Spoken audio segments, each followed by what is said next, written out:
Mr. President, Majority Whip. Thank you, Mr. President. Mr. President, I ask unanimous consent that the quorum call be vitiated. Without objection.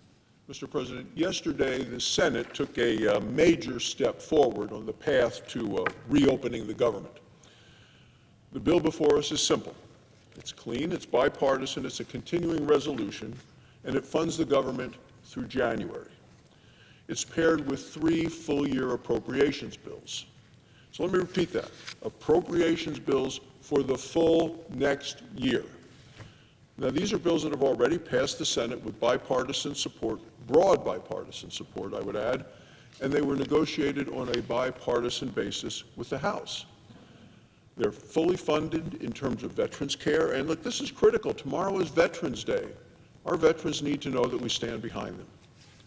It's also fully funding on food assistance, SNAP, women, infants, and children. That's what we're debating here on the floor of the United States Senate. I believe it's reasonable, it's responsible, and it's ready to go. Let's remember that this shutdown has caused serious pain to many, many American families.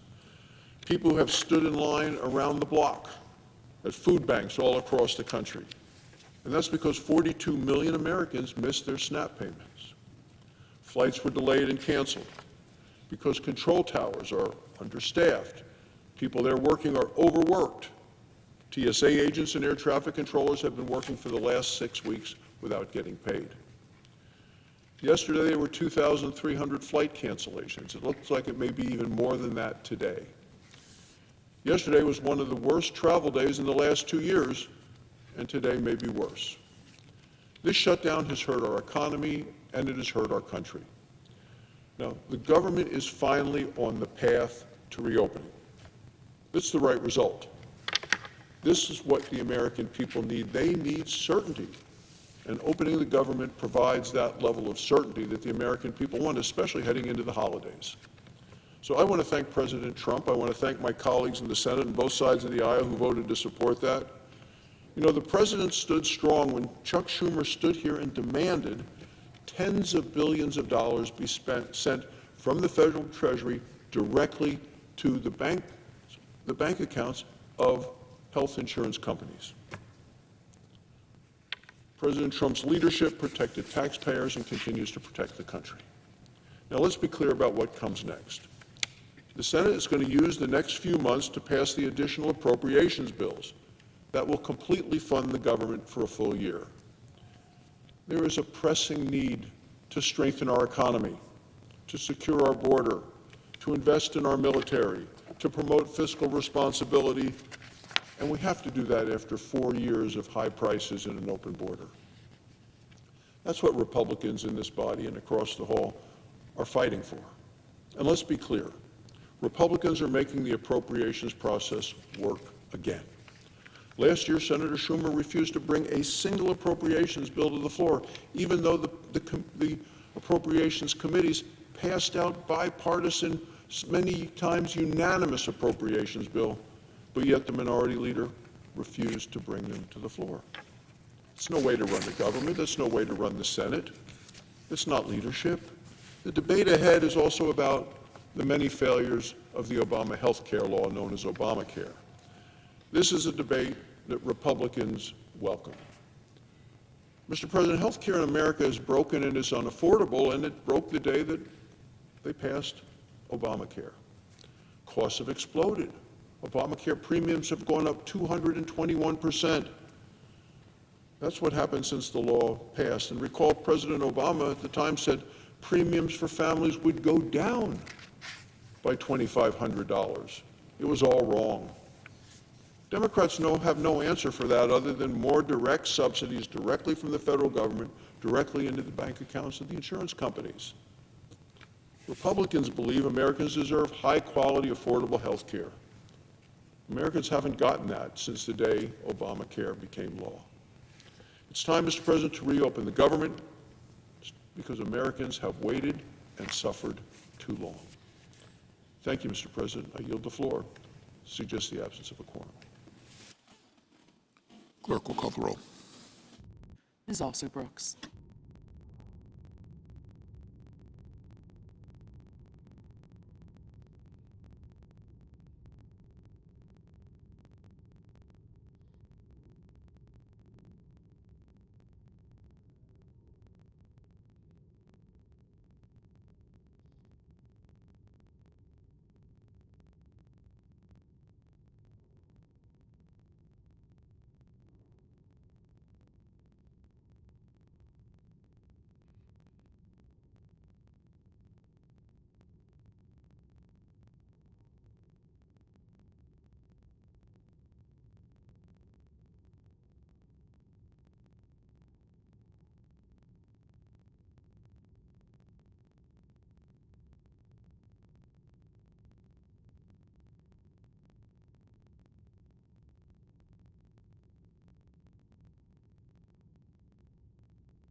Democrat leader. I ask unanimous consent the quorum be dispensed with. Without objection. So, Mr. President, the last 41 days have exposed the depths of Donald Trump's cruelty. He shut the government down longer than any president in American history, took innocent kids, veterans, federal workers as hostages, political hostages, all because he refuses to do anything to fix the health care crisis, and instead keeps pushing policies that will cut people's coverage even more. Look no further than Donald Trump's war on SNAP. Last night, the First Circuit reaffirmed what lower courts have already said. Donald Trump cannot take 42 million hungry people as hostages. He cannot withhold the benefits they need for food for their families. Even now, Donald Trump isn't satisfied. Today, even more cruel, he appealed to the Supreme Court yet again to try and get out of paying full SNAP benefits. The president's done a lot of cruel, nasty, mean things over the years. But going all the way up to the Supreme Court, not once but twice, to ensure kids go hungry is about as cruel a thing as he's ever done. Donald Trump would rather make hungry Americans suffer, make kids suffer, make veterans go hungry and disabled individuals suffer, than do anything to lower health care costs for the American people. The American people will not forget Donald Trump's cruelty and heartlessness over the last 6 weeks. And let me say something else. The American people have now awoken to Trump's health care crisis. Health care is once again at the forefront of people's minds.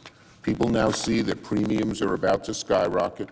They're terrified about how they're going to pay for their insurance. Democrats demanded that we find a way to fix this crisis and quickly, but Republicans have refused to move an inch. So I cannot support the Republican bill that's on the floor because it fails to do anything of substance to fix America's health care crisis.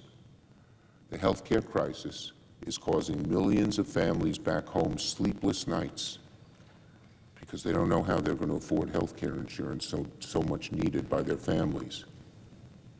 Doing nothing is unacceptable, but that's the choice the Republican side made in obeisance to Donald Trump.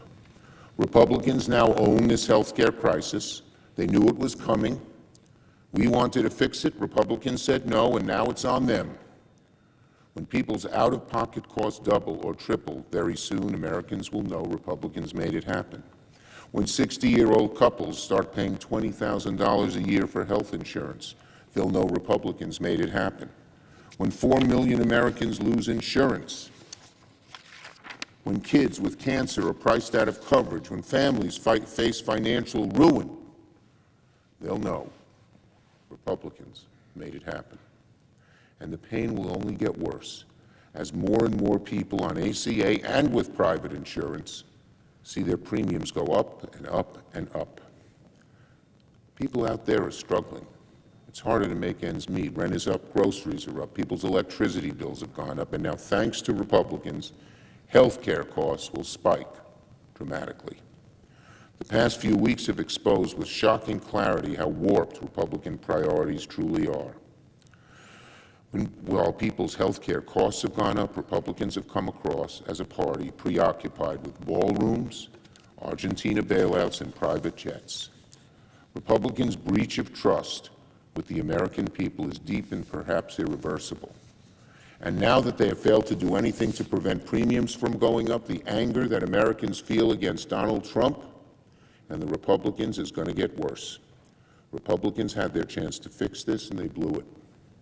Americans will remember Republican intransigence every time they make a sky-high payment on health insurance. Yield the floor. Note the absence of a quorum. Clerk will call the roll. Ms. Alston-Brooks.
Democrat Webb. Are we in a quorum call? Yes. I ask unanimous consent the quorum call be suspended. Without objection. Mr. President, after a record government shutdown of 41 days and 14 roll calls failing to reopen it, the situation was clear. Donald Trump and the Senate Republican leadership were unwilling to do anything to reduce skyrocketing health insurance premiums, a terrible problem facing some 24 million American families. The shutdown of the government stopped paychecks for thousands of federal workers, causing real hardship for the families, including our overworked and understaffed air traffic controllers and many other critical members of the federal workforce. Food pantries in my state and across the nation were overwhelmed when President Trump stopped SNAP food payments to 42 million Americans, 1/3 of whom were children. Food pantries being overwhelmed as well by unemployed workers who'd been laid off and furloughed because of the government shutdown. So a group of senators sat down to try to find a bipartisan resolution. After lengthy negotiations, an agreement was reached with the Republican Senate leader, John Thune. We will agree to open the government until January 30th, 2026. During that time, we will pass 3 bipartisan appropriation bills that will fully fund SNAP, WIC, and all the veterans programs, and finish our work on the remaining spending bills for this fiscal year.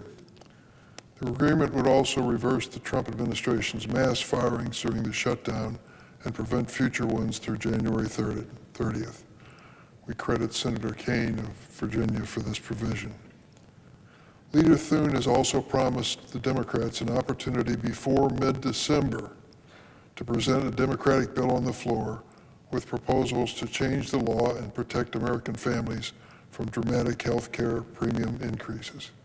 It is my fervent hope that this ends up being a bipartisan effort. It would be such an achievement of the Senate to finally return to that status.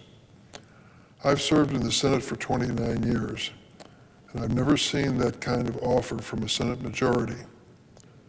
During the historic roll call last night, I walked across the aisle and met with Senator John Thune, the Republican leader. I told him that I was counting on him to keep his word on this agreement.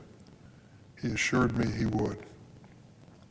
The fate of this effort depends on both the Senate and the House of Representatives. After a 7-week absence, the Speaker Johnson needs to call his members back and join us in the hard work that lies ahead. Many of my friends are unhappy. They think we should have kept our government closed indefinitely to protest the policies of the Trump administration. I share their opinions of this administration, but cannot accept a strategy which wages political battle at the expense of my neighbor's paycheck or the food for his children. Mr. President, I yield the floor.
President. Senator from Colorado. Thank you, Mr. President. Is the Senate in a quorum call? No. Thank you, Mr. President. I appreciate the opportunity to come to address my colleagues today in the Senate, Mr. President. During the course of this shutdown, what has now become the longest shutdown in American history, there are a lot of people around the country wondering about what has been at stake in this debate and in this argument. And I think with every day that has gone by, it has become clearer and clearer what is at stake. I have heard my Republican colleagues, including the leader of the Republican Party in the Senate, come to the floor to say over and over and over again that not a single Republican in this chamber, not a single Republican in the United States Congress voted for the Affordable Care Act when we passed it in 2010. And for them, that's a badge of honor. That's a badge of honor that they recall from the last extensive debate we had around here about health care. And I deeply regret the fact that they are so proud of not having voted for the Affordable Care Act. It's true, there was not a single Republican in the Congress that voted for that bill. And that bill was far from perfect, I'll admit that. Even at the time, I was leading the fight for a public option to be included as part of the Affordable Care Act, Mr. President, because I thought it would be a very important part of constraining costs for the American people in our health care system. I'll say more about that in a minute. In the end, it was not included. In the end, we couldn't overcome the objections of the special interests who wanted to not deny the American people that choice, but it was an important case to be made, and we made that case. But I voted in the end for the Affordable Care Act, even though the public option was left out of it, because it did some really important things for the healthcare system in America. And most of those had to do with making sure that the insurance companies couldn't throw you off your insurance just because you got sick, that cancer and other conditions could no longer be a pre-existing condition, that you could still get health care even if you had the misfortune, as I have had, of having cancer, that there would be no lifetime cap that would prevent you from being able to provide health care or mental health care for your children or for your family just because things had gotten expensive over a period of time. And these were really critical decisions that were made as part of that bill, in addition to the expansion of Medicaid across the country, to be able to ensure that more working people had the chance to be able to afford health care. Which brings to mind one of the really unusual, the unusual context in which we have health care debates in America, which is that we are the only rich country in the world. We are the only industrialized country among all industrialized countries where health care is not a right of citizenship for everyone who lives in that country. And notwithstanding the fact that we have less access to health care than any other industrialized country in the world, it costs twice as much in the United States. It costs twice as much for the federal government. It costs twice as much for our society. And most important, it costs twice as much for the people that we represent in our various states, including in the state of Colorado. People in Colorado, as we meet here, are struggling with the cost of housing, the cost of food, the cost of President Trump's uncertain and unpredictable tariff policy. But they are also continuing to struggle with the cost of health care because we are spending twice what any other industrialized country is spending to get a worse result. I know the President knows this, the President of the Senate knows this, because he's a doctor. And I've heard him talk about the condition of our healthcare system Today in the United States, our life expectancy is 6 years shorter than it is in any of those industrialized countries. What greater indictment could there be of this system? In the 1970s, we had the same life expectancy as the rest of these countries. In fact, we were in the middle. And in the years since, we have fallen farther and farther and farther behind as we have spent more and more and more money. Because the system we have is so shot through with benefits for special interests, among other things, and a complete lack of transparency, which is a fancy way for saying that literally nobody has any idea what anything costs in our healthcare system.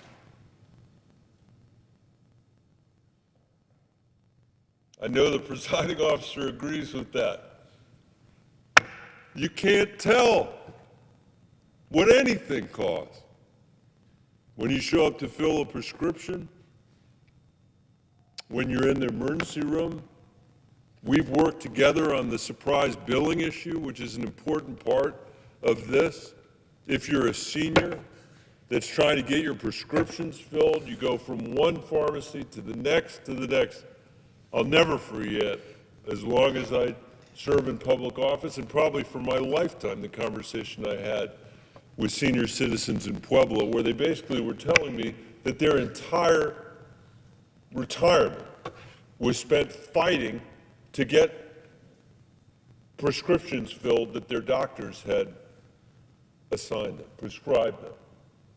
Seniors in other countries, in other industrialized countries, don't spend their retirements doing that. Only in the richest country in the world do seniors have to do that. And that's because a lack of transparency, a lack of clarity is built into our healthcare system from top to bottom. But we took some important steps in the Affordable Care Act. I wish that it had included a public option. It didn't. I think that the rate of rise of our healthcare inflation would have been a lot less. And by the way, that is what the people that have looked at that bill and scored that bill over the years have said. We've been fighting for it now for a decade and a half. They've said that it would actually save the government money because it would lower healthcare costs. It would introduce some competition into our insurance market. And I'll say this to the presiding officer, who'd probably be amused by it. This is the one place where I really am a Bolshevik. I believe in universal health care for all Americans. I think we should provide that to people in this country as a right. There is no reason not to do it in the richest country in the world, especially if we can save half of the cost of health care that we're providing now. And families all over my state, all over Colorado, are fighting to get their kid the mental health care that they need, are fighting to get their parents the prescriptions that they have been prescribed, are fighting to hold on to their own health insurance because that also has become less and less affordable over the years. That is a fight that no one else in the industrialized world has to have. And I think it's important to point out that most of the people that I'm talking about, almost all the people that I'm talking about, are working for a living in this country and still can't afford health care, still can't afford the peace of mind that they know that if their kid breaks their leg on a hike or breaks their leg skiing or needs to have the benefit of a mental health counselor, that that's something that our safety net provides.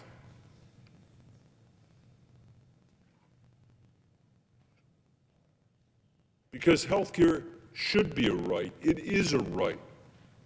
And whether you get it or not shouldn't be determined on how wealthy you are or where you live, Mr. President.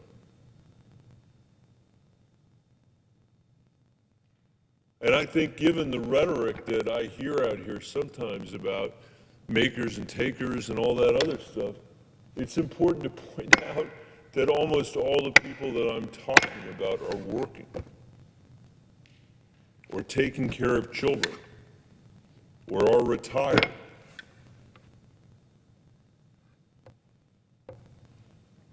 We should have a universal health care system in this country. But in the meantime, Mr. President, we shouldn't be making matters worse, which is why this debate is so crazy.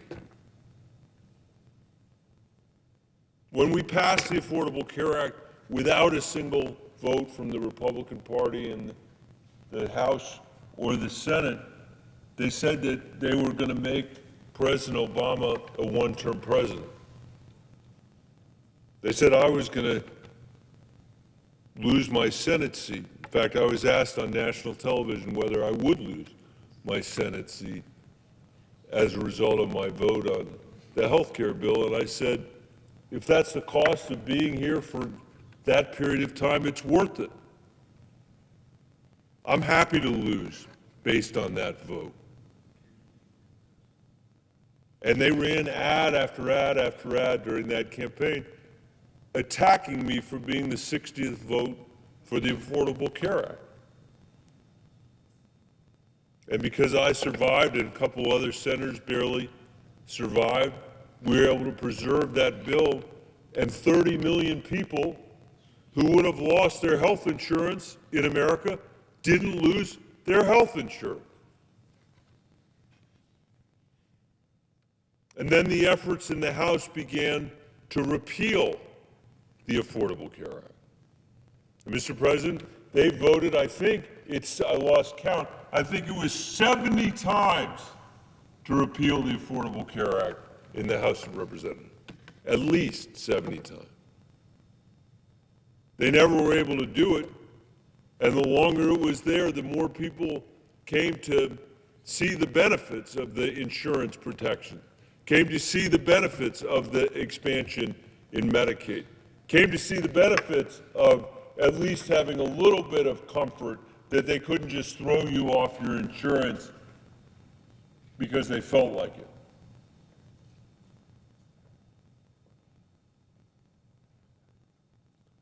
And now we have found ourselves in a debate related to the tax credits that so many Americans rely on to make the insurance just a little bit more affordable. I wouldn't say affordable. I'd say a little bit more affordable. I'd say barely affordable, but somewhat more affordable at a moment when grocery prices are what they are, at a moment when rent is what it is, at a moment when we're dealing with the incredible uncertainty that these tariffs are causing. It would seem the least we could do is not make matters worse. The least we could do is extend the benefit, the tax credit, so it's a little bit easier for people to buy insurance for themselves and for their families. But just like, Mr. President, with the passage of the Affordable Care Act, when not a single Republican supported it, just like when they voted 70 times in the House of Representatives, 70 times to repeal the Affordable Care Act, during this period, this episode, this shutdown, the longest in American history, the Republicans have voted 15 times to take away those benefits from the American people that they're relying on just to make insurance a little bit affordable. And we have taken the position that we shouldn't make matters worse.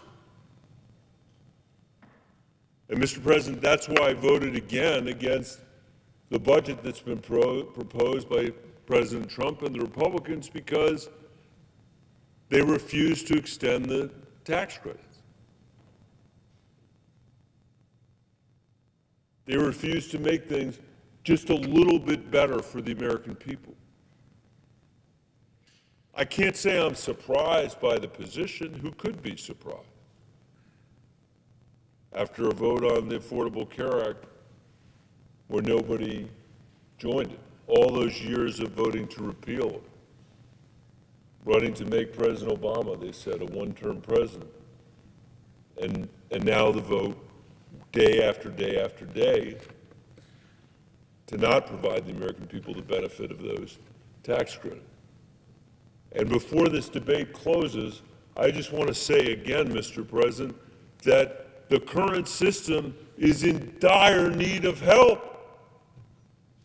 The American people are hanging on to their fingertips when it comes to the cost and availability of health care. There is no rich country in the world that doesn't have a universal system of health care. There is no rich country in the world that doesn't routinely supply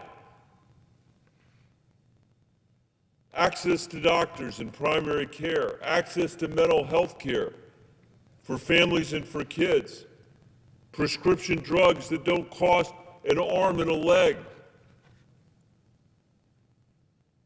It is not a pain point for those people in the different phases of their lives, much less a pain point every single day, which it is for the people that I represent in Colorado.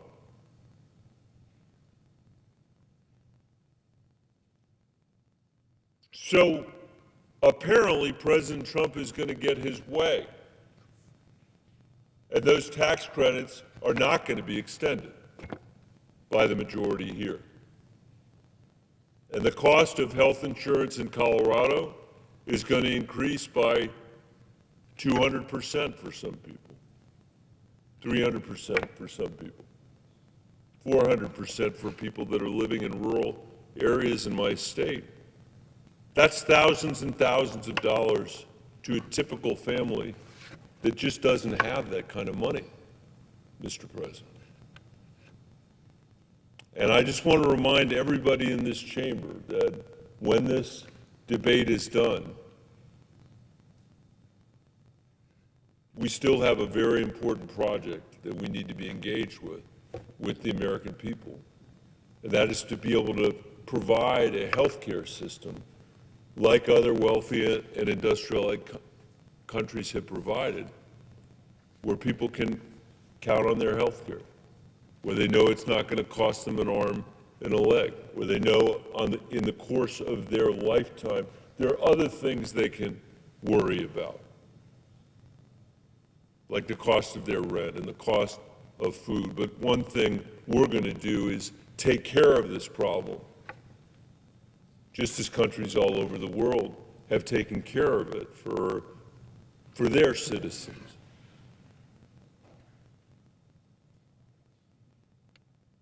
I wish I could say that the politics around health care have gotten better over the years that I've been here. They really haven't, Mr. President. But I think that the debate that we have had in this moment is going to serve to clarify who's fighting to try to make this system better for the American people and who's not.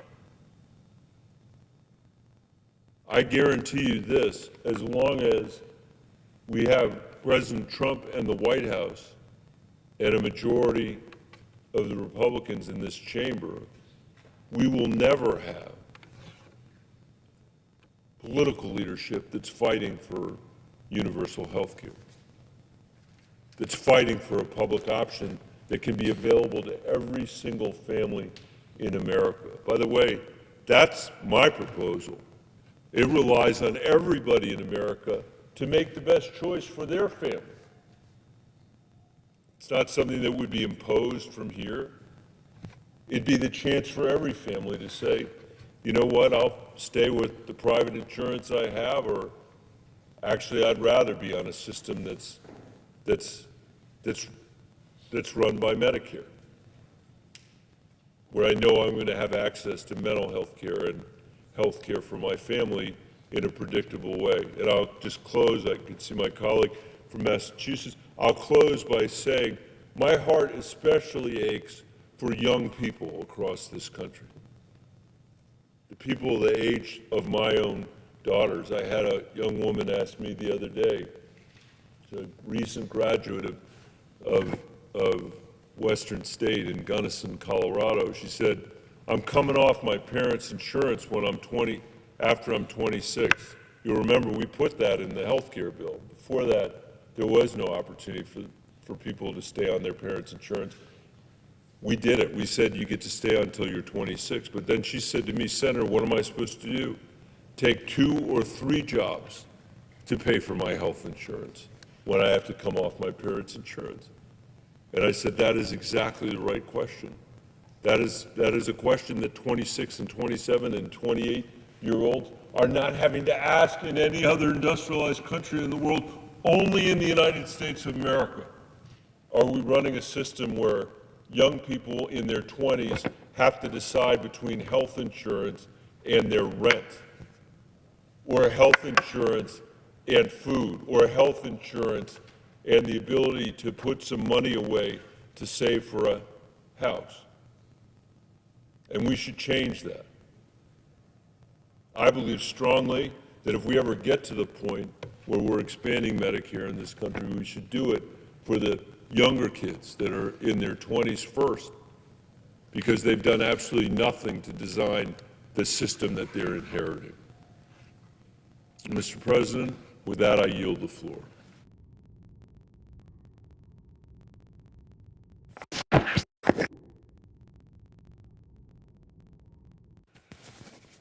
Mr. President. The senator from Massachusetts. Thank you, Mr. President. Mr. President, our dedicated federal workers deserve to get paid. And I'm glad this deal means that the government will reopen, that public servants will be returning to work, and that they will receive their paychecks, including back pay. And I'm also pleased that this deal will prevent Donald Trump from further delaying SNAP benefits for hungry children, senior citizens, and families. Using hungry people as political pawns, which is what Donald Trump has been doing, is disgusting. But this legislation does nothing concrete to lower costs or protect health care for millions of Americans from MAGA Republican attacks. There's 22 million Americans who are going to see dramatic increases in their health care costs at the end of this year. 22 million Americans who are going to be very concerned about the health care of their families. I cannot support this deal. I cannot support a deal that does not say to those 22 million American families, including 337,000 of them in the state of Massachusetts, that we have not been able to reach an agreement here because Republicans refuse to come to the table to talk about their health care costs that are about to skyrocket, and for many of those 22 million families, skyrocket out of the ability of those families to even have health insurance. And this is on top of their housing bills, their grocery bills, their electricity bills, all of their day-to-day needs that are absolutely skyrocketing. And of course, if they can't already deal with all of those other bills, seeing those bills skyrocket thousands of dollars for their health care, or tens of thousands of dollars for their health care, because of the Republicans' decision to kill critical Affordable Care Act tax credits, are going to be devastating for those families. I have one constituent, Jeff from Natick, who right now, because of the health care tax credits, has a $30,000 bill for his stage 4 cancer drugs, lung cancer. If they expire, his bill is $300,000 a year. That's what we should be debating out here. And by the way, there are 22 million stories just like that that are about to hit American families. And this health insurance time bomb, coupled with deep cuts to Medicaid, will also be a brutal 1-2 punch which devastates community hospitals throughout the United States, leaving millions of Americans with reduced care or no care at all. So here's what we have right now. 22 million American families are starting to think about what's going to be on their table for Thanksgiving. Just coming up in 2-3 weeks. And for all of them, they're saying, we're losing the tax subsidies, the tax credits that help us to pay for our health care bills. 22 million Americans will have that as their primary conversation this Thanksgiving. The Republicans who serve in the House and Senate, they're not going to have that conversation because their health care coverage is going to continue. So what about those 22 million American families this Christmas, this Thanksgiving, who are losing their benefits? What are the Republicans saying to them? Because they're going to be scared. They're going to be angry that they will not be able to afford this holiday or any holiday in the future because their health care bills are just going to be going up by thousands, tens of thousands of dollars a year, which they don't have. And again, it's in the context of their electricity rates, their food costs, their clothing costs. Everything is skyrocketing for them. And they're not getting raises that will help them to pay for it. 22 million American families. So let me just tell you, I heard from Laurie in North Truro, the insurance for her and her husband is increasing from $6,000 a year to $26,400 a year. Who can afford to pay more on health insurance? Who can afford to pay $20,000 more on their health insurance and just get the notice now that it's over on December 31st and have the Republicans just walking away from that problem for Laurie and for 22 million other Americans? Now they're going to have to decide, do I take the funding from retirement savings? Do they just do without other things in their families' lives? Because $20,000 is a lot for a family who are not millionaires. Millionaires don't qualify for this tax credit. It's just regular families. It's middle-class families. That's who qualifies. And they just don't have 20 extra grand under the cushion that can pay for their health insurance. So this is a tragedy in the making and one that we can't avoid. But let's not fool ourselves. Trump and MAGA Republicans have been shutting down the government since Inauguration Day. Gutting Medicare, gutting Medicaid, gutting the Affordable Care Act. That was their big vote in the first week of July of this year, 2025. Gutting, gutting, gutting. Medicare, Medicaid, the Affordable Care Act. They have been committing the greatest health care heist in history, and it's all to pay for tax cuts for billionaires. They're looting the health care for middle-class families, poor families, in order to pay for tax breaks for people who already have too much. The top 3 hedge fund managers in the United States have more wealth than the bottom 50% of our entire population combined. Think about that. And it's that bottom 50% that qualifies for Medicaid, that qualifies for the Affordable Care Act tax subsidies. That's who we're talking about right now. Those are the people who are going to be most negatively impacted. And the American people want us to stop this health care heist. They don't want Democrats to be driving the getaway car with all of those tens of billions, hundreds of billions of dollars, which will just be transferred into the bank accounts of the wealthiest people in our country. So we should just be fighting for transformative policies to fix our broken healthcare system, bring us back from the brink of this crisis. That's what the American people want us to do. That's what they want us to fight for.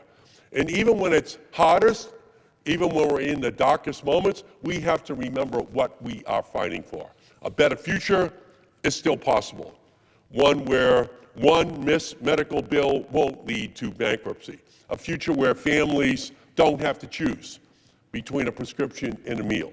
A future where malignant corporate greed in our healthcare system that shutters hospitals and endangers patients. A future where universal healthcare is taken for granted and not taken away. A future where families can afford their healthcare and their rent and their electricity bills and childcare and to save money for college or vacation or retirement. That is the future that we should be fighting for. But the American people did not see that from the United States Senate yesterday. So that's where we are right now. We're in the throes of a healthcare crisis. 22 million Americans this Thanksgiving will be at their tables, if they can even afford to celebrate Thanksgiving, looking at tens of thousands of additional dollars potentially on their health care bills. It's a catastrophe looming. The Republicans so far have refused to do anything about it. That's what we should be discussing. That's what we should be debating. How do we solve this problem? Instead, the Republicans are just punting this issue. They are absolutely ignoring the consequences for those 22 million American families. So I'll just say this. These families, they are scared. These families, they are angry. But I'll say this, in addition to those 22 million families, tens of millions of other families are angry for them. They are pissed that people are going to be victimized by having their tax credits just be pulled away from them for their health care bills, and then that health care is going to be unaffordable for them. 22 million people and their families in our country. That is what we should be talking about here. And now the Republicans at the 11th hour are asking us to trust them that they will have a vote on extending the tax credits Americans rely on to afford their insurance. Remember when earlier this year Trump promised, we're not going to touch Medicaid. Remember that? Trump said, we're not going to touch Medicaid. 4 months later, he decimated it. Remember when Trump promised he would love and cherish Medicare? Then he slashed $500 billion from Medicare. How are we supposed to trust them? So to all of the Senate Republicans inclined to oppose a simple one-year extension of the Affordable Care Act, premium tax credits when a vote is held in December, credits that are hugely popular in both red and blue states, just remember that you do so at your own political peril. The American people are watching. They're angry. They want to know who is on their side. And they're going to remember your vote. They're going to remember your vote if you do not solve this problem. Thanksgiving is going to be the worst Thanksgiving ever for millions of families, knowing that they're going to lose their health insurance. And the Republicans can't do something about it. And unless and until they do so, then we're about to hit a healthcare tragedy that was avoidable and that the Republicans have, in fact, created. This is a man-made crisis. And that man is the President of the United States, and the Republicans here on the floor of the Senate are following him blindly in a way that is going to result in harm to 22 million Americans and their families. So this is the moment, this is the time, this is the place, this is where people should be standing up to fight for those people. Health is the first wealth. Health is the most important wealth. Without your health, you have nothing. You have nothing.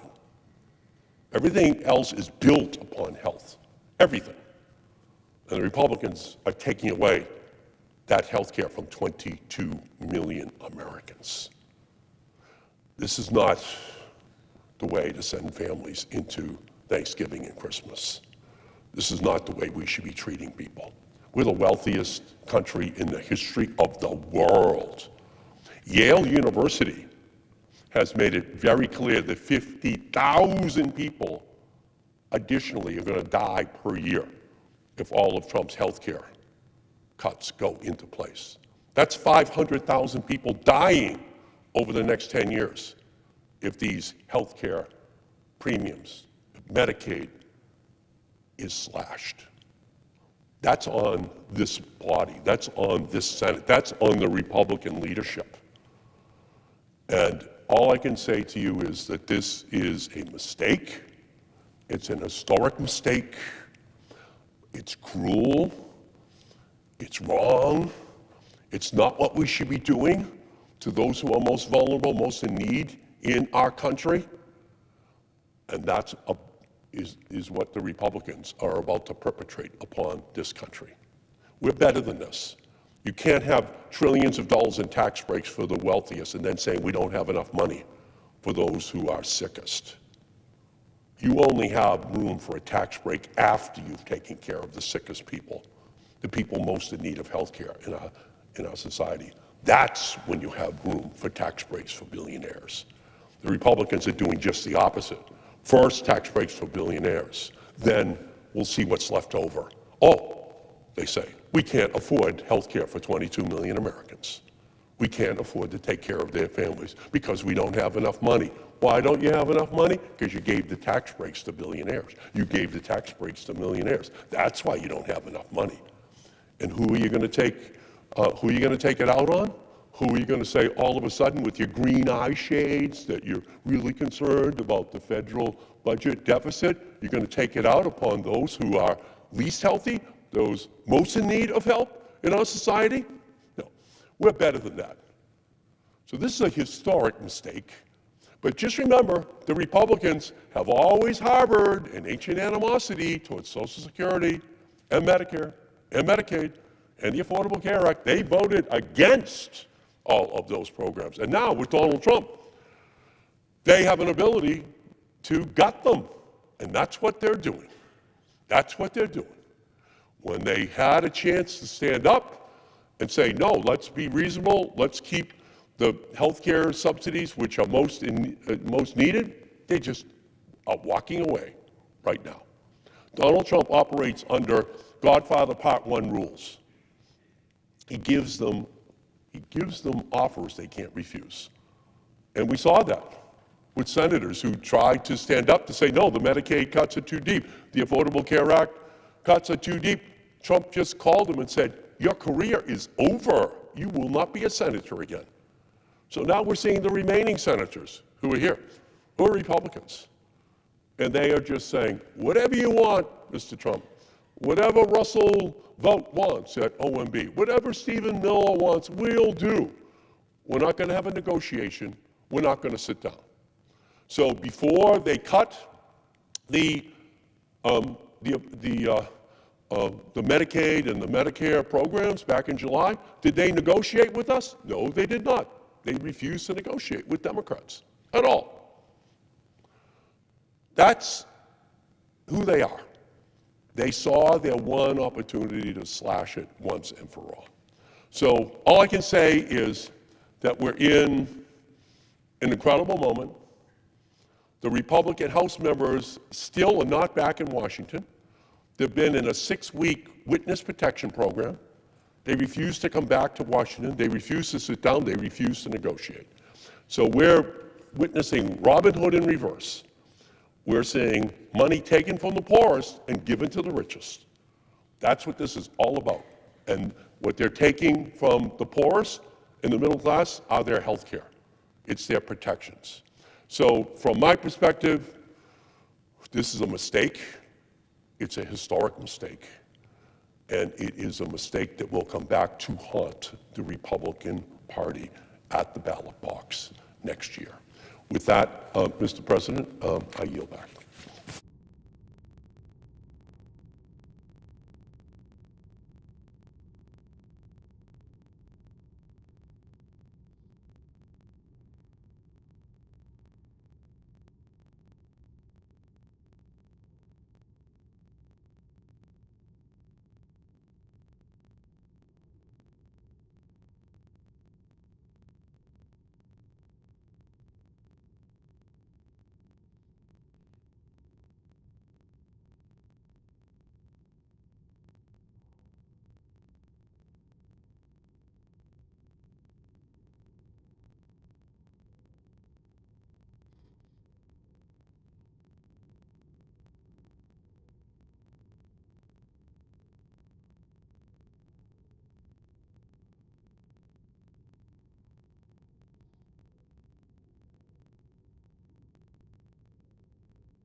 Senator from Louisiana.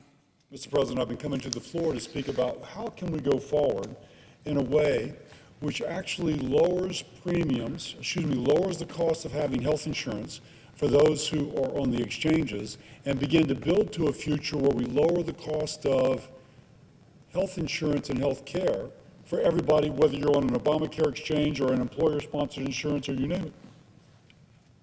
And so we know there's going to be a vote as part of this agreement to reopen the government on what to do about the exchanges.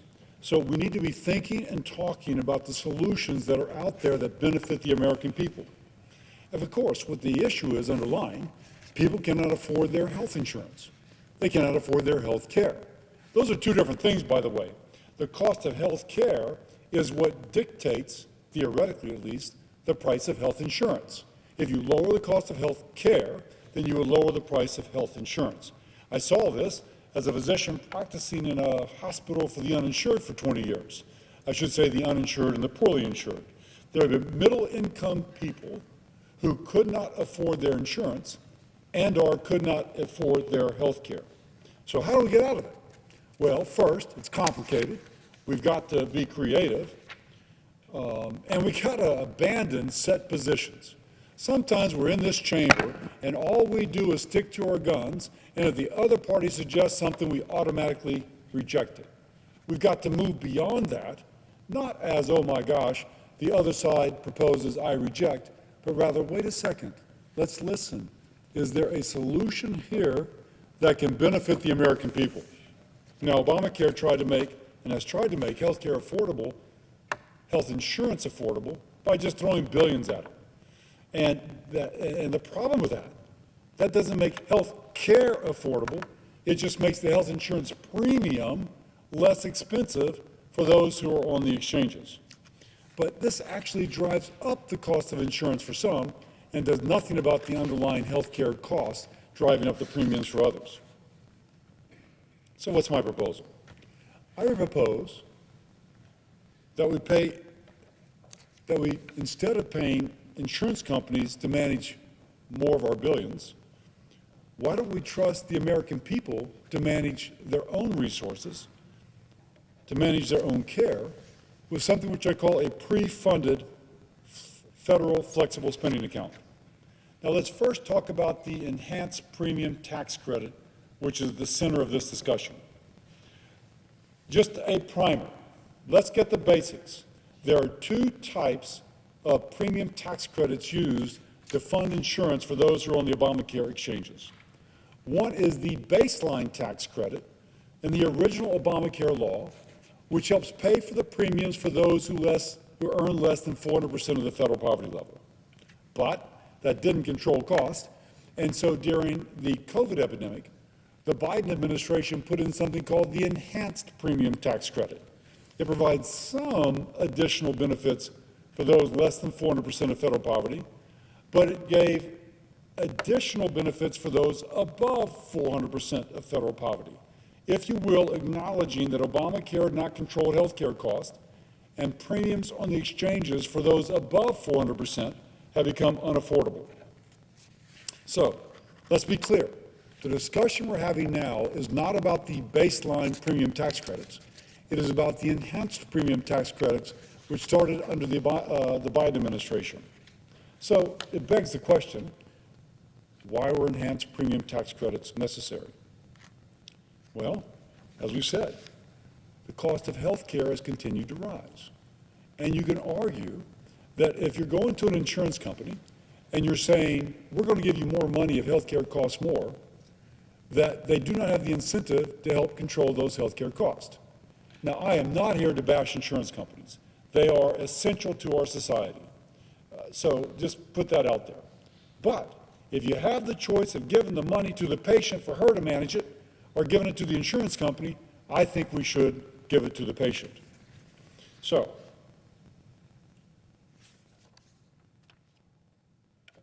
the question is, can we put in programs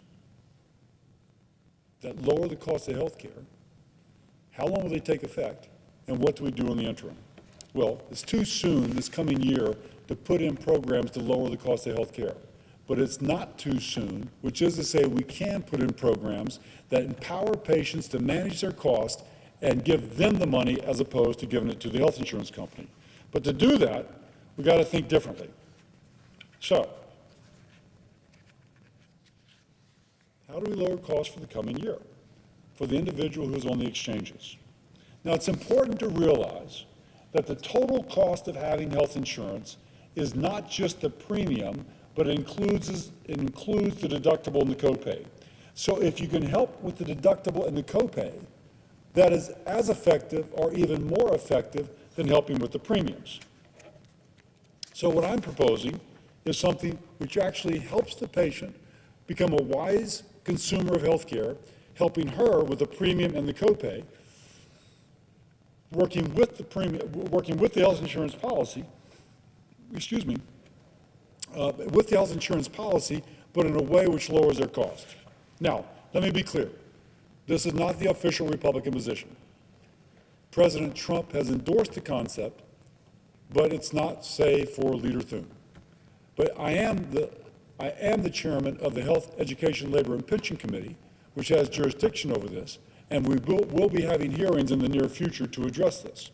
And my motivation is as a senator and as a doctor who wants to make health care more affordable for all Americans. So, let's discuss what I'm calling a pre-funded, flexible, can you get my marks a lot again? A pre-funded, flexible spending account. So first, here's what we currently have: an enhanced premium tax credit, which is going to take $26 billion next year and give it to insurance companies to tell the patient what she can buy and what she cannot buy. Now, I have a typo here, and I fixed it yesterday, but I got to fix it once more. 20% of the money, 20% of the $26 billion going out the door to help pay for insurance premiums actually will go for deductibles, will go for profit and overhead of the insurance company. So let me just change this right here. Again, I had a typo yesterday, I have a typo today. 20%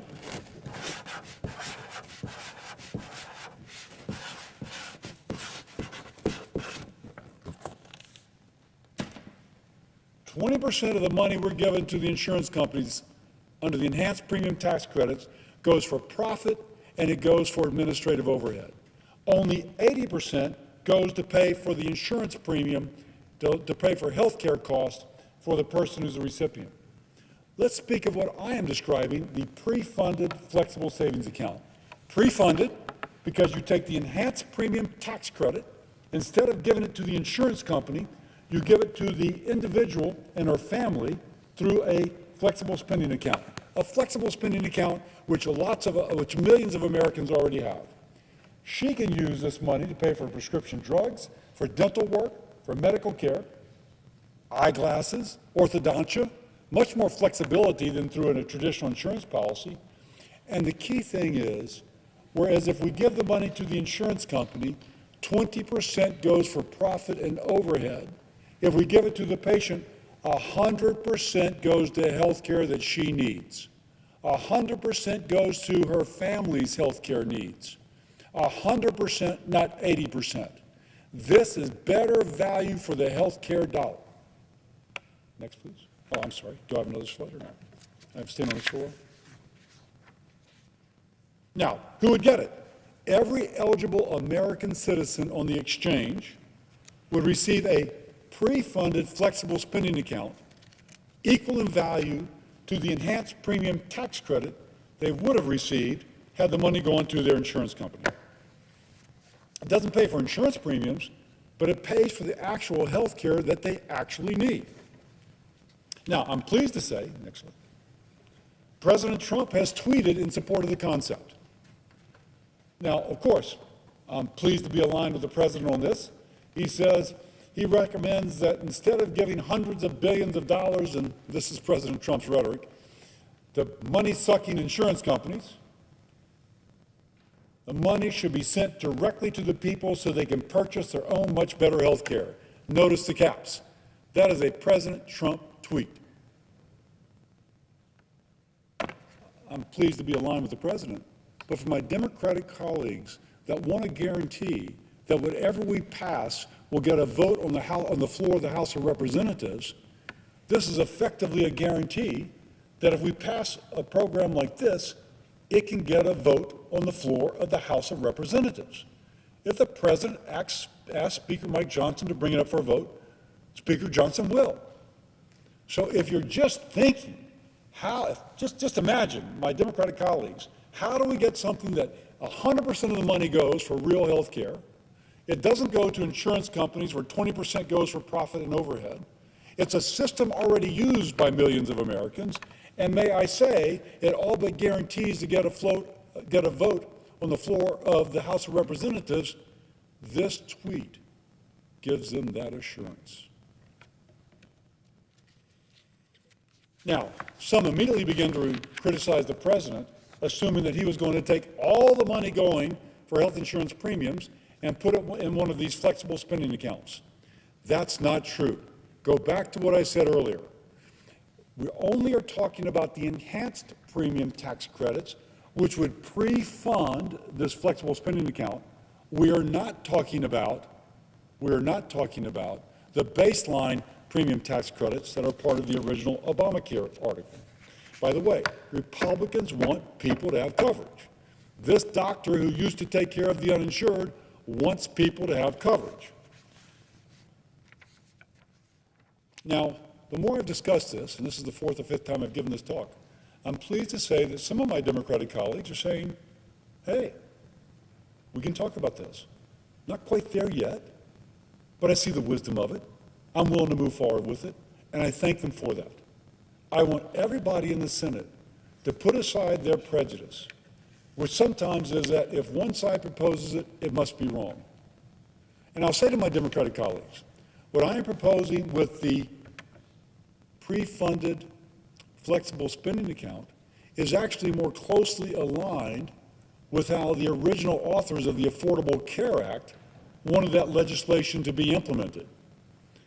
I find it ironic that some of my Democratic colleagues are rejecting something which is closer to the original bill.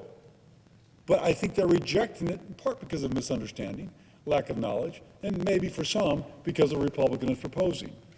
Put that trench warfare mentality behind you. Think about it. Could this be better for the American people? Can this accomplish the goal of making the possession of health insurance and paying for my family's health care more affordable? Now, for those who think this is too complicated, let me say that 72% of Americans who get their health insurance through a federal employer, a state employer, a local employer, 72% of us have a flexible spending account. My family and I have a flexible spending account. 47% of Americans who are on private insurance have access to a flexible spending account. Doesn't mean they take it, but it just means they have access. Millions of Americans are already using flexible spending accounts. What I'm proposing, let's just give the same option to people who are on the individual exchanges. Now, and by the way, let me just make the point. My wife and I, our family, we are on the Obamacare Small Business Exchange. Everybody in Congress is on a Obamacare Small Business Exchange. I am getting my flexible spending account through an exchange. All we're saying is open up the window just a little bit to allow those who are on the individual exchanges to likewise access that which I am getting through the Small Business Exchange. This merely extends what is current law for some people on their health plan to extend it to those who are within the individual exchange. The federal government can take the laws, the tools, the vendors, the department is already using and implement a pre-funded flexible spending account for those on the individual exchange. Why is that important? Because that can happen for plan year 2026. I'm asking, well, what are we going to do about the people next year? This is about next year. How can we help those folks signing up for insurance right now for 2026? This brings them benefit right now for 2026. Now, let me now kind of go through the differences between the enhanced premium tax credit and a federally funded flexible spending account. And this is kind of the money chart, if you will. If you're with me in concept that maybe this could work, hopefully, I can convince people who might be watching, my Democratic colleagues who might be listening, to give power to the patients instead of giving enhanced premium tax credits to insurance companies. Okay, who gets the money? Under the enhanced premium tax credit, the insurance company gets the money, and 20% of it goes for overhead and for profit. Under the pre-funded flexible spending account, a patient and the family controls the money. What can it be used for? The enhanced premium tax credit, it can be used for insurance premiums. Under the pre-funded flexible spending account, it can be used for real care, if you will. Dental visits, physician visits, eyeglasses, prescriptions, orthodontia. It has more flexibility than the traditional insurance policy has. Who makes the decision? Well, the golden rule. He who has the goal makes the rule. Under the enhanced premium tax credit going to insurance companies, the insurance company makes the decision. They decide what care you have, where you get it, and how much you are charged. When you have a pre-funded flexible spending account, the patient makes the difference. The patient makes the decision. She decides where the dollars go. I always use the feminine because women make 95% of healthcare decisions for themselves, their family, for their spouse, for their boyfriend. I always chuckle. Guys are the stupidest thing in the world when it comes to their healthcare. Maybe a couple other things. But the people that care about this are typically women, and so I speak to her. And does it lower cost? Under the enhanced premium tax credit, there's really minimal incentive for the insurance company to attempt to lower cost. So therefore, as costs go up, so do premiums. On the other hand, under a pre-funded flexible spending account, you empower patients to shop, which drives competition. One example, I was once stopped on the street by someone who had seen one of my talks, and she goes, "You talked about using cash or using my flexible spending account or using my health savings account to buy something." There was a MRI ordered for my son's shoulder. My deductible was $5,000. The MRI was going to cost $2,000. I was going to have to pay $2,000 for my son's MRI of his shoulder. And I said, "Wait, do you have a cash price?" "Oh, well, your cash price is $600. If you don't want to go through the insurance company, your cash price is $600. Now, the typical Obamacare plan has a deductible anywhere from $3,000 to $6,800. So if we're talking about an MRI costing $2,000, you're still within the deductible. If you have a flexible spending account, you're not paying for that out of your pocket, you're paying for it with your flexible spending account, and you can ask, what if I give you cash instead? And they'll give you the lower price, not the higher price if there's a lower cash price than there often is. This turns that woman, that family, into an informed consumer, and that begins to drive down the cost.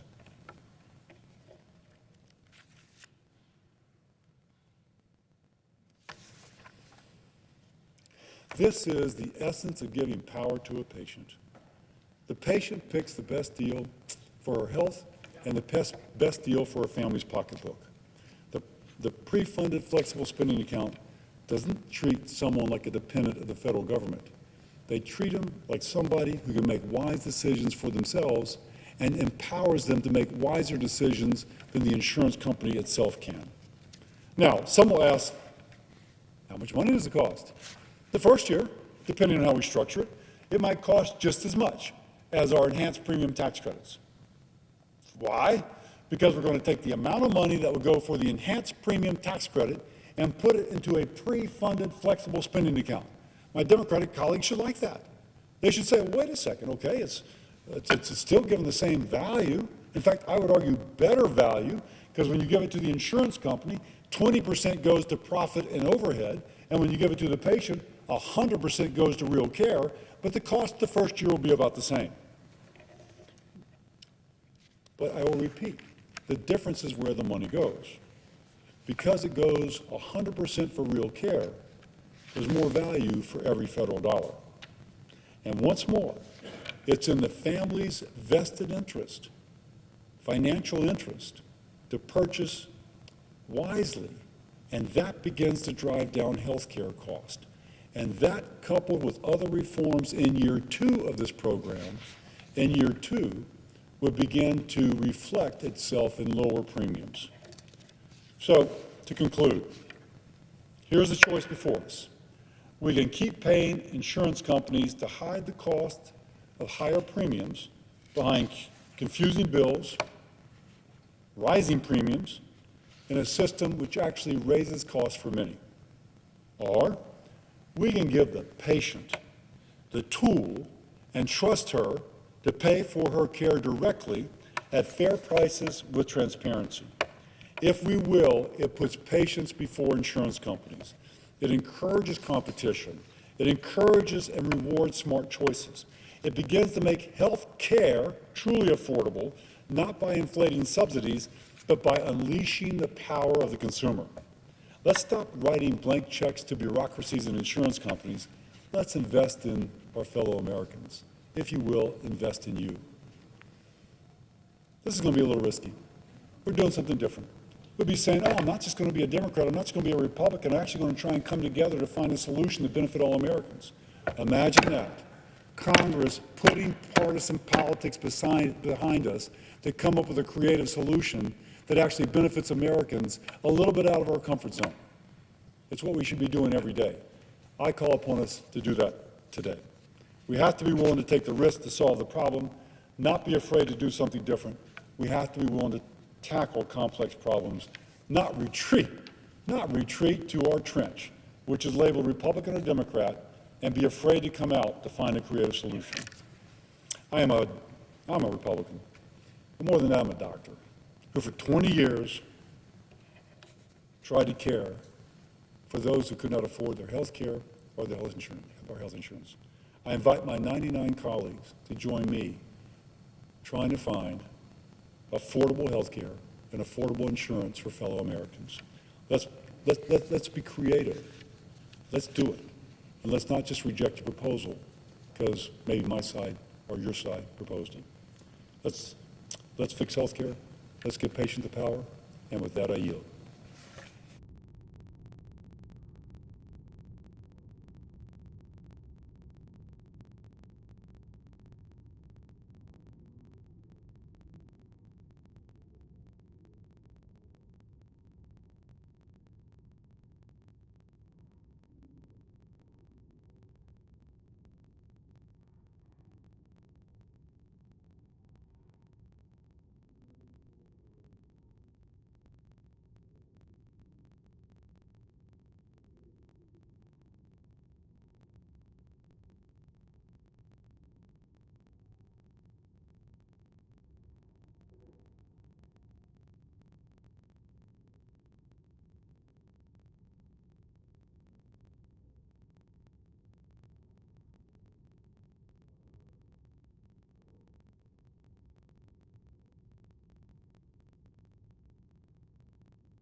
Mr. President. Senator from North Carolina.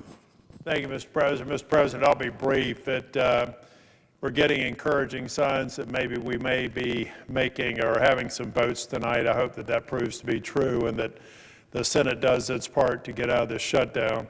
I was thinking, Mr. President, though, I've been telling a lot of the staff around here and everybody else, I apologize for us not getting our work done. I think a lot of people, excuse me, don't realize how many people around here haven't been paid for 41 days. You know who they are? Everybody you can see in this room. And every one of your staff members, everybody else that's been doing the hard work, showing up. I was thinking yesterday with all the cars in the driveway, those young people that are coming in to pick up their members and take them back to their apartments, condos, wherever they live here. Those kids are doing that on a weekend and not getting paid either. I also think that getting out of the shutdown and getting the tens of millions of people that are hanging in the lurch across the country is just a good thing. So it's a shame we got here, but I want to thank the members on both sides of the aisle that have finally decided that we need to do our work here, pass a continuing resolution, pass some actual regular order bills, and prove that this place can work. But the work's not done, Mr. President. We have about 90 days now to fix the other part that we couldn't get agreement on, and let's make sure we start doing the work now so that every Capitol Police officer, every sergeant at arms, every Senate staff, all the people down at the dais who are working extra long hours actually get paid for the hard work they do. On behalf of the other members, I thank you. Thank you, Mr. President.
Mr. President.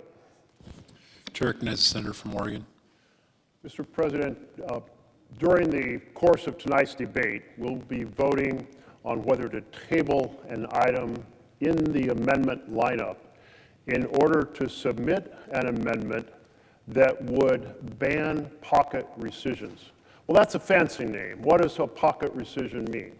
It means the president can steal the power of the purse from Congress, which is assigned to Congress in the Constitution, by submitting a proposal to undo spending for a program in the last 45 days of the fiscal year. And then, because under our rules there's 45 days to consider it as a grace period, even though Congress never votes affirmatively in support of this proposal, the clock runs out and the funding for the program dies. It's kind of like the clock running out on midnight, on Cinderella's stagecoach, and suddenly it's a pumpkin. In this case, it's the funding for some key program in healthcare, in housing, in education, or maybe it's an investment in infrastructure.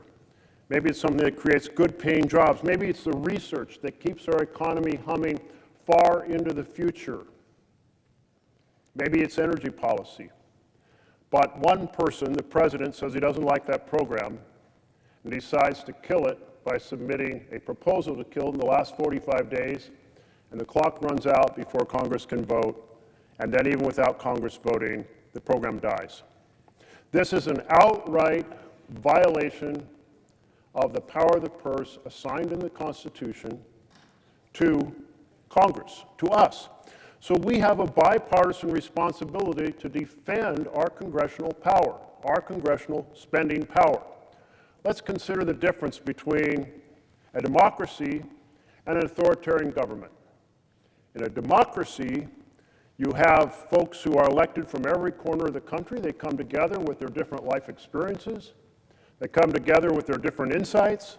They come together understanding that the needs in one part of the country are different than another, and they create spending programs and spending levels appropriate to address the challenges in every corner of the nation. That's called a democracy. Well, what about an authoritarian government? What does that look like? That is one person, a chief executive, who issues fiats and kills programs, says things like, I'm ending that grant program because it's not in alignment with my priorities. I'm killing that program because it's not in alignment with my priorities. That's an authoritarian government, and that's what a, quote, pocket rescission, unquote, is. An authoritarian killing programs when the Constitution gives that power to Congress, not the executive.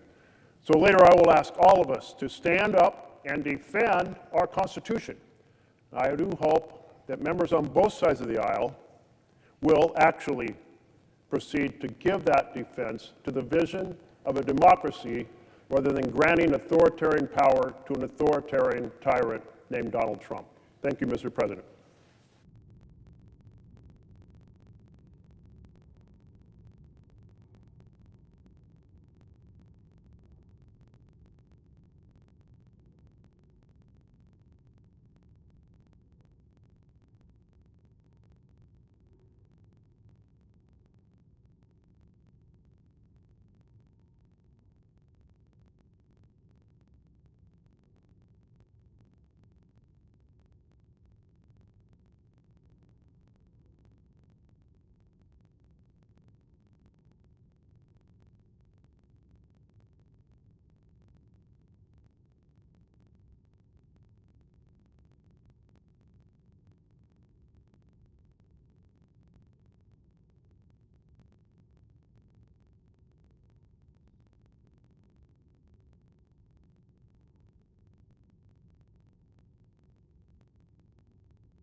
President.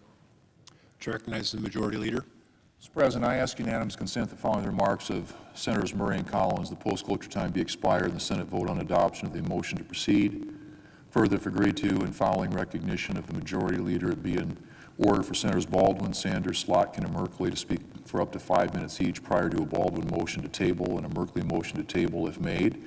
And following disposition of that vote, if it's not agreed to, Senator Paul be recognized to speak for up to 9 minutes. And the Senate then vote in relation to the Paul Amendment number 3941. Further, following disposition of the Paul Amendment, the Senate vote on the motion to invoke cloture on the Collins Substitute Amendment number 3937. And if cloture is invoked, all post-cloture time be expired. The pending amendments other than the Collins Substitute be withdrawn, and the Senate vote on adoption of the Collins Substitute Amendment. And if adopted, the Senate vote on the motion to invoke cloture on H.R. 5371 is amended. Finally, if cloture is invoked, all post-cloture time be expired. The bill is amended to be read the third time, and the Senate vote on passage of H.R. 5371 is amended. And if passed, the motion to reconsider be considered made and laid upon the table with no intervening action or debate, and the mandatory quorum calls be waived. Is there an objection? Without an objection, so ordered.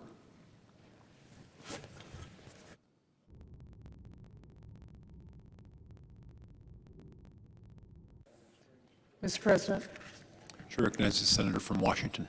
Thank you, Mr. President. Mr. President, like so many people in this country, I am so outraged by the fact that Republicans have refused to lift a finger to save so many families from the skyrocketing health care premiums all year long. I voted no on last night's vote because I believe we do need to address health care costs before we move forward. There is simply no time left to kick the can down the road when it comes to saving the ACA tax credits. We are already 10 days into enrollment. Yet we have Republicans saying, why should we stop premiums from skyrocketing when we never really wanted lower premiums in the first place? We have Republicans talking about going back to the good old days of high-risk pools, which meant people with cancer could not get health insurance. We have Speaker Johnson bragging that Republicans strengthened health care by making the biggest cut to Medicaid in history. That's like saying you strengthened a ship by throwing the passengers overboard. And when Democrats offered a clean, one-year extension of the tax credit, which is truly the most straightforward and common sense thing we can do for people facing gigantic premiums hikes this year, Republicans said never, ever, ever, ever. They called it, quote, political terrorism. And to really put a fine point on it, they fired up the old bad ideas machine to try and find a new way to repeal the ACA. Republicans have gone from saying nothing about health care costs all year long to saying later, later, later, even after we are over a week into open enrollment and wasting every bit of time we had for real negotiations. Then, incredibly, Republicans started saying, let's scrap the Affordable Care Act altogether. Let's end protections for pre-existing conditions. By refusing to work with Democrats on a solution before open enrollment started, Republicans have already pushed millions of Americans off the health care cliff. The only question was, and is, could we throw them a rope back up? Could Congress get something done and stem some of the bleeding Republicans already caused? Yes, by passing a clean one-year extension of the ACA tax credits. But right away, Republicans said they wouldn't even consider it. I believe that we should keep pressing on that fight, as time is of the essence and the clock has nearly run out. The reality is there is a point where it will be too late to make a meaningful difference on the health care premiums. And I don't believe there's some magical date set in stone, but Mr. President, that's coming up pretty fast.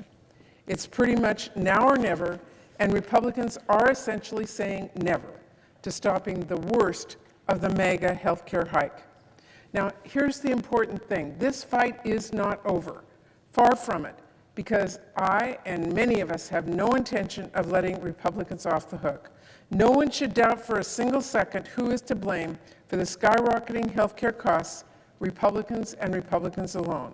When families across America are paying the price that they will see for Republican inaction every month, I'll make sure every single one of them remembers the same Republicans who did everything in their power to make tax breaks for billionaires permanent, refused to even negotiate 1 year of health care tax credits for working families at a tiny fraction of the cost. Unfortunately, here we are, and it seems clear Republicans are feeling no urgency to act on health care before it's too late, even a quick, simple extension to help families. But, Mr. President, I want to be clear. While I cannot vote for this overall deal today, not when we still need to address health care, I do absolutely support the appropriation bills and CR that we will move forward, which do take meaningful steps to reject drastic cuts and extreme policies pushed by both Trump and House Republicans, and make sure that Congress, not Trump, is in charge of federal spending. It is important that Democrats were at the table on the CR and our first 3 funding bills, and used our spot at that table to fight for hardworking families in America. The difference is clear in the sharp contrast between the bills that were released yesterday and the bills written by the House Republicans and the budget put forward by President Trump. In our bills, Democrats were able to secure real wins for folks back home and fight off painless, senseless cuts and extreme policy. On the CR, we made sure to protect federal workers, both by ensuring that they receive back pay they are owed, something that has been debated extensively, and by reversing the punitive rifts done by this administration during the administration and blocking them from doing more this year. In the agricultural appropriations bill, while Trump and House Republicans fought to make steep cuts to WIC that would have seriously cut benefits for millions of women and kids, we successfully fought together to keep WIC fully funded. This bill ensures that 7 million moms and babies will get the full nutrition benefits they rely on. We also sustained key investments in our rural communities. Because we rejected a Trump funding takeover, we protected housing support in rural communities and vital agricultural research happening across the country, including in my home state of Washington at WSU. We stopped Trump from blowing a truly massive hole in FDA's budget, which would have slowed drug approvals and seriously endangered our food supply. None of this is inconsequential. All of this matters. And I want to thank Chair Hoeven and Ranking Member Shaheen for all of their good work on that vital bill for our communities. In the military construction and Veterans Affairs bills, we were able to secure funding to make sure we're taking care of our veterans and our service members, and ensure that this administration keeps its promises to our veterans by ensuring staffing of critical services such as the crisis hotline centers. I want to thank Chair Bozeman and Ranking Member Ossoff for all their good work on this critical bill for our veterans and service members. And lastly, on the legislative branch bill, which is the smallest bill, it covers the important needs of this institution, from protecting GAO and CBO, the architect of the Capitol, our Capitol Police, and other agencies that actually make this place work, to make sure our offices have what they need to take care of our constituents and keep our campus safe. We should all appreciate the hard work that went into completing that bill, and I want to thank Chair Mullen and Ranking Member Heinrich for all their work on that important bill and the critical matters within it to every senator in this chamber. Now, obviously, those are not the bills I would have written on my own. I have concerns we were not able to address in these bills, and Republicans were not open to some of them, but I still want to do more, Mr. President, when it comes to delivering critical investments for our communities and our country, and I will, as always, keep pushing my colleagues every day. But we did secure real wins for folks back home when Democrats and Republicans were able to sit down at the table together on funding, and they are immeasurably better than Trump and vote holding the pen, which is what the slush fund CR that we have been operating on this year has allowed. I'm proud of what we have been able to negotiate to protect key programs families and communities rely on, and protect our authority as lawmakers who are here to be a voice for our constituents. I want to emphasize that I really appreciate the work of my counterpart, the senior senator from Maine, Susan Collins, who's done incredible work on all these bills. I want to thank our subcommittee chairs and ranking members and all of our staff who worked hard to put these bills together.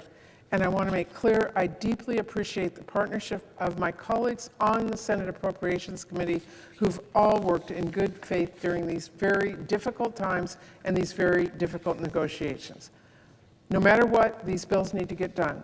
And our staff put in late nights, and our chairs and ranking members held countless conversations to compromise and work towards solutions. I hope to continue building on that progress and showing what it does look like when we come together and put families before politics. I look forward to getting our next minibus up on the floor to move multiple needed bills along that we have marked up in the committee and get those to conference. And I hope we can be on that package as soon as possible. I look forward to working with the senator from Maine and working to get those final bills completed so they too can be conferenced with the House as soon as possible. And I want to thank all of our committee members and staffs for their incredible work on these critical bills. We have a lot of work ahead, and I know we can get there. Passing full-year funding bills to ensure that Congress, not Trump or Russ vote, decides how taxpayer dollars are spent. We should never turn the keys over to Trump and his cabinet secretaries, allowing them to make unilateral cuts and to shift funding around however they please. Every day, they prove in a new way how critical it is that Congress assert its authority and rein in their chaos, and I will continue to working to do that on the Appropriations Committee. But I also, Mr. President, need to continue fighting to stop the mega healthcare hike for as long as there is still time left on this clock to fix this. The reality is there is a point where it will be too late to make a meaningful difference. But until we reach that point of no return, we do have to fight tooth and nail to force Republicans to actually work with us on that issue. And because in this package, Republicans have yet to refuse to address the healthcare crisis families are facing right now, a crisis that gets work and harder to fix every single day, I will be voting no. Thank you, Mr. President. I yield the floor.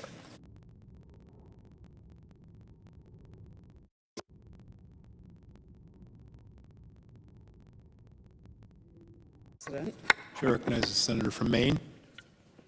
Mr. President, this is the 41st day of an entirely unnecessary government shutdown, a shutdown that never should have occurred, a shutdown that has caused tremendous harm to the American people, to our national security, to our entire country, a shutdown that has resulted in federal employees being furloughed, laid off, or forced to work without compensation.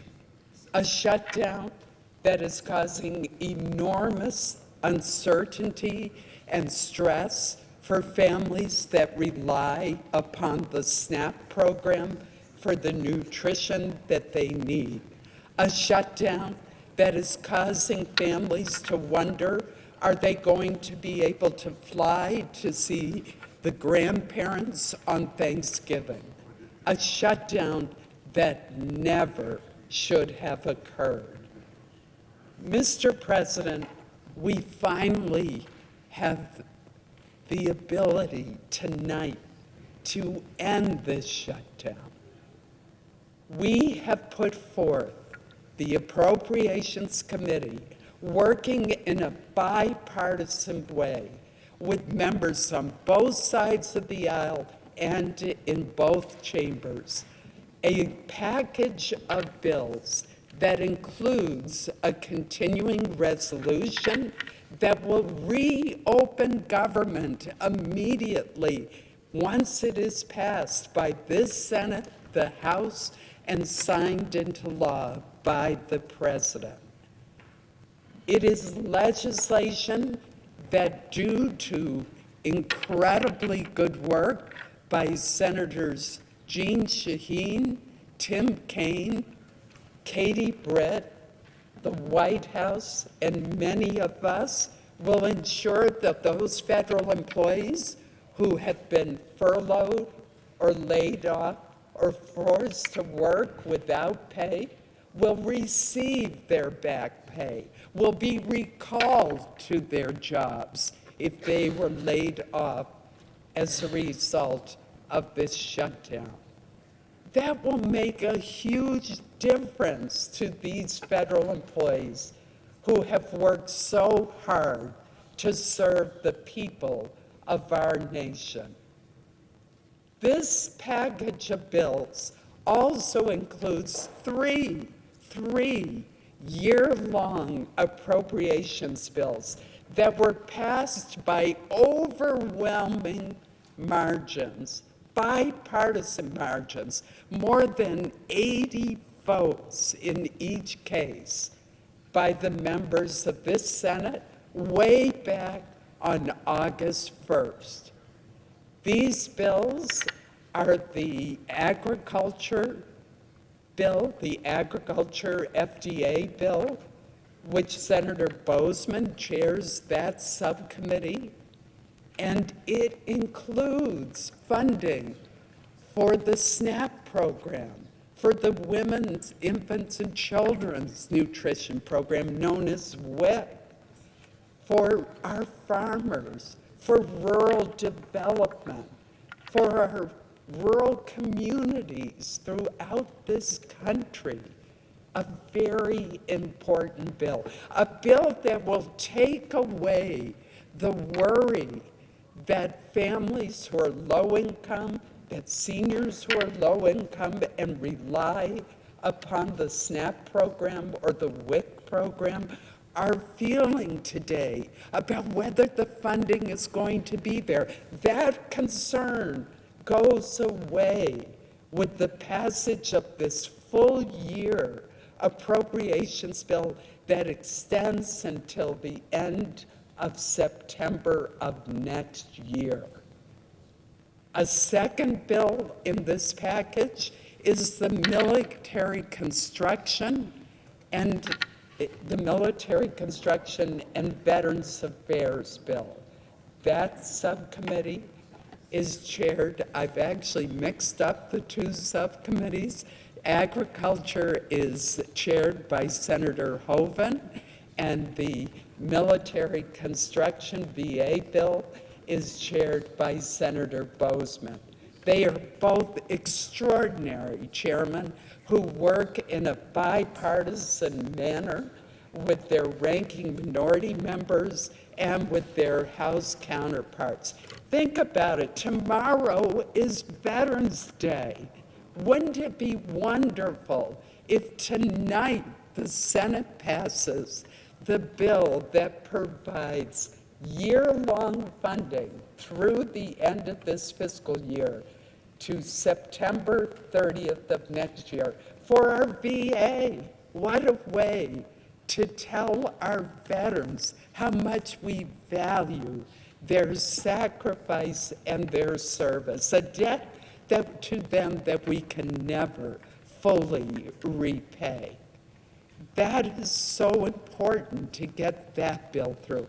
And military construction projects, what a difference that makes to our troops all over the world. There are two that matter a great deal to me in the state of Maine. One that will help the Portsmouth Naval Shipyard, which I worked with my fellow senator from Maine and our two senators from New Hampshire, and one that will benefit the Air National Guard base in Bangor, Maine, where I live. I am so proud of that base. It does more refuelings than any base on the East Coast during wartime, and it is extraordinarily skillful and filled with patriots. They will be taken care of, Mr. President. And the third bill is the legislative branch bill. That bill answers concerns that a lot of our members have about security in this increasingly polarized and difficult environment in which we live. But that's not all, Mr. President. And I want to correct any misimpression that has been given by some who have spoken today on the other side of the aisle.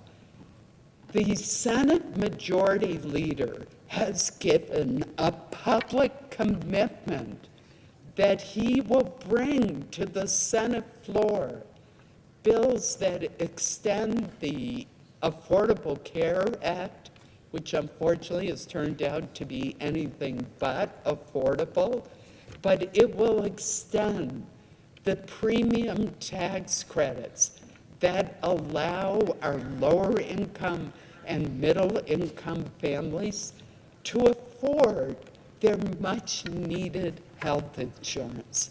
In many cases, these are individuals who are self-employed, so they do not get health insurance through the workplace. Or they're the employees of small businesses that are unable to provide health insurance, particularly in this time when we're seeing skyrocketing premiums. So as I've said from the beginning, I support an extension of the ACA tax credits, but they need reform. It is wrong that wealthy families qualify for taxpayers subsidized tax credits for their health insurance when they can afford their own health insurance. That was a change in Obamacare that was made during COVID. We should take a look at what the original income cap was under the Affordable Care Act. It was 400% of the poverty level. Now, we can decide what it should be, but surely we ought to be able to agree in a bipartisan way that there should be some cap on income so that very wealthy individuals are not able to receive taxpayer-funded tax credits. Let's limit that to those who are in middle income and lower income families. So there are other great ideas that have been raised by our colleagues on how we can reform the ACA to make health insurance more affordable. And I know that the chairs of both the Health Committee, Senator Cassidy, who is a medical doctor, as well as Chairman Mike Crapo from the Finance Committee, have promised to have hearings to take a hard look at this, and we have the commitment of the Majority Leader to bring these bills to the floor. So it's just not true that we're ignoring this issue. We do need to act by the end of the year, and that is exactly what the Majority Leader has promised. In addition, he has pledged to bring additional year-long appropriations bills to the Senate floor, and we will be doing that shortly, and that is the right thing to do. I want to thank the 8 Democrats who yesterday stood up for the American people and did what was right, pledged to reopen government, to pass these 3 appropriations bills that members of this chamber passed by over 80 votes on August 1st, and which will take away the threat of any kind of shutdown for the programs in those 3 bills. And as I mentioned, the last bill is the Ledge Branch bill. I want to thank Senator Mark Wayne Mullen for his leadership on that bill as well. We have terrific members of the Appropriations Committee on both sides of the aisle who have worked so hard. And I must say that I think all of them ought to be voting for this package of bills tonight. Mr. President, I made most of my comments yesterday when I brought these bills to the floor. There are others who are seeking recognition, so I will cease my remarks, but I just want to encourage everyone to cast their vote for this package of bills so that we can send it over to our House colleagues, where I hope they will do the same, and then send it to the President, who has already endorsed this package and pledged to sign the bill into law. Let's end this entirely unnecessary, shameful shutdown. Mr. President, I ask unanimous consent that there be 2 minutes of debate equally divided prior to each roll call in relation to calendar number 168, H.R. 5371. Without objection.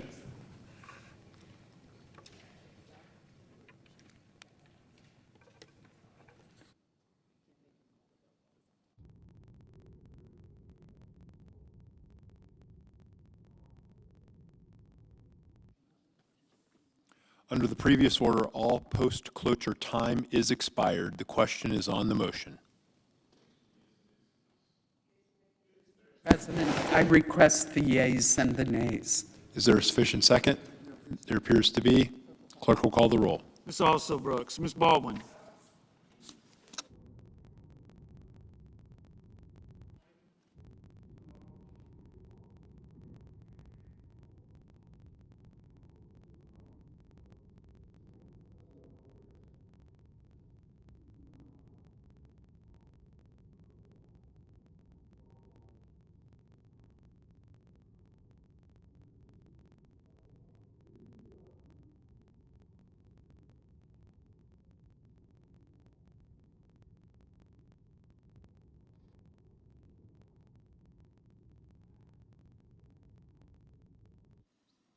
Mr. Banks, Mr. Barrasso, Mr. Bennett,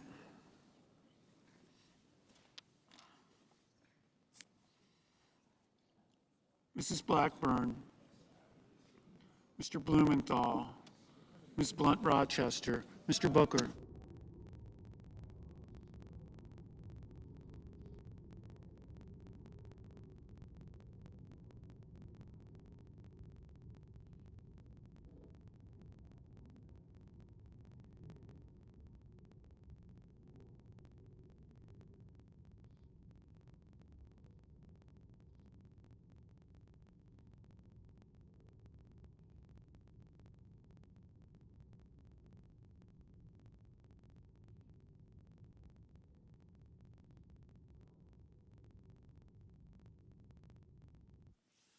Mr. Booker, Mr. Bozeman, Mrs. Britt, Mr. Budd, Ms. Cantwell, Mrs. Capito, Mr. Cassidy, Ms. Collins, Mr. Coons, Mr. Cornyn, Ms. Cortez Masto, Mr. Cotton, Mr. Kramer, Mr. Crapo, Mr. Cruz, Mr. Curtis, Mr. Daines, Ms. Duckworth, Mr. Durbin, Ms. Ernst, Mr. Fetterman,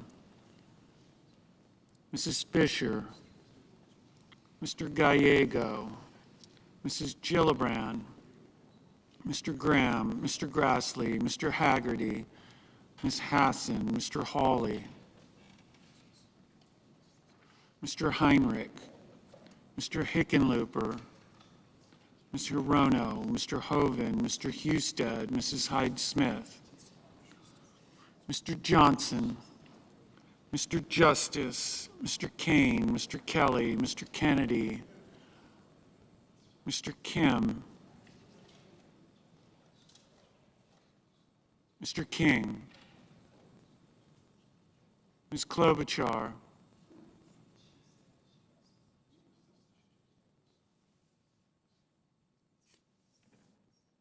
Mr. Langford, Mr. Lee,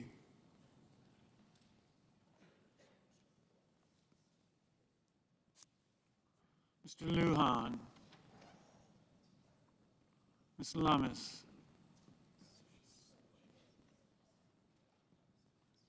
Mr. Markey,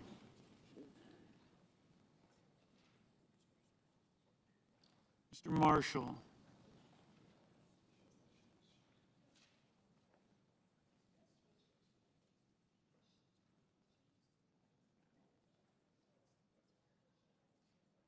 Mr. McConnell, Mr. McCormick, Mr. Merkley, Mrs. Moody. Thank you.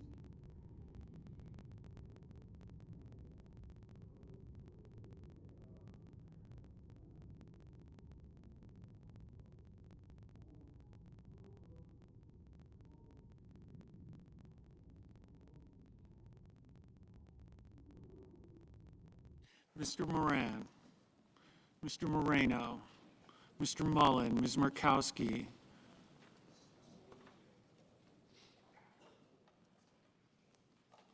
Mr. Murphy, Mrs. Murray, Mr. Ossoff, Mr. Padilla, Mr. Paul, Mr. Peters, Mr. Reed, Mr. Ricketts, Mr. Risch, Ms. Rosen, Mr. Rounds, Mr. Sanders,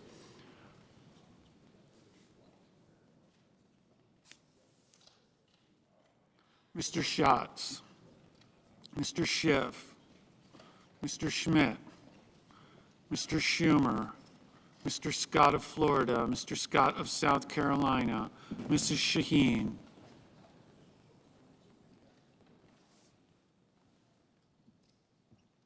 Mr. Sheehy, Ms. Slotkin, Ms. Smith,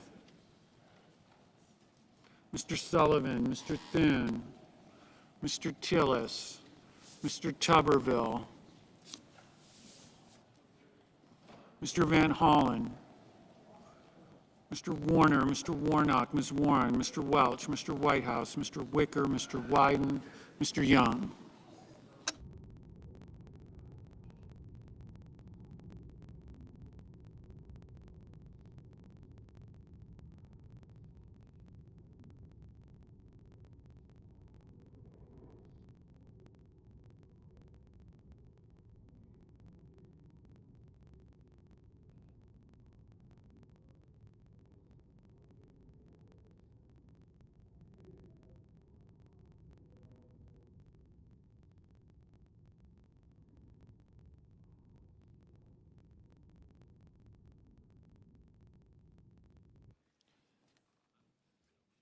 Senators voting in the affirmative: Barrasso, Collins, Cornyn, Daines, Graham, Husted, Hyde-Smith, Kennedy, King, Lankford, Marshall, Moreno, Mullen, Rounds, Scott of Florida, Sheehy, Thune. Senators voting in the negative: Baldwin, Blunt Rochester, Duckworth, Ossoff, Paul, Wyden.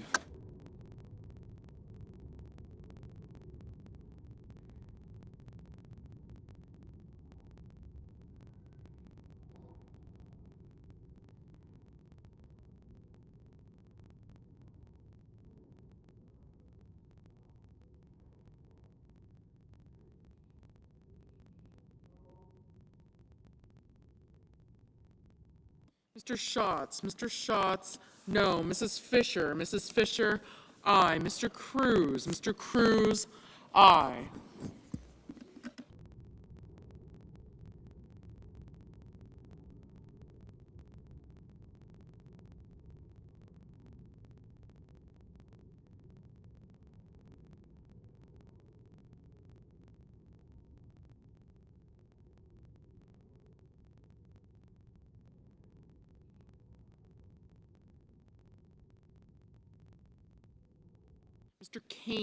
Mr. Kane, aye.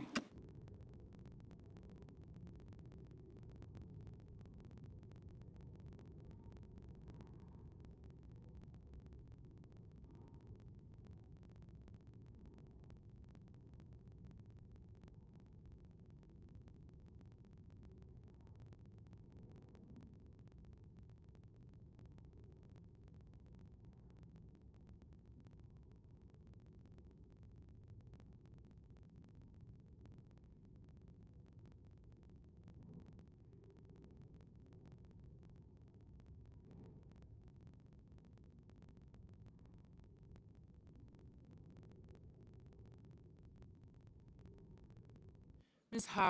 Hassan, aye.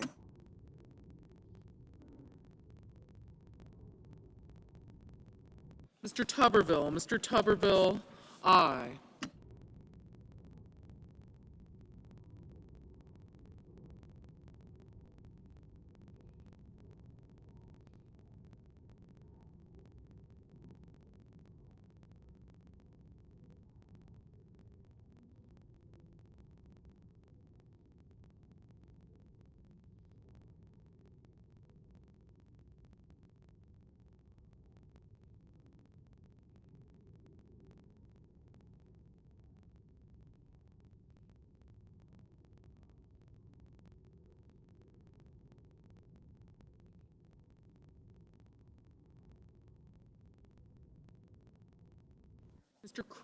Mr. Kramer, aye.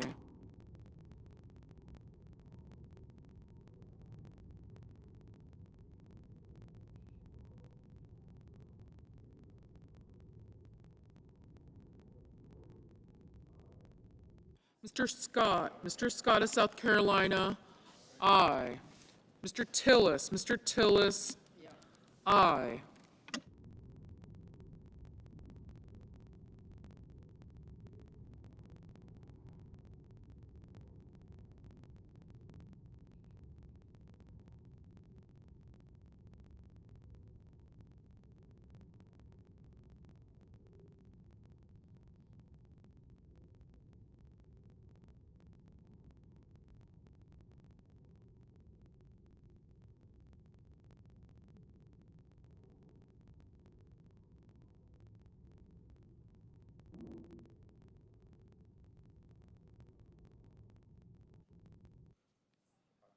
Mr. Schmidt, aye.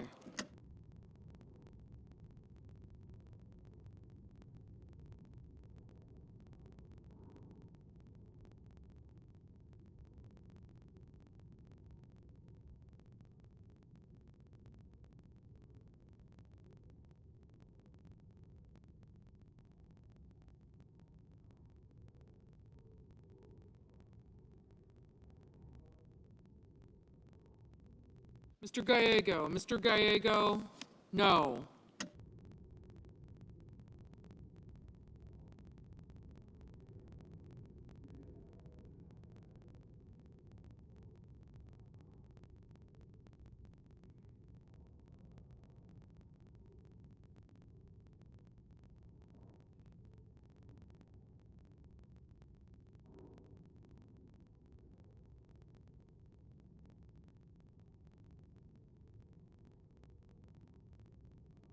Mr. Crapo, aye.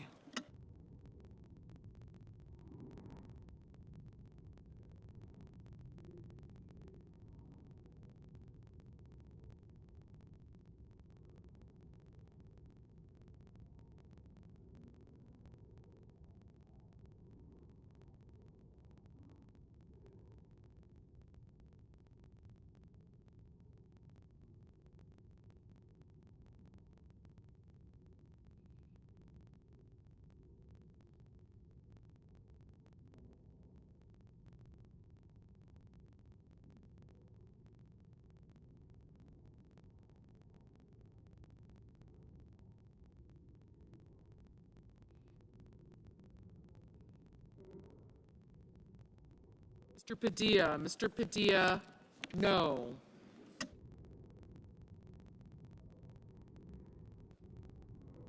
Mr. Lujan, no.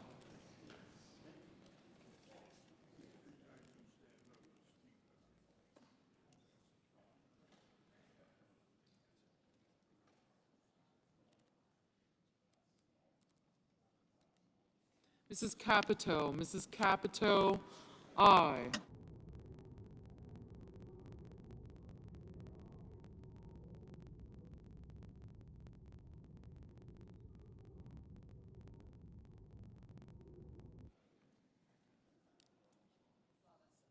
Ms. Lummis, aye. Mr. Grassley, aye.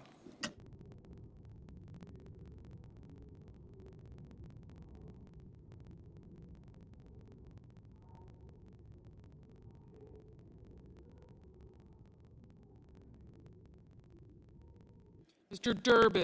Durbin, aye.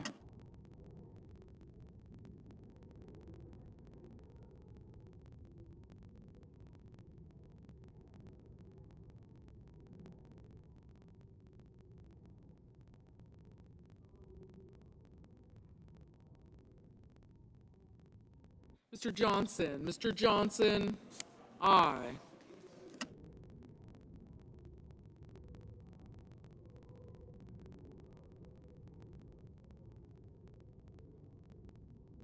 Ms. Ernst, aye.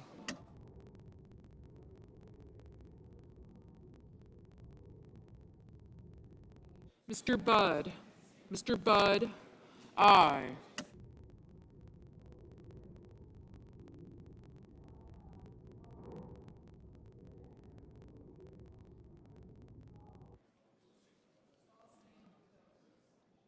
Mr. McConnell, aye.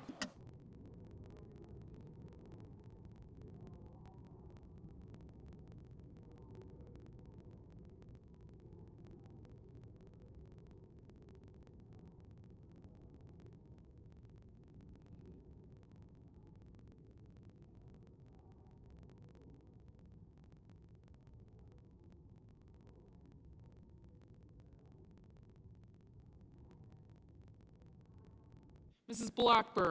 Blackburn, aye.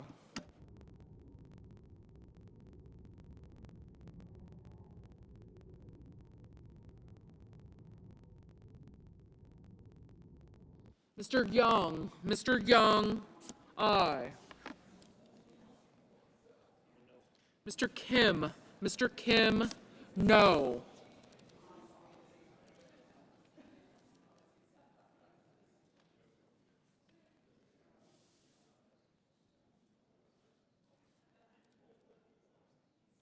Mr. Heinrich, no. Mr. Reed, no.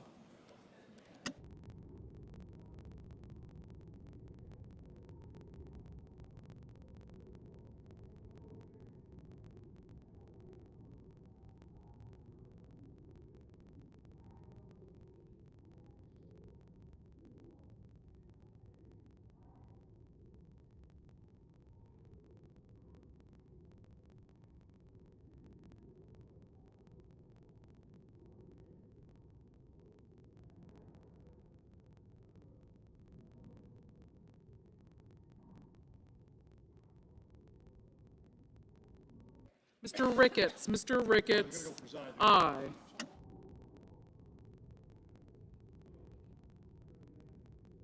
Mr. McCormick, aye.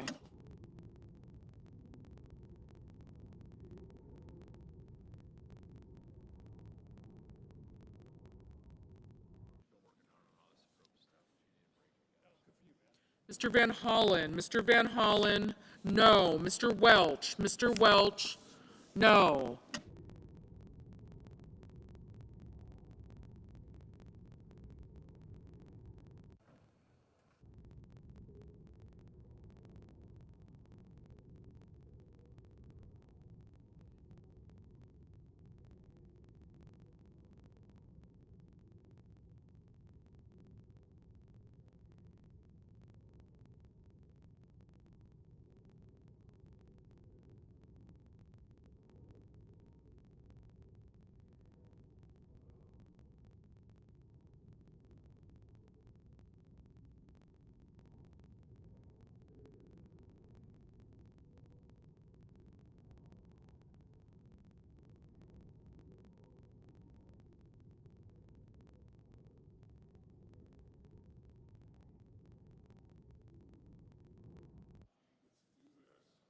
Mr. Curtis, aye.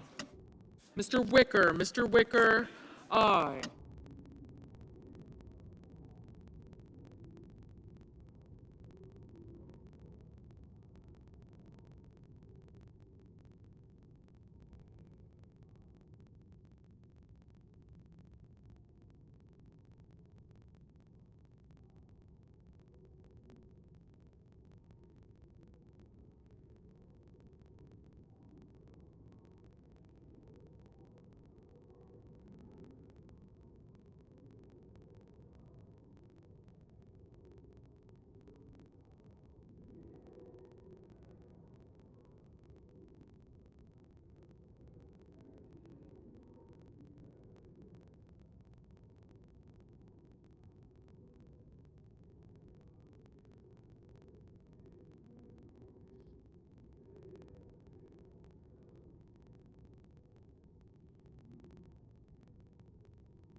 Mr. Merkley, Mr. Merkley, no.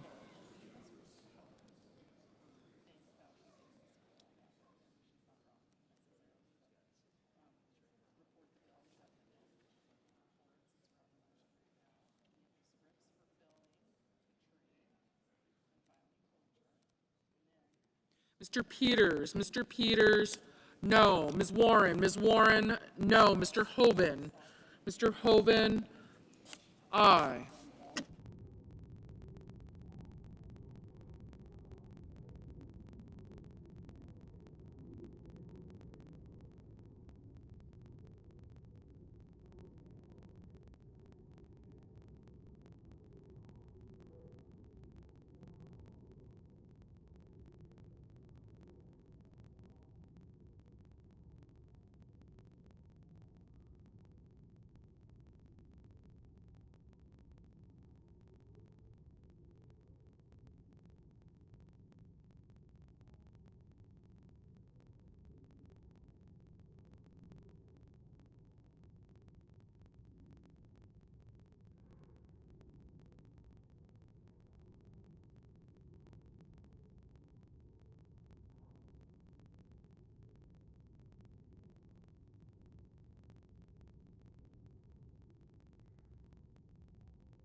Mr. Markey, no.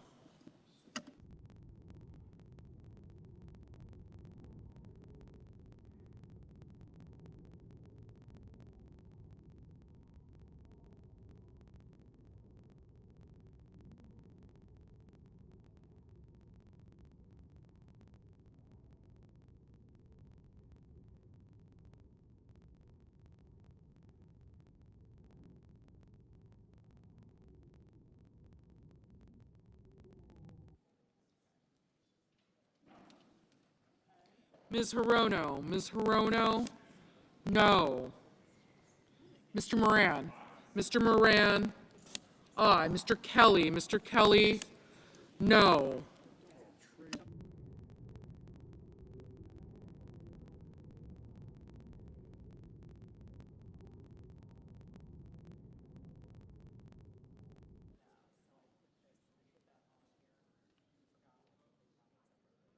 Mr. Whitehouse, no.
Mr. Schiff, no. Ms. Murkowski, aye.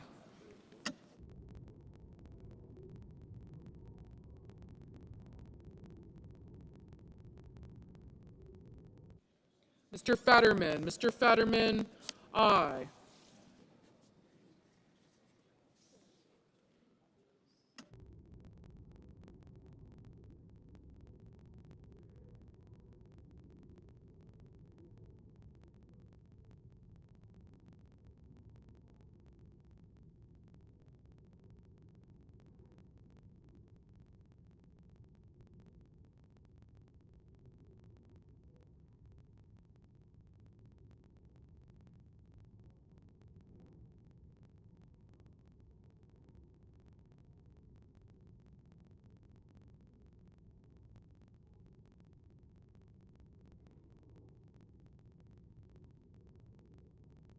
Mr. Murphy. Mr. Murphy, no.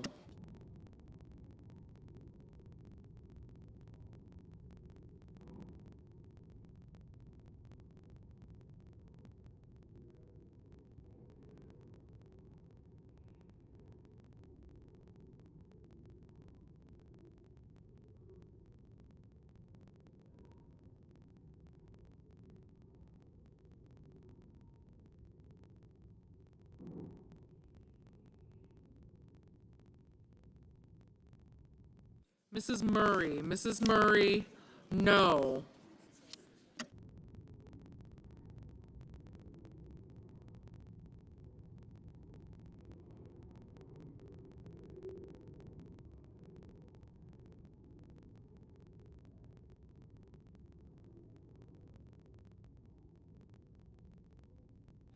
Mr. Cotton. Mr. Cotton, aye.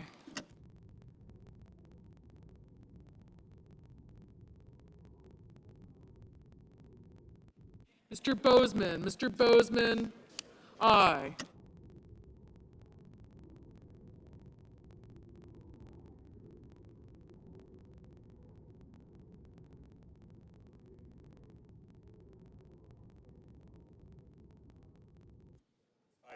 Mr. Lee. Mr. Lee, aye. Mrs. Moody. Mrs. Moody, aye.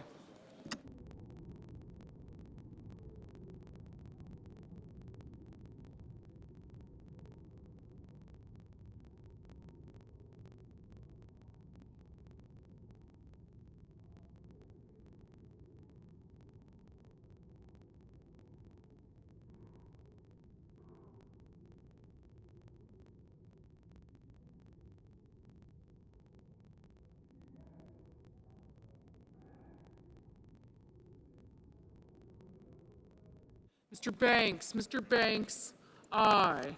Mr. Cassidy. Mr. Cassidy, aye.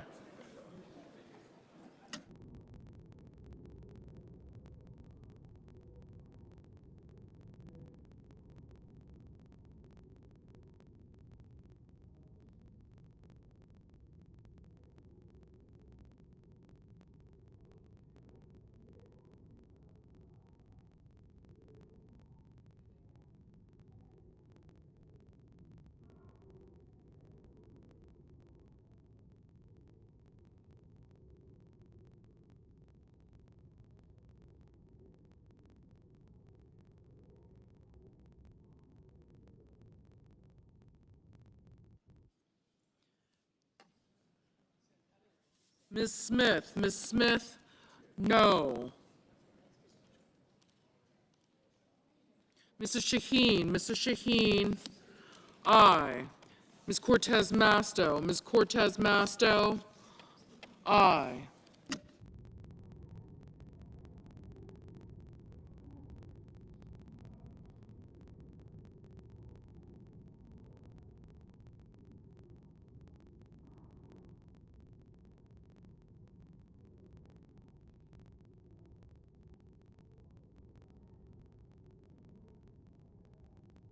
Mr. Hawley. Mr. Hawley, aye.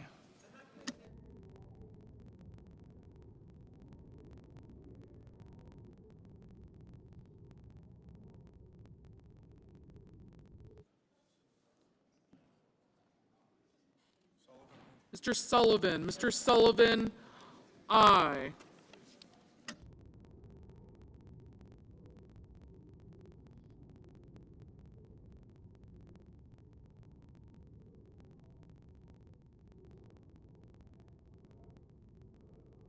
Mr. Bennett. Mr. Bennett, no.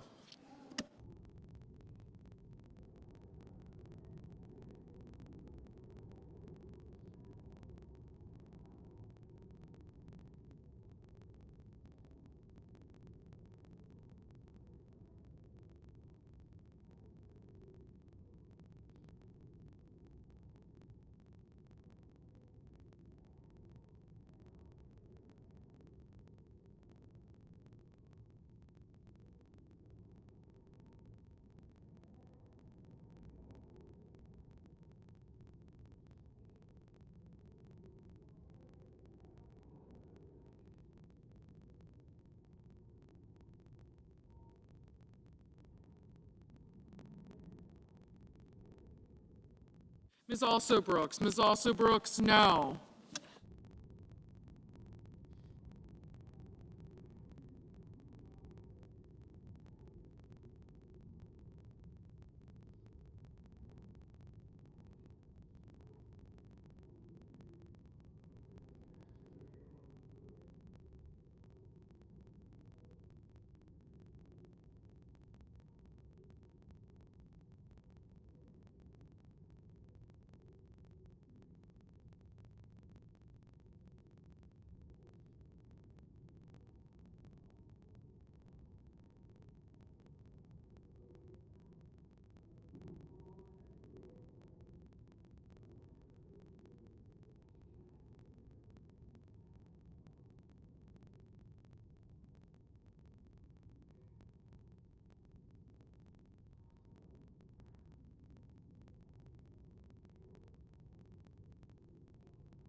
Ms. Cantwell, Ms. Cantwell, no. Mr. Hickenlooper, Mr. Hickenlooper, no.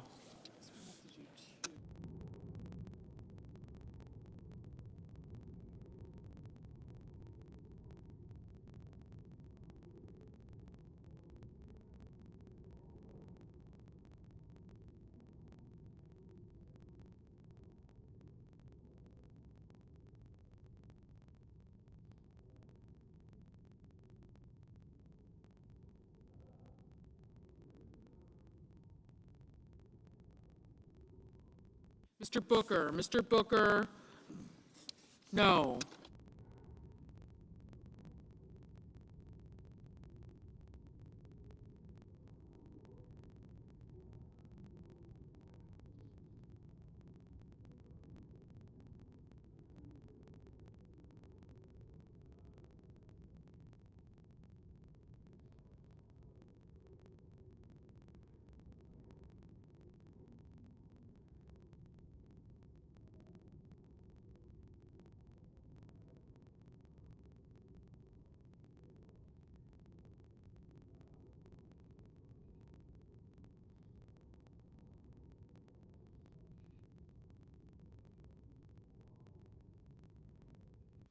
Mr. Warner, no.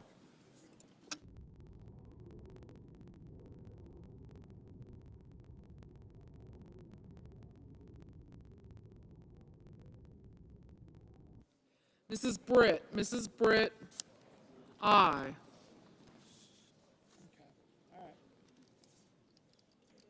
Ms. Slotkin, no.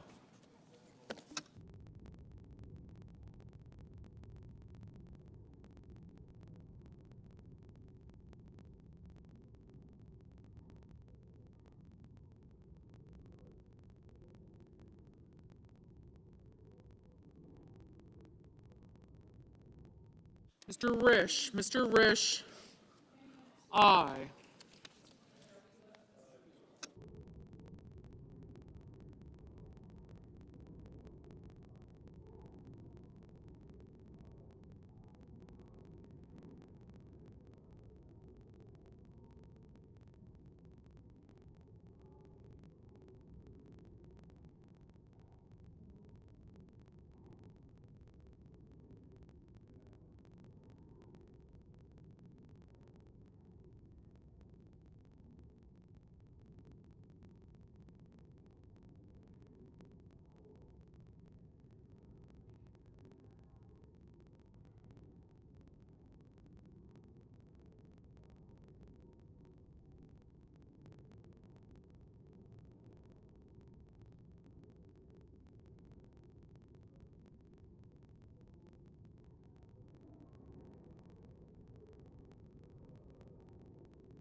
Mr.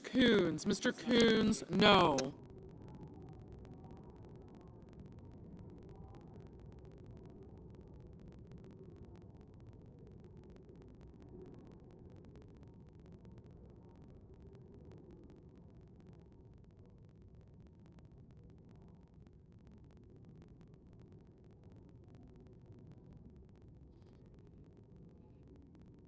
Mr. Justice, Mr. Justice, aye.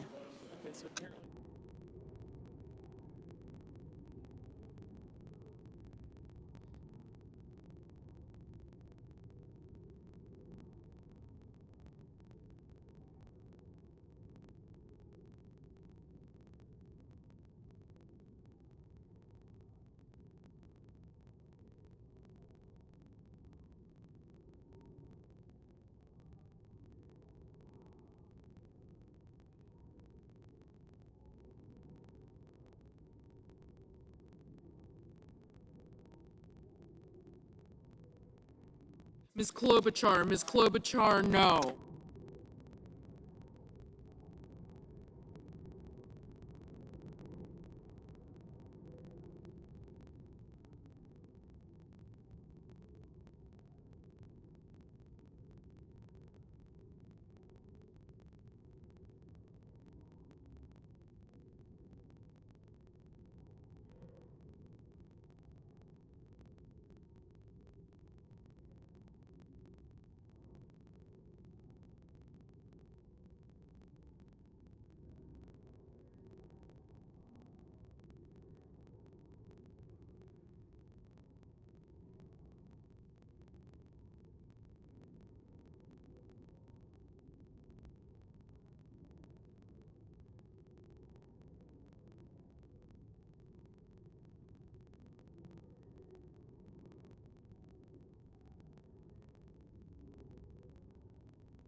Mr. Haggerty, aye.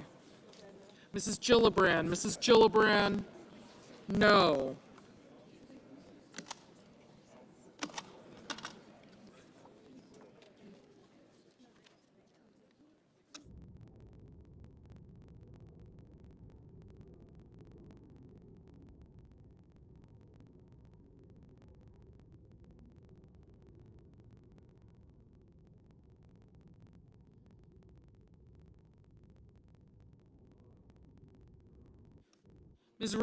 Ms. Rosen, aye.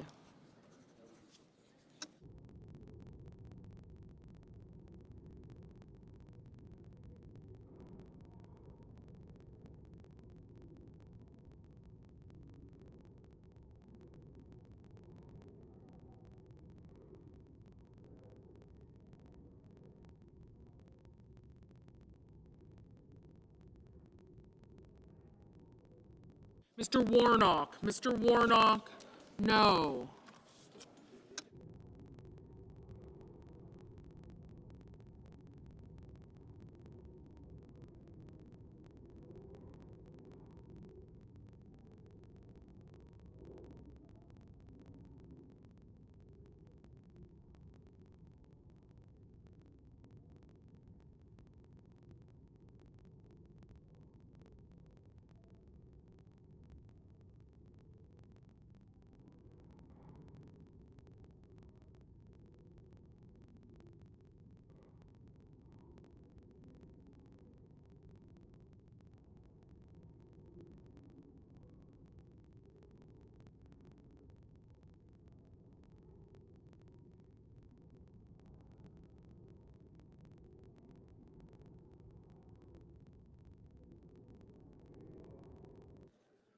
Mr. Blumenthal, no.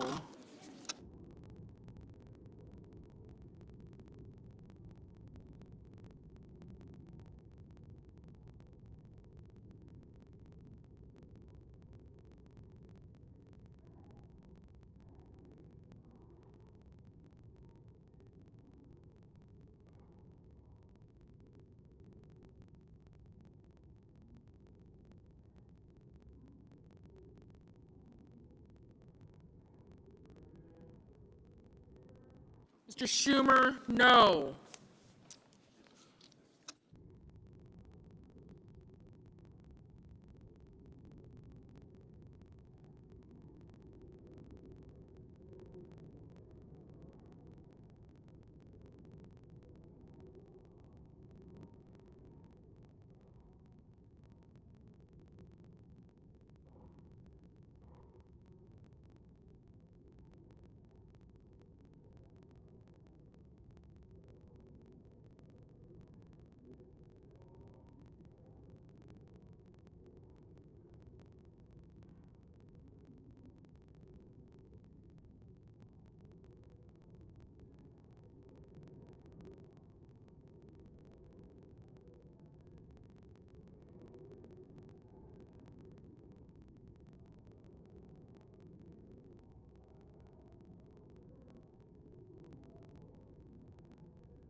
Mr. Sanders, no.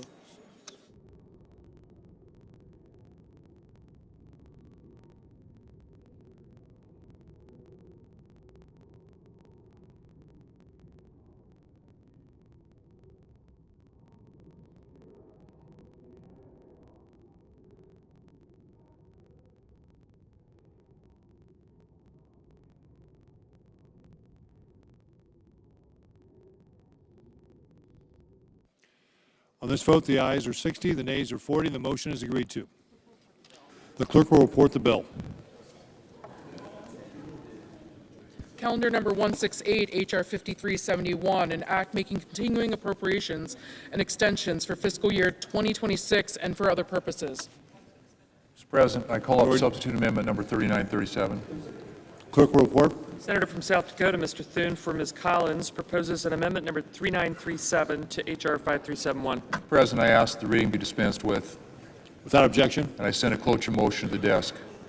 Clerk will report. Cloture motion, we, the undersigned senators, in accordance with the provisions of Rule 22 of the Standing Rules of the Senate, do hereby move to bring to a close debate on substitute amendment number 3937 to calendar number 168, H.R. 5371, an act making continuing appropriations and extensions for fiscal year 2026 and for other purposes, signed by 17 senators as follows. President, I ask consent to reading the nays be waived, Without objection. and I ask for the yeas and nays on the amendment. Is there a sufficient second? There appears to be. The yeas and nays are ordered. Mr. President, I call up amendment number 3941 from Senator Paul. Clerk will report. The Senator from South Dakota, Mr. Thune, for Mr. Paul, proposes an amendment number 3941 to amendment number 3937. Mr. President, I ask that the reading be dispensed with, Without objection. and I ask for the yeas and nays on the amendment. Is there a sufficient second? There appears to be. The yeas and nays are ordered. Mr. President, I have a second-degree amendment at the desk. Clerk will report. The Senator from South Dakota, Mr. Thune, proposes an amendment number 3942 to amendment number 3941. Mr. President, I ask the reading be dispensed with, Without objection. and I have an amendment to the text of the underlying bill. The clerk will report. The Senator from South Dakota, Mr. Thune, proposes an amendment number 3943 to the language proposed to be stricken by amendment number 3937. Mr. President, I ask the reading be dispensed with, Without objection. and I ask for the yeas and nays on my amendment. Is there a sufficient second? There appears to be. The yeas and nays are ordered. Mr. President, I have a second-degree amendment at the desk. The clerk will report. The Senator from South Dakota, Mr. Thune, proposes an amendment number 3944 to amendment number 3943. Mr. President, I move to commit the bill to the Committee on Appropriations with instructions. The clerk will report. The Senator from South Dakota, Mr. Thune, moves to commit the bill H.R. 5371 to the Committee on Appropriations to report back forthwith instructions. Mr. President, I number ask the reading be 3945. dispensed with, Without objection. and I ask for the yeas and nays on the motion to commit with instructions. Is there a sufficient second? There appears to be. The yeas and nays are ordered. Mr. President, I have an amendment to the instructions. Clerk will report. Senator from South Dakota, Mr. Thune, proposes an amendment number 3946 to the instructions of the motion to commit, amendment number 3945. Mr. President, I ask consent the reading be waived, Without objection. and I ask for the yeas and nays on my amendment. Is there a sufficient second? There appears to be. The yeas and nays are ordered. Mr. President, I have a second-degree amendment at the desk. The clerk will report. The senator from South Dakota, Mr. Thune, proposes an amendment number 3947 to amendment number 3946. Mr. President, I ask consent the reading be waived, Without objection. and I send a cloture motion to the desk with respect to calendar number 168, H.R. 5371. The clerk will report. Cloture motion, we, the undersigned senators, in accordance with the provisions of Rule 22 of the Standing Rules of the Senate, do hereby move to bring to a close debate on calendar number 168, H.R. 5371, an act making continuing appropriations and extensions for fiscal year 2026 and for other purposes as amended, signed by 17 senators as follows. President, I ask consent the reading of the names be waived. Without objection.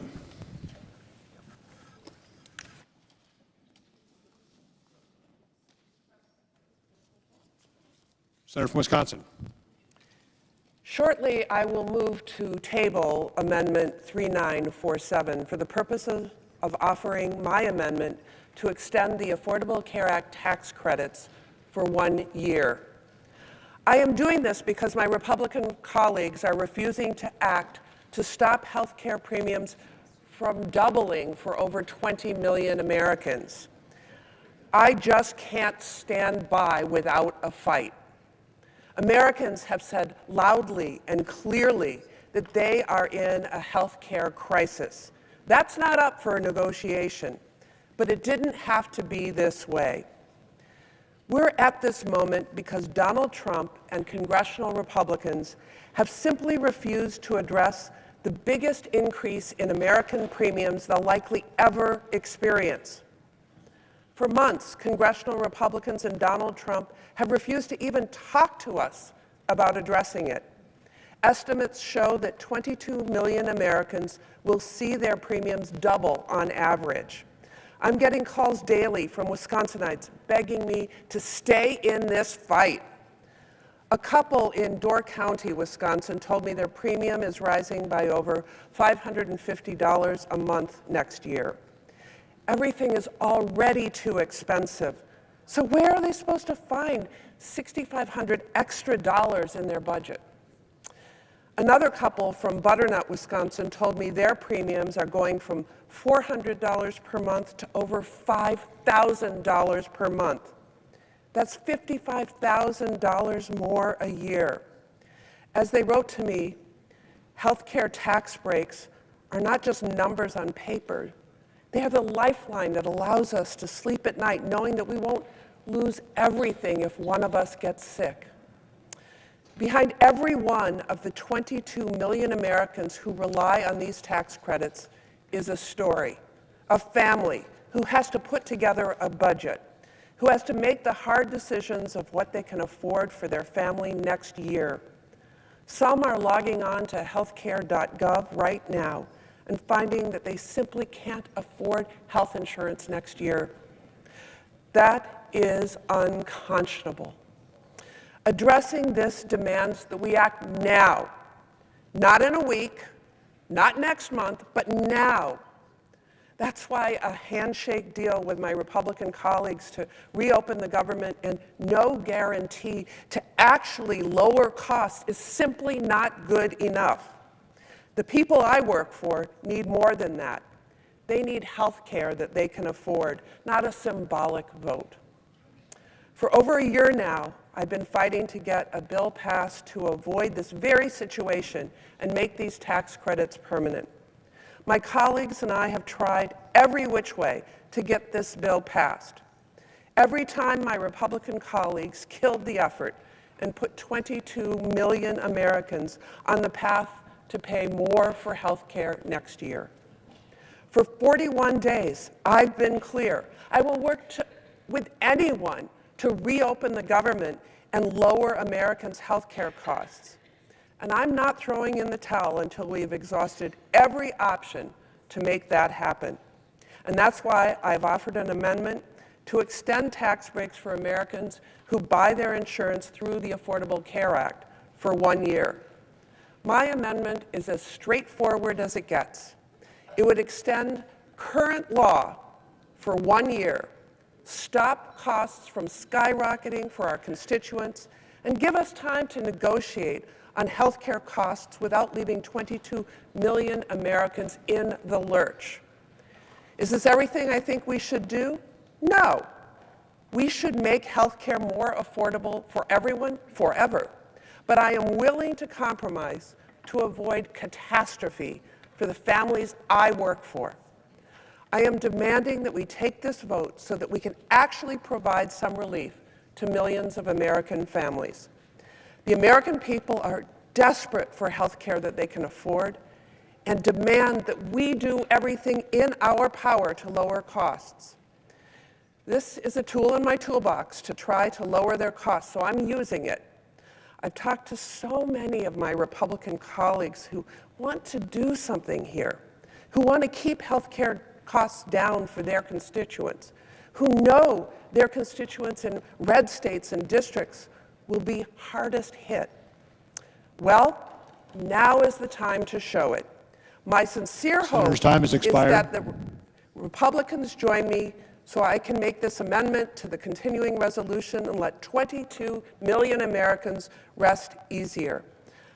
I hope my Republican colleagues choose to join us. And now I yield to Senator Sanders. I want to thank the Senator for Wisconsin. Senator from Vermont is recognized. Thank you. I want to thank the Senator for Wisconsin for offering this important and very simple and straightforward amendment. Nothing can be simpler. Are you prepared, I say to my Republican friends, to sit back and allow over 20 million Americans to see a doubling of their health care premiums? In my state of Vermont, people who are 65, 63 years of age will in some cases see a tripling or a quadrupling, and that is the case in your states as well. And all that Senator Baldwin is saying is, let us take a deep breath. Let us make sure that people do not see an outrageous increase in their premiums. Let us not pave the way for 15 million Americans to lose their health care entirely because of savage cuts to Medicaid. All she is asking. Now, I noticed that recently some of my Republican colleagues are beginning to talk about the health care crisis. Well, during Trump's first 4 years, he had virtually nothing to say about the crisis, nothing to say about it in the next 4 years, but I'm glad that there is some discussion. The truth of the matter is, in my view, that the current health care system is broken, it is dysfunctional, and it is cruel. But I want to ask my Republican friends a simple question. Are you happy with the fact that here in the United States we are the only major country not to guarantee health care to every man, woman, and child? We are unique. That's not the kind of exceptionalism we should be proud of. Are you happy that we are paying twice as much per capita for health care, over $14,000 per person, than any other major country, and yet we have 85 million Americans who are uninsured or underinsured? Are you content with the fact that the insurance companies and the drug companies are making huge profits, paying their CEOs exorbitant salaries? Are you happy with that? Are you happy that patients in America have to get on the phone and fight like crazy and deal with all kinds of bureaucrats in order to get the health care that they paid for in an incredibly complicated, broken system? So if you want to have a debate about health care, let's have that debate. I happen to believe that we should join the rest of the industrialized world, guarantee health care to all people through a Medicare for all single-payer system. You got a better idea, bring it forward. But what we should agree upon is that you don't raise premiums by 100%, or in some cases, triple or quadruple. Let's take a deep breath. Let's extend these ACA subsidies for another year. Let's have that debate on health care. That's what the American people want. And with that, Mr. President, I would yield to the Senator from Michigan. Thank you, Mr. President. Senator from Michigan is recognized. Thank you, Mr. President. Rise today in support of Ms. Baldwin's amendment on a clean one-year extension of the healthcare.gov credits. Since July, I'd been really clear if you want me to vote on a deal, it's got to do something to bring down the cost of health care because of the health care crisis that Republicans in this chamber precipitated back in July. Just to review the bidding, in July, the big beautiful bill, which all of you voted for, most of you voted for, slashed Medicaid and slashed coverage for people on healthcare.gov. Now, all our hospitals, all our healthcare systems, all our nursing homes, everybody accepted that and started to plan. In response to that, the hospitals said, well, look, people are still going to come, they're still going to get in car accidents, they're still going to have heart attacks, they're just not going to be covered by health insurance. So we're going to have to charge the people with insurance even more money. So we are now at a point, this crisis that's been precipitated has led to the fact that every single American, everyone watching, everyone listening, is either facing losing their health insurance or paying more. And that includes people on private employer-provided insurance. When we take a step back and we look at all the people that are going to fall off health care, all the healthy young people who are not going to pay for health care anymore, it looks like across at least my state, every single person is looking at their prices doubling. Not just the people who are affected by the big beautiful bill, but the bill payers, the people on private health insurance. Now, no one in this room would say that we are paying too little for health care right now. And I don't always agree with Senator Sanders, but I can say there is no more broken system in America than health care right now. It needs full rebuilding. We may disagree on some of the ways to do it, but the Republicans have offered zero plan, zero ideas. Hell, Marjorie Taylor Greene is talking about how Republicans don't have a plan. Never thought I'd be agreeing with her. So today, all we're asking for is a clean one-year extension. No one says Obamacare is perfect. No one says a clean extension is perfect, but you have pushed people back into a corner. You have said we're going to pay for our tax cuts on the backs of everyday Americans by using their health care as the bail payer. So can we do a one-year extension, please, so that we can have some kind of conversation, a real conversation, that the American people expect people of our stature to be having?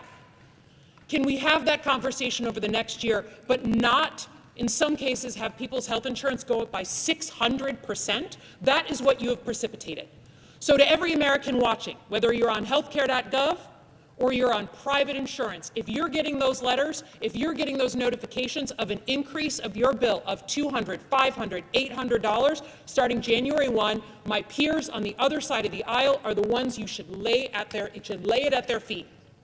Because they have put us in this place, and if they vote tonight against this, it's because they don't give a crap about the cost of your health care. They don't give one single crap about it. So I hope my colleagues find it in their hearts to say, let's fix the system, fine, but at least for now give us a one-year extension so we can have a real conversation. With that, I yield back. Mr. President. Senator from Wisconsin. I move to table Amendment 3947 for the purposes of offering my amendment to extend ACA tax credits for 1 year. That's Baldwin 3950, and I ask for the yeas and nays. Is there a sufficient second? There appears to be. Clerk will call the roll. Ms. Alsobrooks. Ms. Baldwin. Mr. Banks. Mr. Barrasso.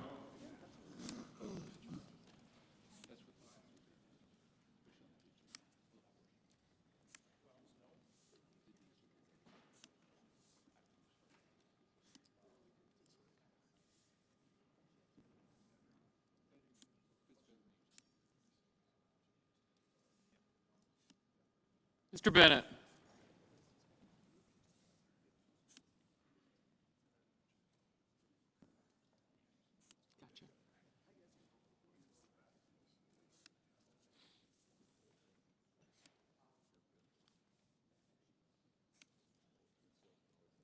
Mrs. Blackburn, Mr. Blumenthal. Ms. Rochester. Mr. Booker. Mr. Bozeman. Mrs. Britt. Mr. Budd, Ms. Cantwell, Mrs. Capito, Mr. Cassidy, Ms. Collins,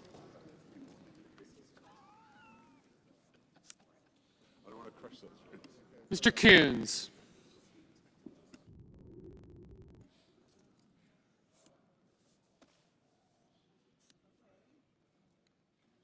Mr. Cornyn, Ms. Cortez Masto, Mr. Cotton, Mr. Kramer, Mr. Crapo, Mr. Cruz, Mr. Curtis, Mr. Daines,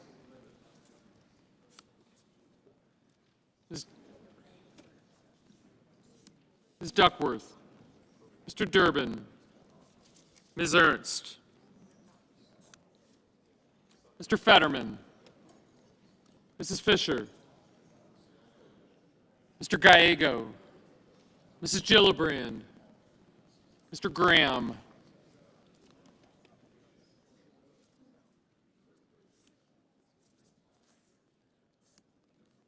Mr. Grassley, Mr. Haggerty, Ms. Hassan,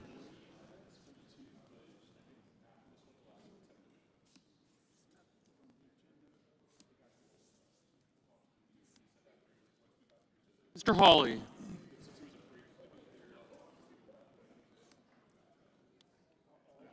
Mr. Heinrich, Mr. Hickenlooper, Ms. Hirono, Mr. Hoven, Mr. Husted, Mrs. Hyde-Smith,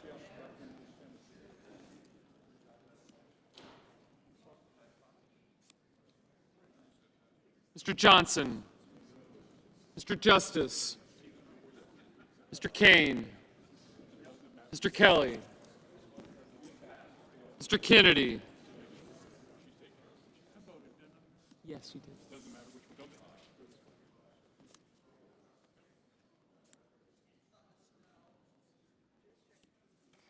Mr. Kim,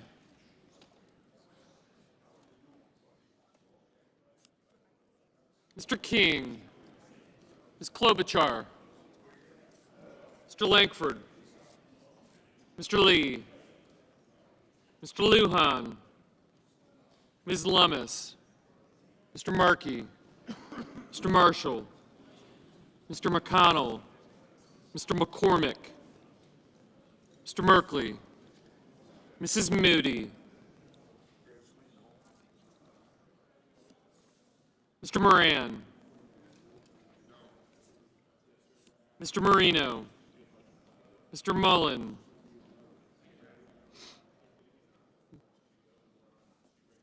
Ms. Murkowski, Mr. Murphy, Mrs. Murray,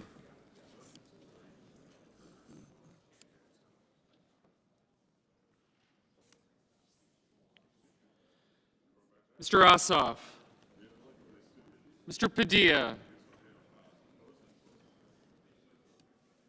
Mr. Paul, Mr. Peters, Mr. Reed, Mr. Ricketts, Mr. Risch, Ms. Rosen, Mr. Rounds, Mr. Sanders, Mr. Schatz, Mr. Schiff, Mr. Schmidt, Mr. Schumer, Mr. Scott of Florida, Mr. Scott of South Carolina, Mrs. Shaheen,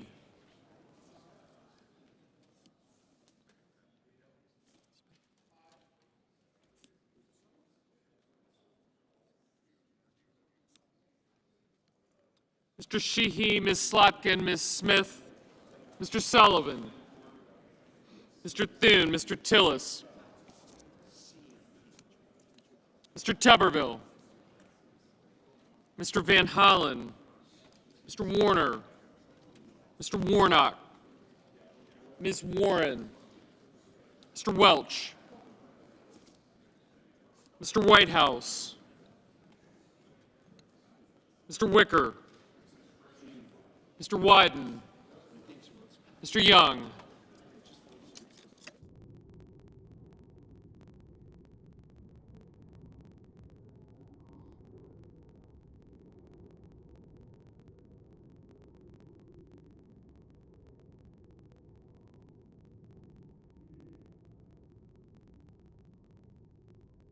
Senators voting in the affirmative: Baldwin, Bennett, Blunt Rochester, Cantwell, Coons, Cortez Masto, Durbin, Gillibrand, Hassan, Hirono, King, Merkley, Murphy, Murray, Reed, Sanders, Schatz, Shaheen, Slotkin, Smith, and Welch. Mr. Blumenthal, aye. Mr. Ossoff, aye.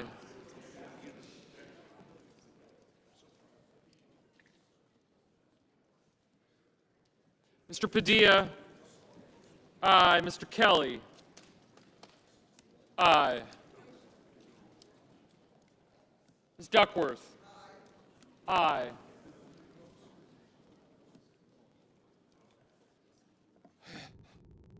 Senators voting in the negative: Banks, Barrasso, Blackburn, Bozeman, Britt, Budd, Capito, Cornyn, Cotton, Kramer, Crapo, Cruz, Graham, Grassley, Haggerty, Husted.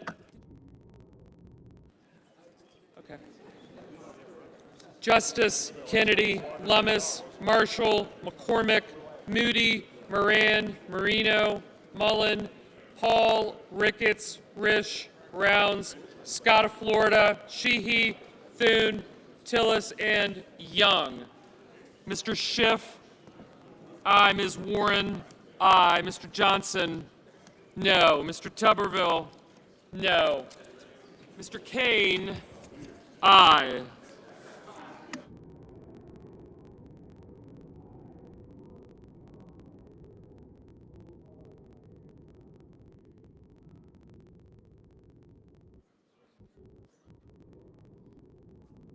Ms. Alsobrooks, aye.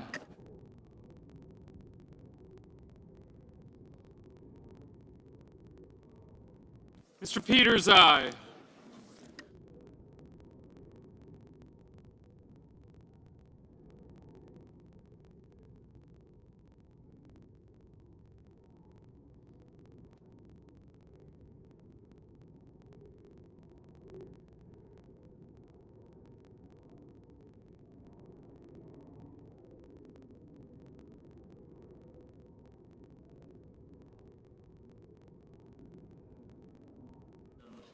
Ms. Ernst, no.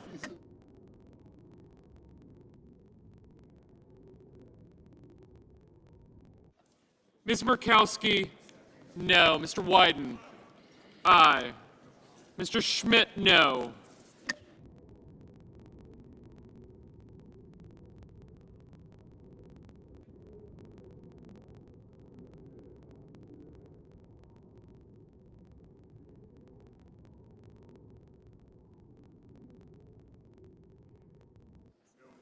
Mr. Lee, no.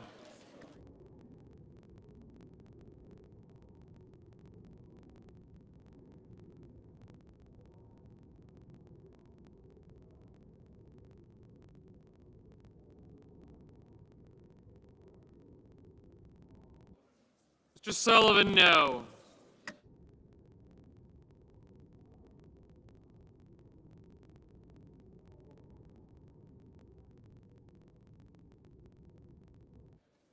Mr. Heinrich, aye.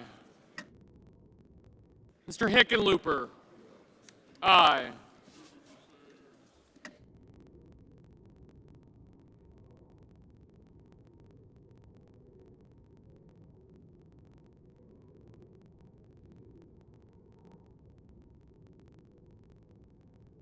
Mr. Curtis, no.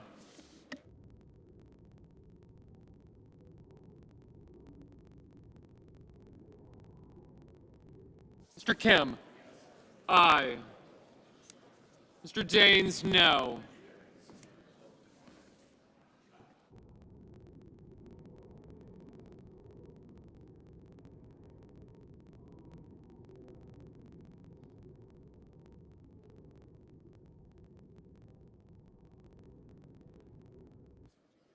Mr. Whitehouse, aye.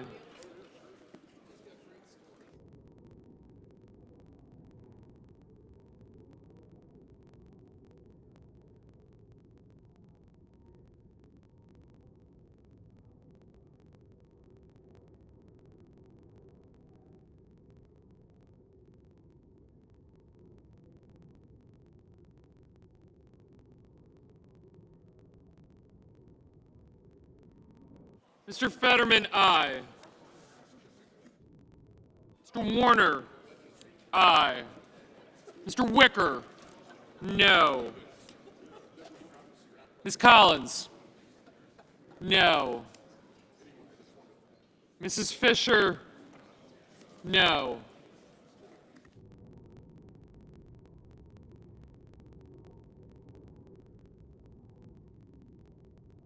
Mr. Hoven, no.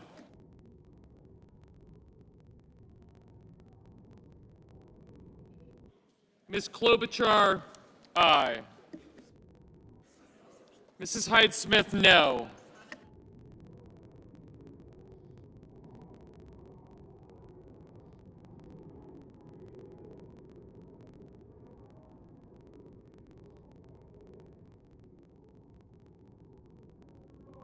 Mr. Booker, aye. Mr. Cassidy, no.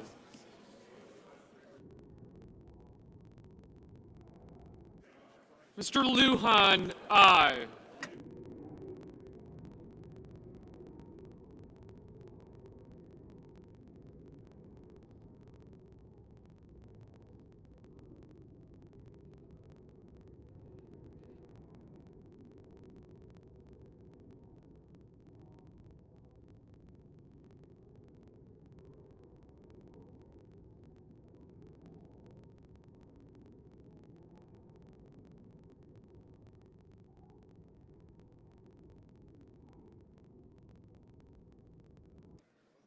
Mr. Langford, no.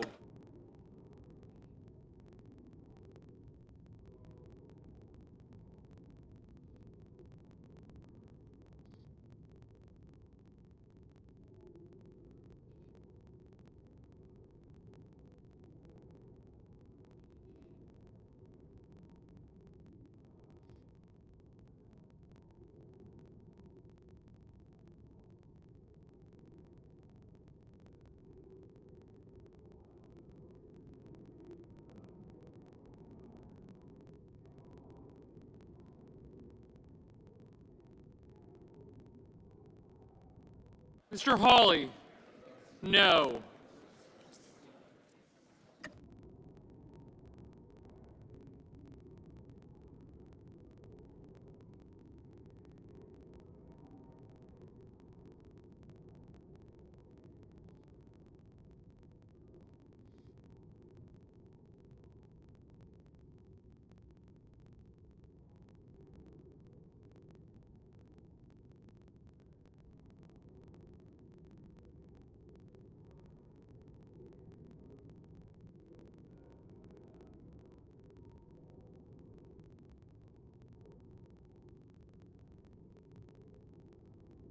Mr. Gallego, aye. Happy birthday.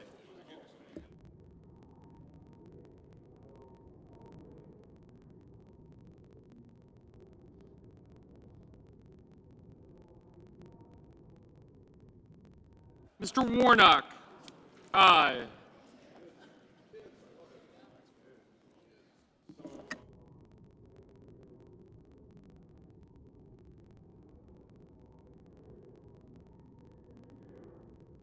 Mr. Schumer, aye.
Ms. Rosen?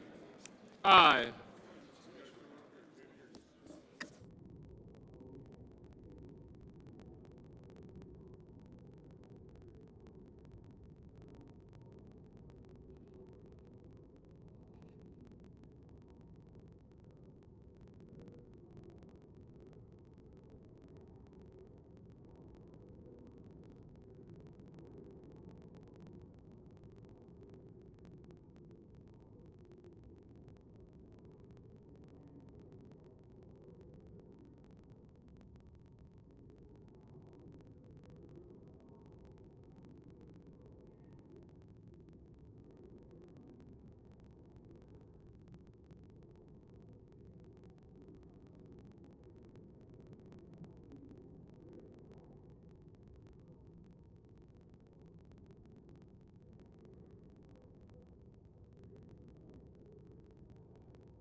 Mr. Van Hollen?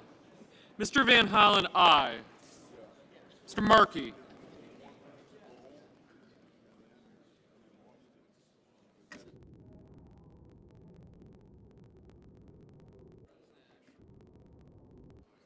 Mr. Markey, aye.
Mr. Scott of South Carolina, no.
Mr. McConnell, no.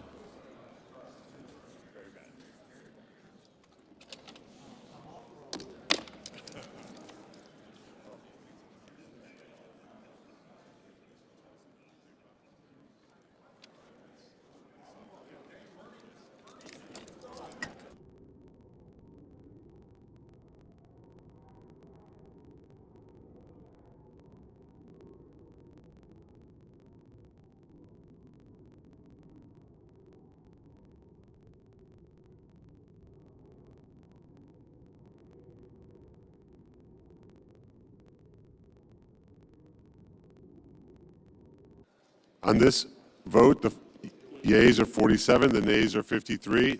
The motion is not agreed to. Mr. President. I recognize the senator from Oregon. Mr. President, I want to provide an opportunity tonight for us all to stand up for the Constitution, one of the most important powers that we have here as a Congress, and that is the ability to design a program and to fund a program. And once that's been signed into law by a President of the United States, it's the law of the land. The President has the responsibility to execute that program as designed and funded. But back in 1974, we decided to give the President a fast track to propose that something that we have designed and funded should be unfunded. It's called a rescission, a fancy name for us acting to unfund a program we previously had put in place. And here's the thing, that law, the Budget Act of 1974, says that it takes an affirmative vote of the Senate and of the House of Representatives to unfund the program that's already in law. But an unexpected challenge has emerged. And that unexpected challenge, that is, if the request from the President to unfund the program comes within 45 days of the end of the year, even if we were to act and turn down the rescission, it still means that under a grace period in the law, the funds evaporate at the end of the year. So, in other words, with no approval from the House or Senate, no new law being passed, the existing law is undone on the clock. It's like, well, it's like Cinderella's coach. It reaches midnight, and the coach becomes a pumpkin. It falls apart. It disappears. That is a threat that goes fundamentally to the difference between a democracy and an autocracy. In a democracy, we come together with all of our varied experiences, with all of our different parts of the country, and we say, here's programs and funding that fit our nation as a whole. It's a master compromise. But in an authoritarian government, one person decides what's funded and what isn't. And that is what happens in this special power when it's submitted within 45 days of the end of the fiscal year. So, however much one may like or dislike a given president in power, support or oppose, all of us have a responsibility to stand up for our constitutional power of the purse, that all of America will be served by the laws we pass, and that if they're to be undone, they have to be voted on by this chamber and the chamber down the hall in an affirmative fashion. So I will, at the appropriate moment, a minute or two from now, propose at that point to table an amendment that's in the tree so we can submit an amendment that will defend our Constitution, defend Article 1 power, defend our democracy. Thank you, Mr. President. Got it. Mr. President. Recognize the Majority Leader. Mr. President, I would ask unanimous consent that the remaining roll call votes be 10 minutes in length. Without objection, there will now be 2 minutes of debate equally divided.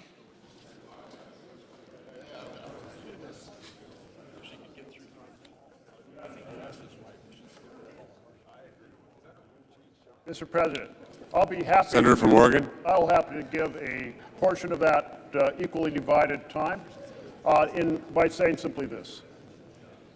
None of us are well served by. Can we have order in the chamber, please?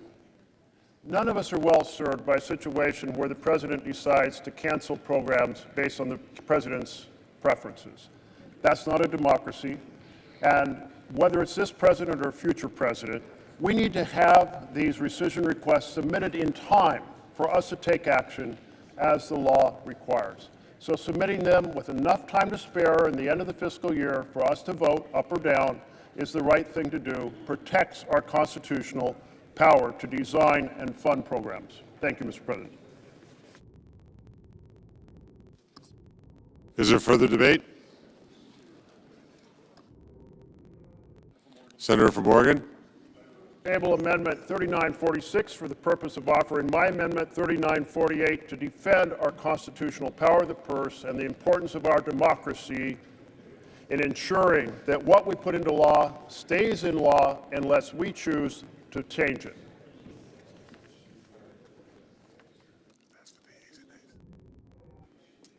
Is there a sufficient second? There appears to be.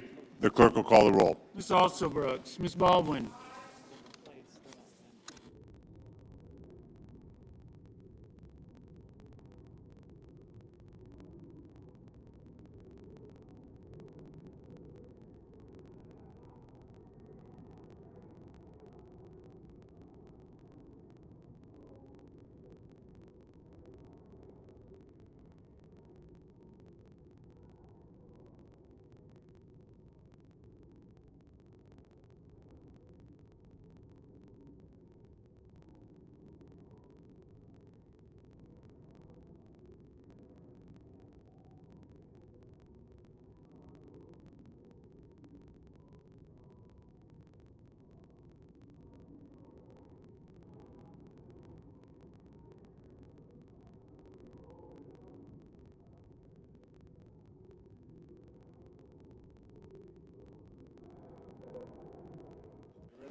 Mr. Banks, Mr. Barrasso, Mr. Bennett, Mrs. Blackburn, Mr. Blumenthal, Ms. Blunt Rochester,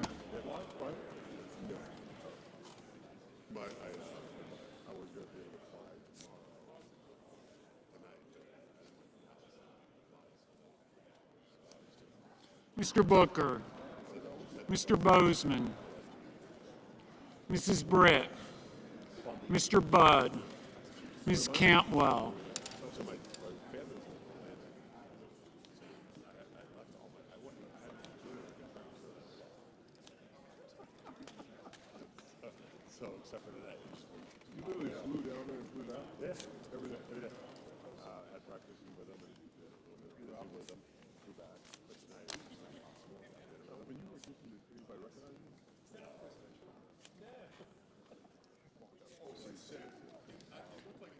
Mrs. Capito, Mr. Cassidy, Ms. Collins, Mr. Coons, Mr. Cornyn, Ms. Cortez Masto, Mr. Cotton, Mr. Kramer, Mr. Crapo, Mr. Cruz, Mr. Curtis,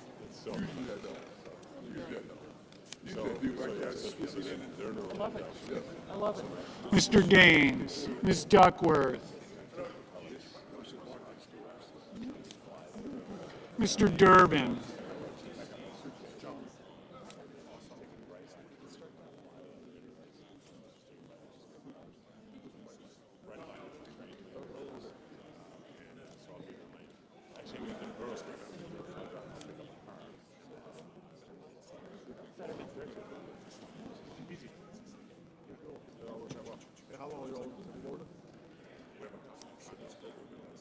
Ms. Ernst, Mr. Fetterman, Mrs. Fisher, Mr. Gallego, Mrs. Gillibrand, Mr. Graham, Mr. Grassley, Mr. Haggerty, Ms. Hassan, Mr. Hawley, Mr. Heinrich, Mr. Hickenlooper, Mr. Rono,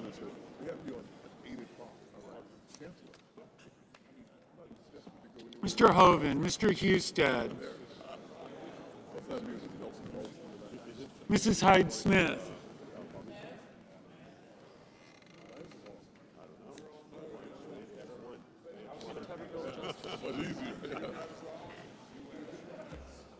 Mr. Johnson, Mr. Justice, Mr. Kane,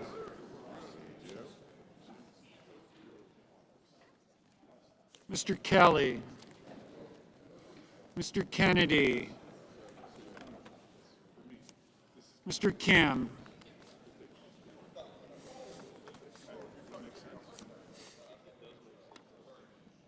Mr. King,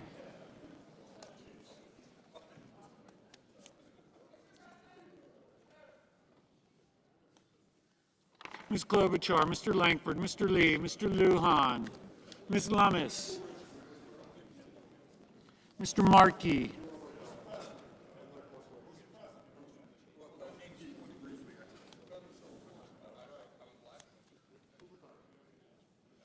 Mr. Marshall.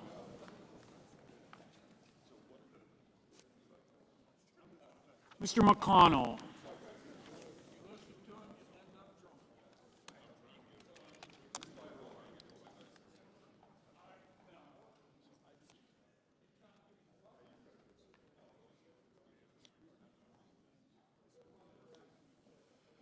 Mr. McCormick, Mr. Merkley, Mrs. Moody, Mr. Moran. Mr. Moreno. No.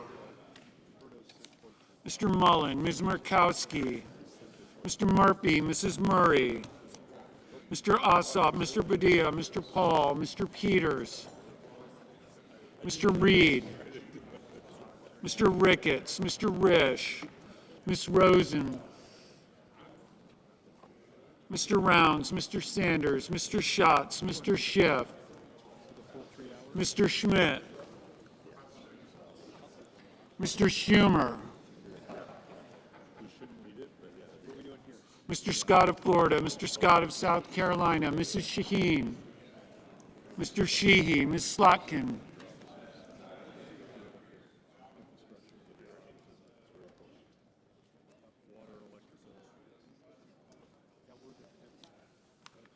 Ms. Smith, Mr. Sullivan, Mr. Thune, Mr. Tillis, Mr. Tuberville, Mr. Van Hollen, Mr. Warner, Mr. Warnock, Ms. Warren, Mr. Welch, Mr. Whitehouse,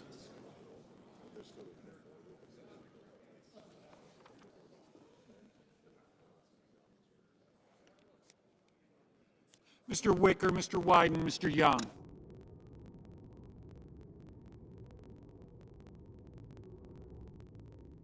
Senators voting in the affirmative.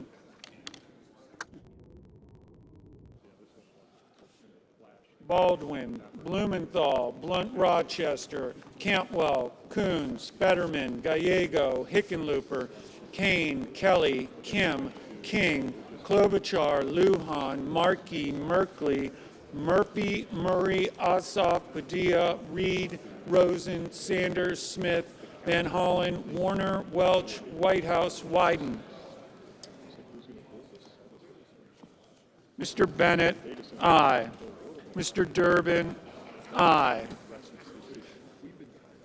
Senators voting in the negative. Banks, Barrasso, Blackburn, Bozeman, Britt, Budd, Cassidy, Cornyn, Cotton, Kramer, Crapo, Cruz, Curtis, Daines, Ernst, Fisher, Graham, Grassley, Hawley, Hoven, Husted, Hyde-Smith, Johnson, Justice, Kennedy, Lankford, Lee, McConnell, McCormick, Moody, Moran, Moreno, Mullen, Murkowski, Paul, Ricketts, Rounds, Schmidt, Scott of Florida, Scott of South Carolina, Sheehy, Sullivan, Tillis, Tuberville, Wicker, Young. Ms. Lummis, no. Ms. Alsobrooks, aye. Mr. Risch, no. Ms. Hirono, aye. Well, it wasn't all going to be in one place.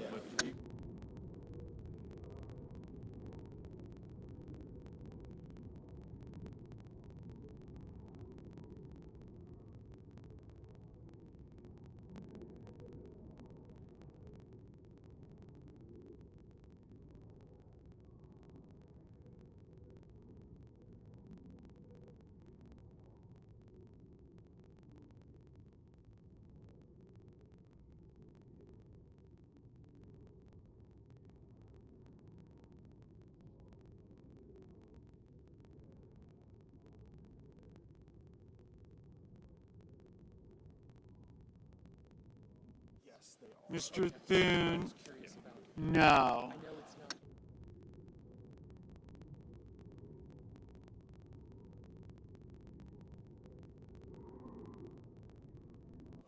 Mr. Peters, aye. Mr. Booker, aye. Mr. Schumer, Aye. Mr. Heinrich, Mr. Heinrich. Aye. Mr. Schiff, Mr. Schiff. Aye.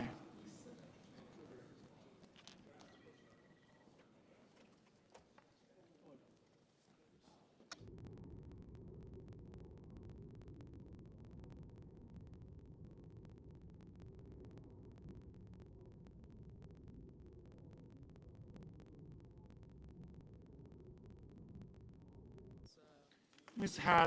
Hassan, aye. Mrs. Shaheen, Mrs. Shaheen. Oh, 30. Aye. It was the original.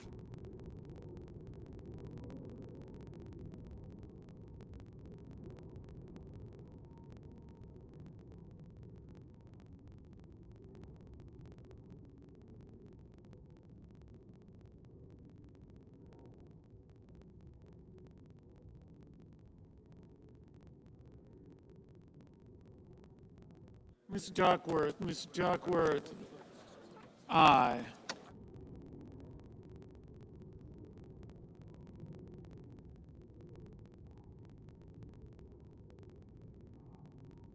Mr. Schatz. Aye.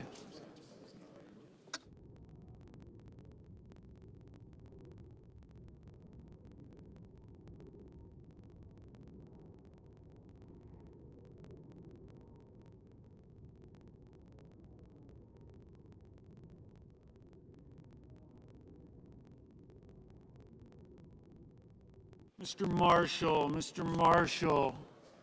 No.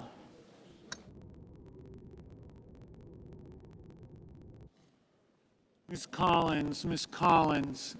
No.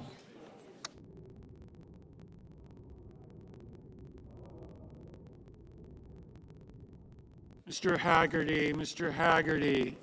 No.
Mrs. Capito, Mrs. Capito.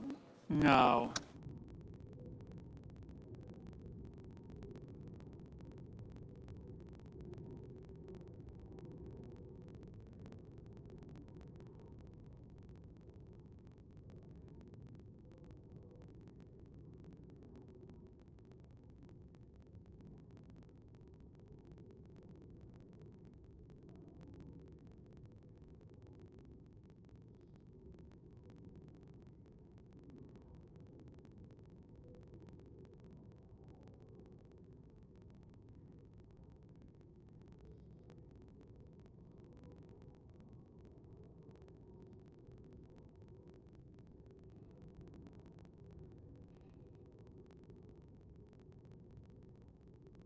Ms. Cortez Masto, Ms. Cortez Masto. Aye. Ms. Warren. Aye. Ms. Slotkin, Ms. Slotkin. Aye.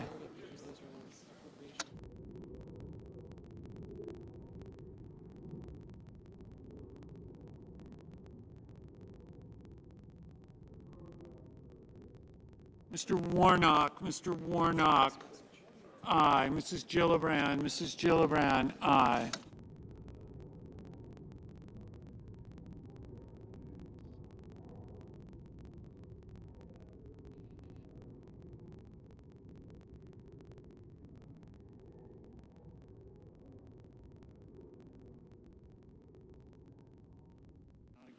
On this vote, the yeas are 47, the nays are 53. The motion is not agreed to. Mr. President, I recognize the senator from Kentucky. And I ask order in the chamber while the senator is speaking, please. instead of a clean CR, this bill contains language that has been airdropped in that will destroy hemp farming in Kentucky and across the United States. Tucked away on page 163, Title 7, Division B of this spending package is a provision that will shut down the hemp industry across the United States. My amendment would strip the provision designed to regulate the hemp industry to death. The bill as it now stands overrides the regulatory frameworks of several states, cancels the collective decisions of hemp consumers, and destroys the livelihoods of hemp farmers. And it couldn't come at a worse time for America's farmers. Times are tough for our farmers. Farmers' costs have increased as the price of fertilizer and machinery have jumped, while prices for their crops like soybean, corn, and wheat have declined. For many farmers, hemp has proved to be a lifeline, a new cash crop.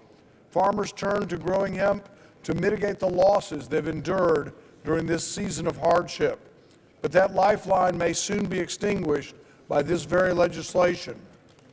The effective hemp ban included in this spending package is a result, we are told, of bad actors skirting the legal limits by overly enhancing the concentration of THC in their products. The hemp industry, myself and others, have come together and we have been willing to negotiate to get rid of the bad actors.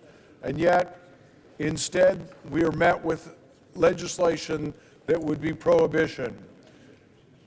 Members of the industry, myself and others who are advocates of this, have been willing to get rid of synthetic cannabinoids. We've been willing to compromise at every turn, but we're met with the numbers in this bill which will eradicate the hemp industry. For the last several weeks, we've offered proposals with the goal of creating an environment in which the hemp industry could thrive and sell products. And we've been met with those who want to prohibit the industry from continuing. This bill's per-serving THC content limit would make illegal any hemp product that contains more than 0.4 milligrams. That would be nearly 100% of the existing market. The numbers put forward in this bill will eliminate 100% of the hemp products in our country. That amounts to an effective ban because the limit is so low that the products intended to manage pain or anxiety will lose their effect. The states have done what they're supposed to. The states have instituted laws. 23 states have instituted laws on hemp. None of them have limits anywhere close to what is being proposed in this bill. So what will happen is most of the things that your states have regulated, are regulating, and have made legal will be made illegal by this bill. This bill will effectively preempt and nullify all state laws concerning hemp.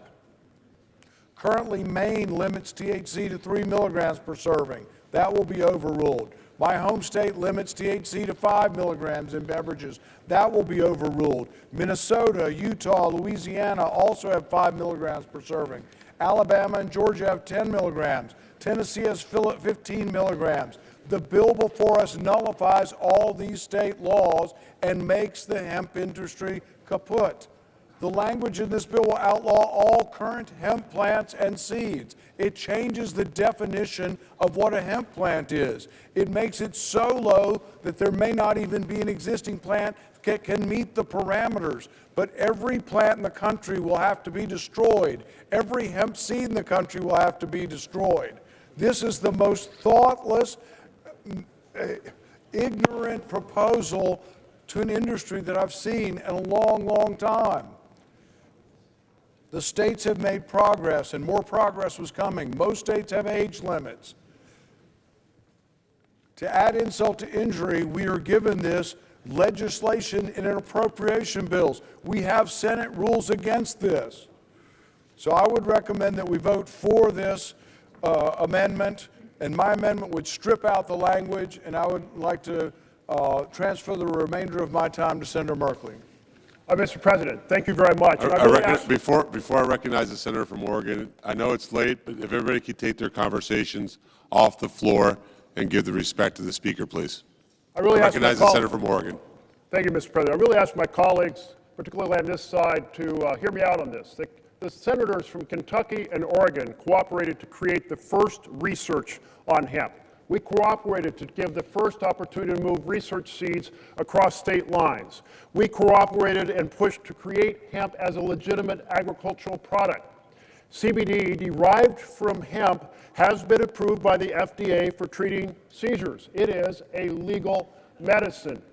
We would wipe out an industry that we have spent more than a decade creating. Now, the advocates for this language that's in the bill will tell you this won't affect CBD. Every expert I've consulted has said that is exactly wrong, that this will, in fact, wipe out 95 to 99% of the industry. My colleague from Kentucky is exactly right. We asked our farmers to engage in this research. We asked them to build this industry. We should protect it for CBD. I support my other colleague from Kentucky who doesn't want intoxicated products produced from hemp. But the definition that is in this bill does far more than that, and it has to be fixed. So for now, it needs to be stripped out. Please support Senator Paul's position. Mr. President. I recognize the senator from Kentucky. The language I helped secure in the Agriculture Appropriations Bill addresses a serious concern regarding the manufacturing and selling of unregulated, intoxicating THC products nationwide. I led the effort to legalize industrial hemp through the 2014 pilot program and the 2018 Farm Bill.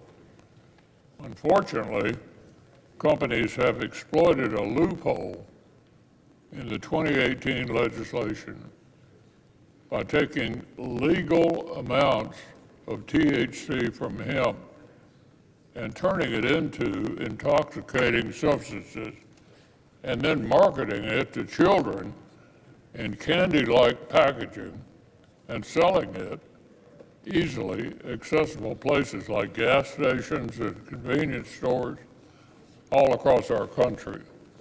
So children end up being the unknowing consuming of these poisonous products and being sent to the hospital at an alarming rate. My efforts to close the loophole and stop this from happening are included in this appropriations package. It will keep these dangerous products out of the hands of children while preserving the hemp industry for farmers. Industrial hemp and CBD will remain legal for industrial applications such as seed, stock, fiber, grain oil, or used in drug trials. This language merely classifies the original intent of the 2018 Farm Bill, rooting out the bad actors and protecting the growing hemp industry. While some may masquerade as advocates for hemp farmers, even sometimes threatening to hold up government funding over this issue, I'll continue to work on behalf of Kentucky's farmers while protecting our children, not only in my state, but in yours as well. I would urge my colleagues to do the same. Therefore, I move to table Senate Amendment 3941 and ask for the ayes and nays. Is there a sufficient second? There appears to be. The clerk will call the roll. Ms. Ossobrooks, Ms. Baldwin, Mr. Banks, Mr. Barrasso,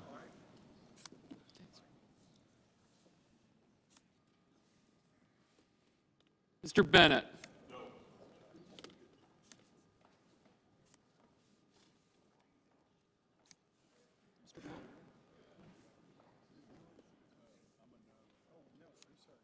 you're a no.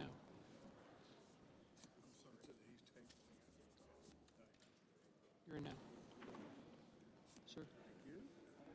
Good deal. It's a motion.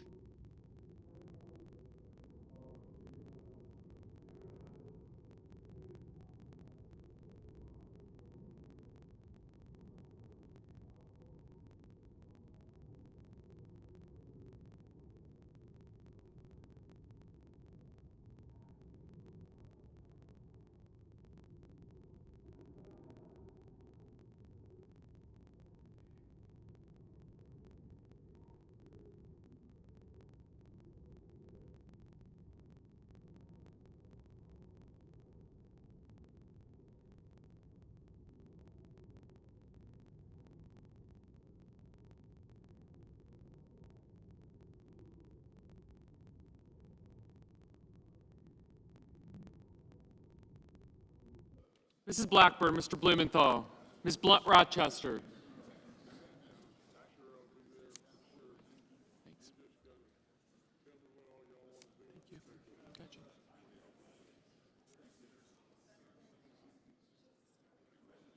You're an aye.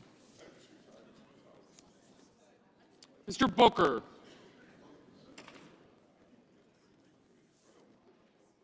Mr. Bozeman. Mrs. Britt, Mr. Budd, Ms. Cantwell.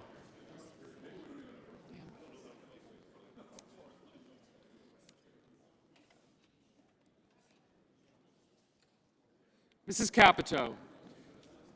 Mr. Cassidy.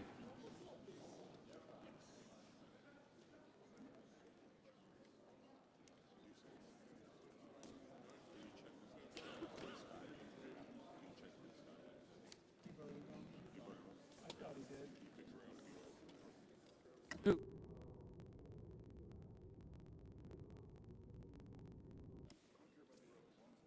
Yeah.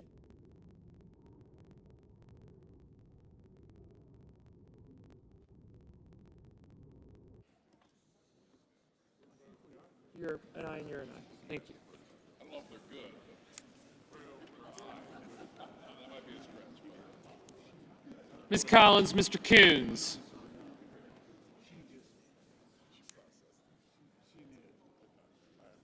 Mr. Cornyn. Ms. Cortez Masto.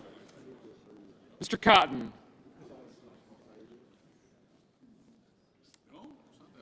Mr. Kramer. Mr. Crapo. Mr. Cruz. Mr. Curtis. Mr. Daines.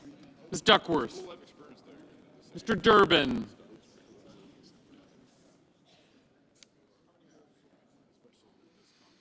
Ms. Ernst, Mr. Fetterman, Mrs. Fisher.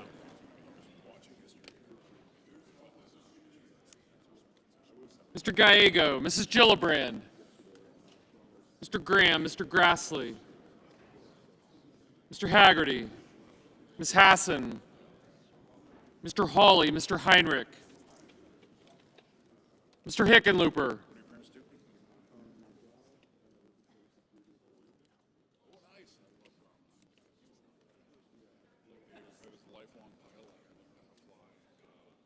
Ms. Hirono.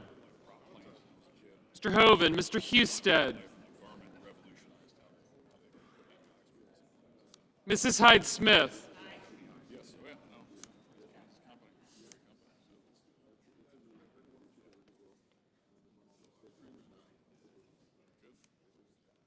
Mr. Johnson, Mr. Justice, Mr. Kane, Mr. Kelly, Mr. Kennedy, Mr. Kem, Mr. King, Ms. Klobuchar, Mr. Langford, Mr. Lee, Mr. Lujan, Ms. Lummis, Mr. Markey, Mr. Marshall, Mr. McConnell, Mr. McCormick, Mr. Merkley, Mrs. Moody, Mr. Moran.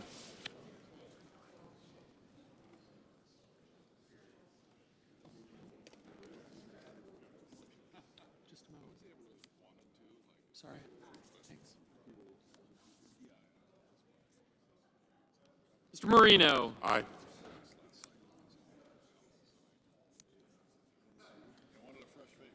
Mr. Mullen, Ms. Murkowski.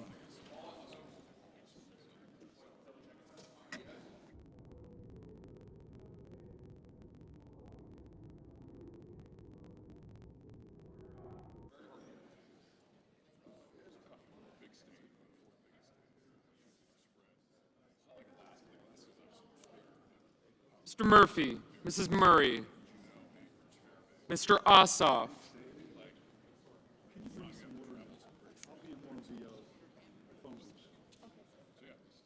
Mr. Padilla, Mr. Paul, Mr. Peters, Mr. Reed. Thank you.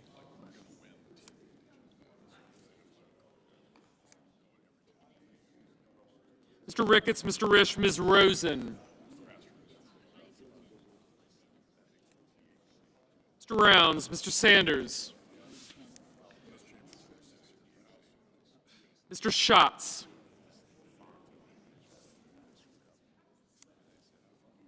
Mr. Schiff, Mr. Schmidt, Mr. Schumer.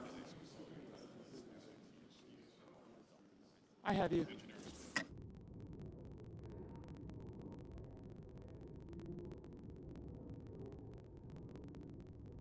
Mr. Scott of Florida, Mr. Scott of South Carolina, Mrs. Shaheen, Mr. Sheehy, Ms. Slotkin, Ms. Smith, Mr. Sullivan, Mr. Thune, Mr. Tillis, Mr. Tuberville. You haven't voted.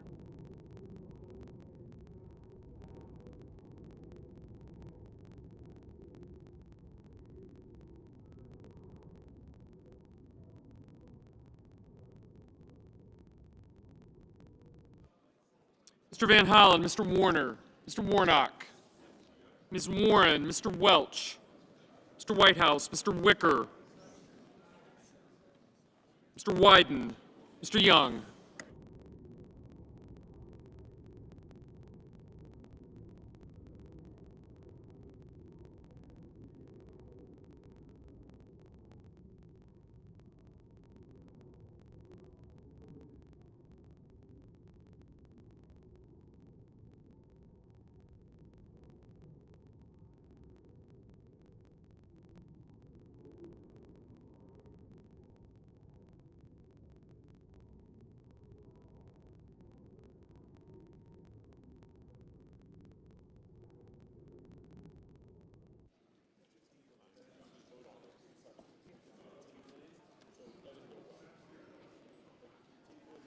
Senators voting in the affirmative: Alsobrooks, Banks, Barrasso, Blackburn, Blunt-Rochester, Britt, Budd, Cantwell, Capito, Cassidy, Collins, Cornyn, Kramer, Curtis, Daines, Ernst, Fetterman, Graham, Grassley, Hassan, Heinrich, Hirono, Husted, Hyde-Smith, Johnson, Justice, Kennedy, Kim, Klobuchar, Lankford, Lujan, Lummis, Marshall, McConnell, McCormick, Moody, Marino, Mullen, Murkowski, Murray, Padilla, Reed, Ricketts, Rosen, Rounds, Schiff, Schmidt, Scott of Florida, Scott of South Carolina, Shaheen, Sheehy, Smith, Sullivan, Thune, Tillis, Tuberville, Van Hollen, Whitehouse, and Young. Mrs. Fisher. Aye. Mrs. Gillibrand. Aye. Mr. Hawley. Aye. Senators voting in the negative: Baldwin, Bennett, Blumenthal, Booker, Cruz, Gallego, Hickenlooper, Hoeven, Markey, Merkley, Hall, Peters, Sanders, Schumer, Welch, and Wyden. Mr. Moran. Aye. Mr. Kelly, no. Yes, I do. Mr. Booker, no. Mr. Ossoff, no. Mr. Durbin, aye.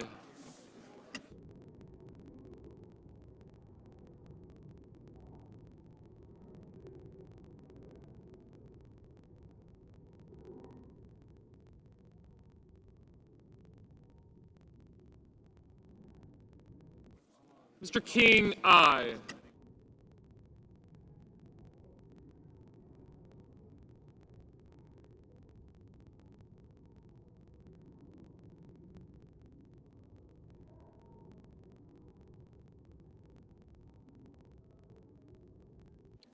Ms. Duckworth, no.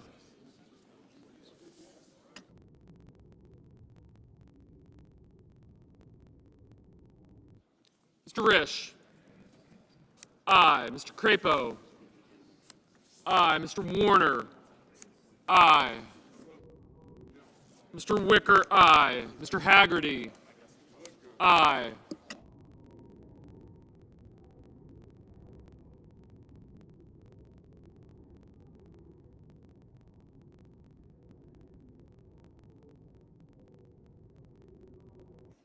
Ms. Duckworth? Aye.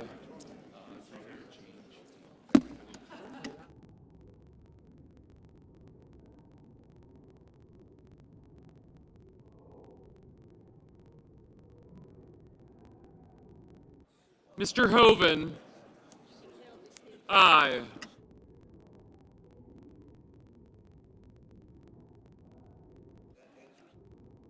Mr. Lee, aye.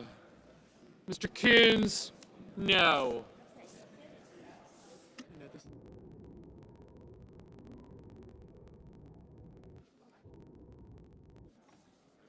Mr. Coons, aye. Mr. Schatz, no.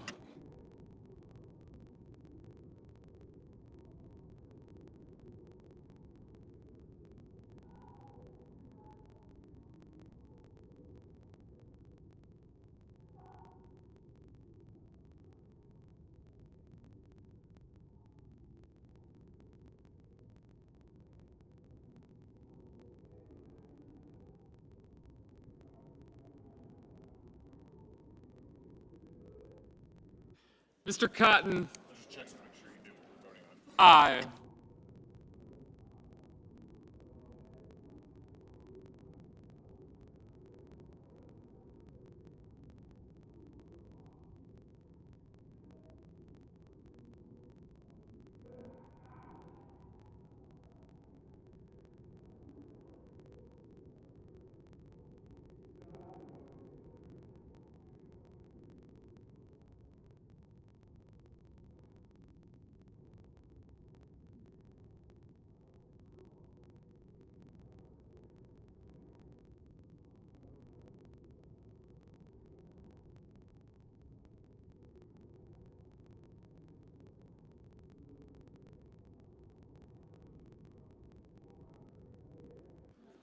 Mr. Bozeman, aye.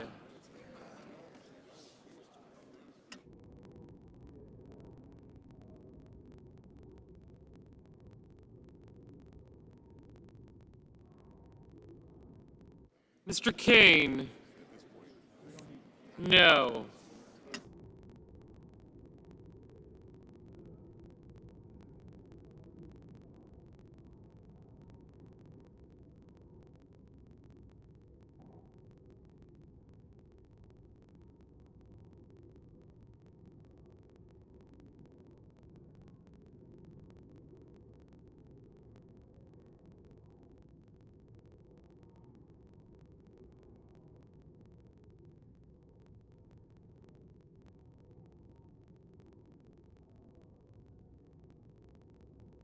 Ms. Slotkin, no.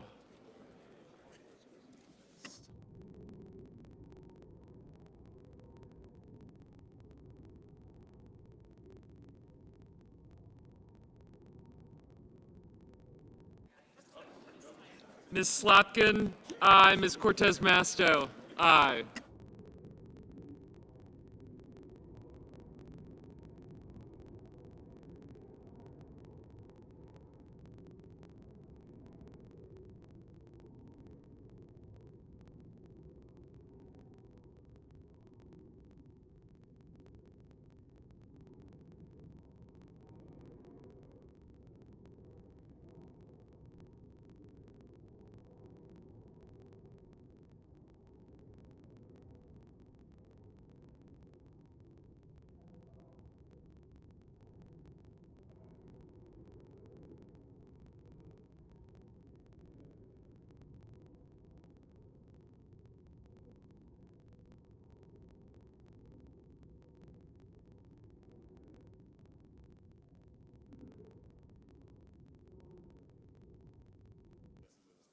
Ms. Warren, no.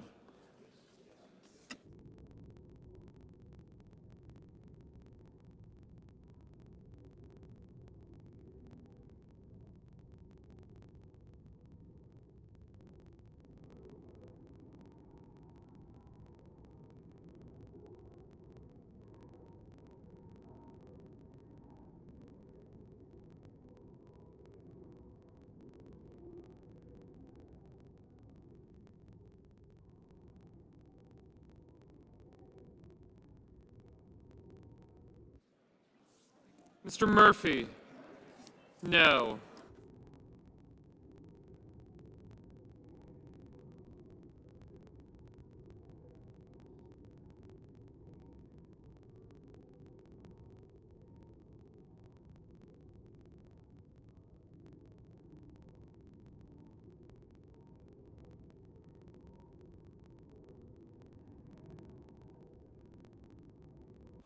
Mr. Warnock? No.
Ms. Smith? No. Ms. Klobuchar? No.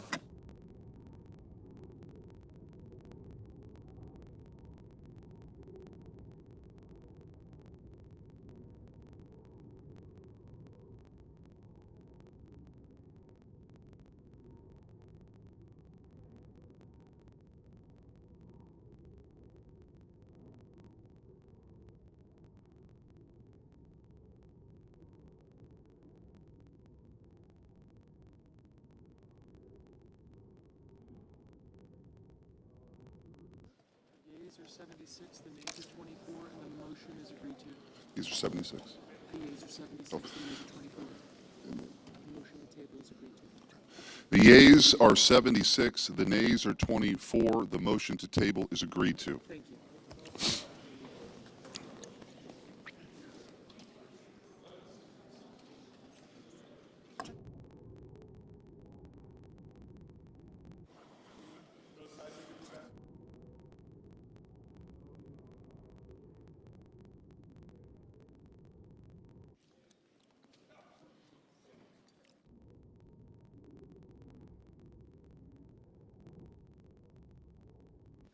Mr. President, Senator from Maine, I yield back all remaining time.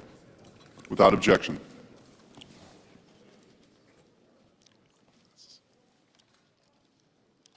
Just under the previous order, the clerk will report the motion to invoke cloture.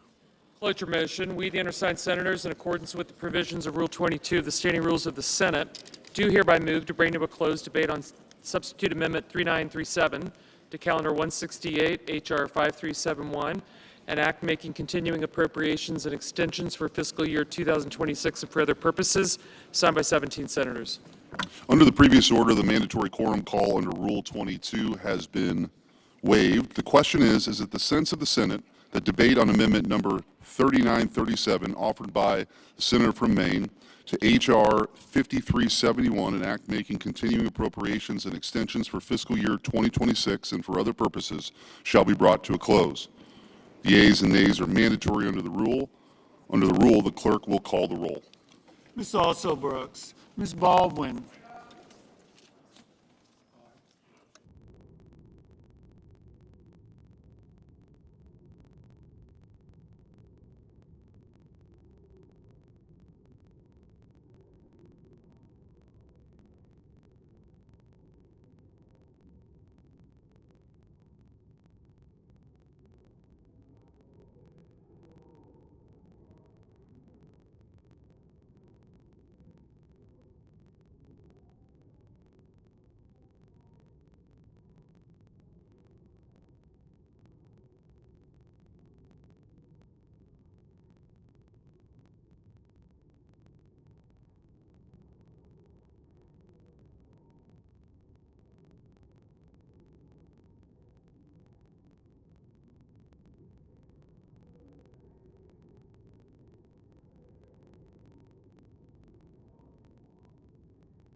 Mr. Banks.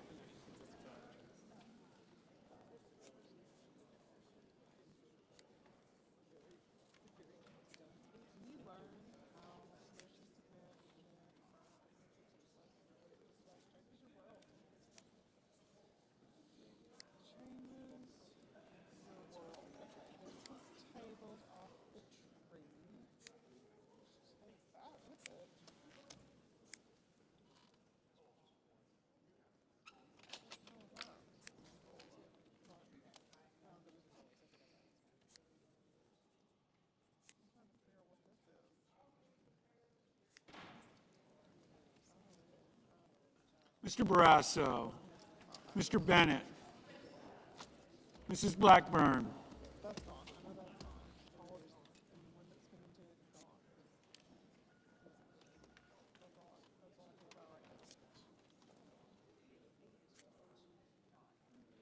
Mr. Blumenthal,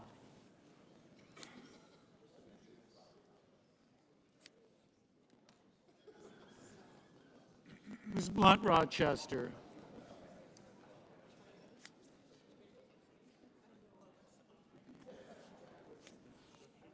Mr. Booker, Mr. Bozeman, Mrs. Britt, Mr. Budd, Ms. Cantwell, Mrs. Capito, Mr. Cassidy, Ms. Collins, Mr. Coons, Mr. Cornyn, Ms. Cortez Masto,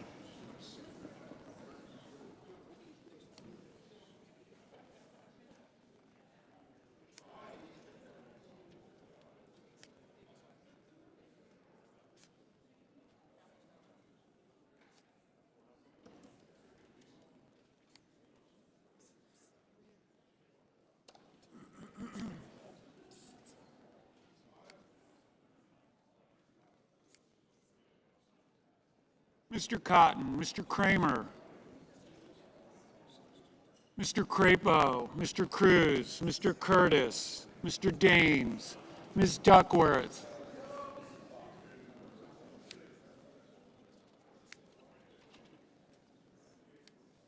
Mr. Durbin, Ms. Ernst,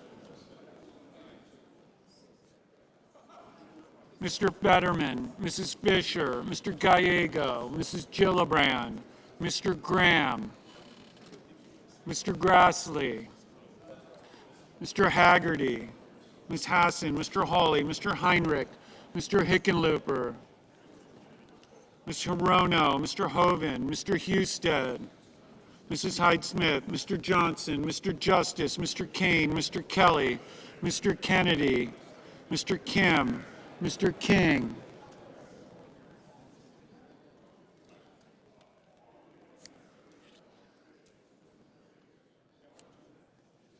Ms. Klobuchar, Mr. Langford, Mr. Lee, Mr. Lujan, Ms. Lummis, Mr. Markey, Mr. Marshall, Mr. McConnell, Mr. McCormick, Mr. Merkley, Mrs. Moody, Mr. Moran,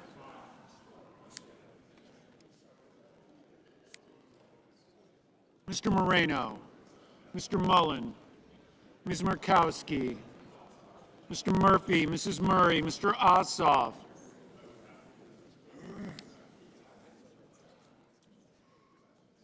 Mr. Padilla, Mr. Paul,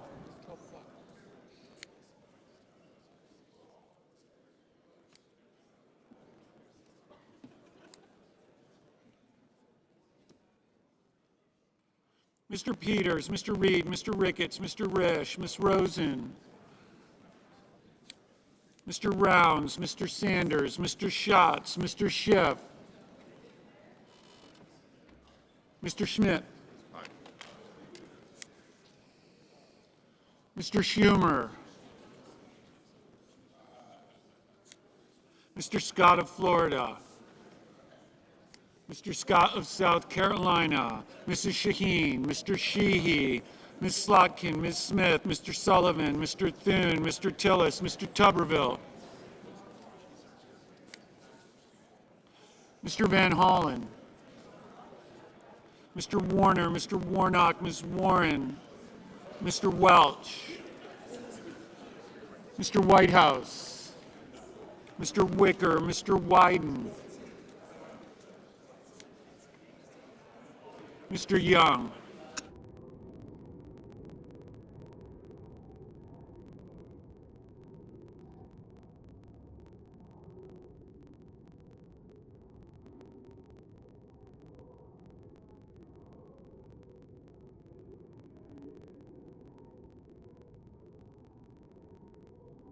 Senators voting in the affirmative: Banks, Barrasso, Bozeman, Britt, Budd, Capito, Cassidy, Cornyn, Cortez Masto, Cotton, Crapo, Daines, Durbin, Ernst, Fetterman, Fisher, Graham, Grassley, Hassan, Hawley, Hoven, Hyde-Smith, Johnson, Kane, King, Langford, Lummis, Marshall, McCormick, Moody, Moran, Moreno, Ricketts, Risch, Rosen, Rounds, Schmidt, Scott of Florida, Scott of South Carolina, Shaheen, Sheehy, Tillis, Tuberville, Wicker, Young.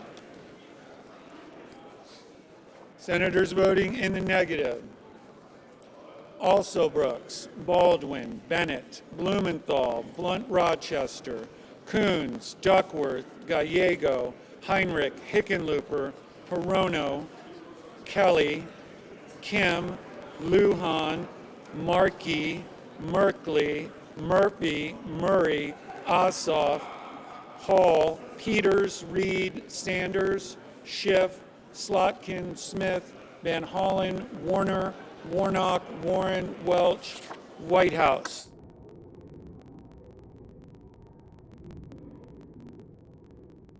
Mr. Curtis, aye. Ms. Collins, aye. Mr. Kennedy, aye.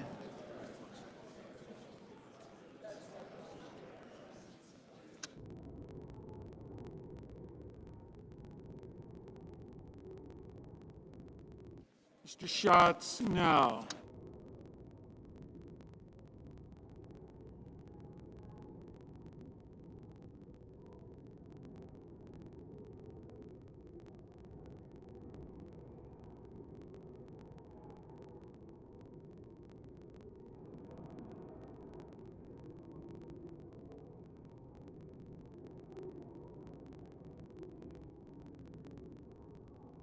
Mrs. Blackburn, aye. Ms. Cantwell, no.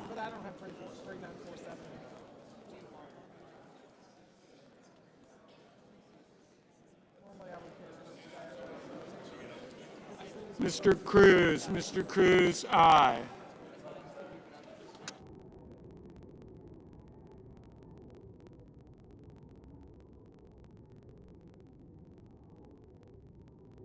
Mr. Booker, no.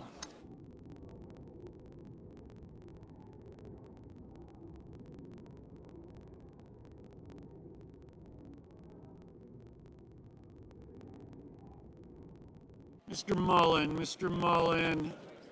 aye. Mr. McConnell, aye.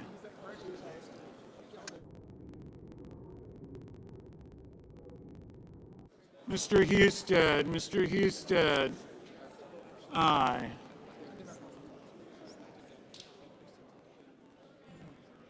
Mrs. Gillibrand, no. Mr. Padilla, no.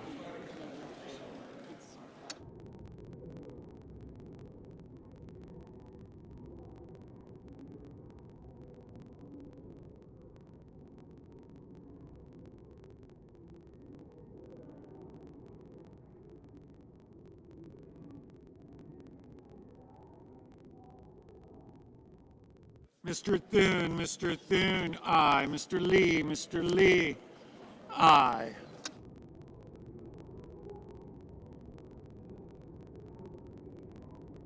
Mr. Schumer, no. Mr. Haggerty, aye. Mr. Wyden,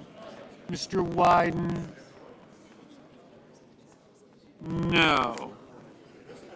Ms. Murkowski, aye. Mr. Kramer, aye.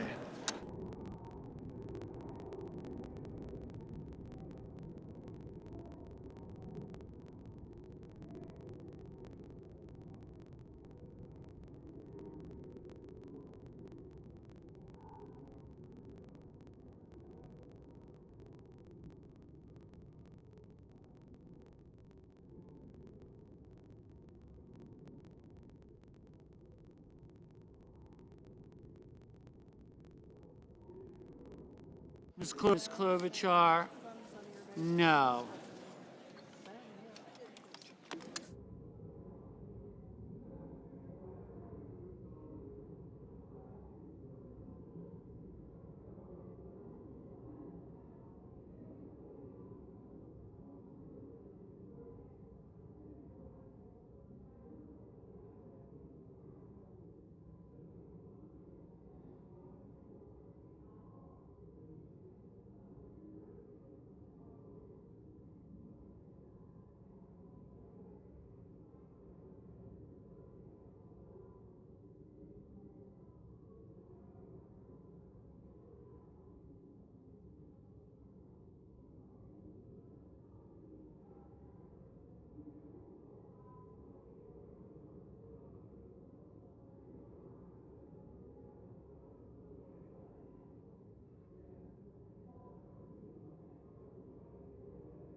Mr. Justice, aye.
Mr. Sullivan, aye.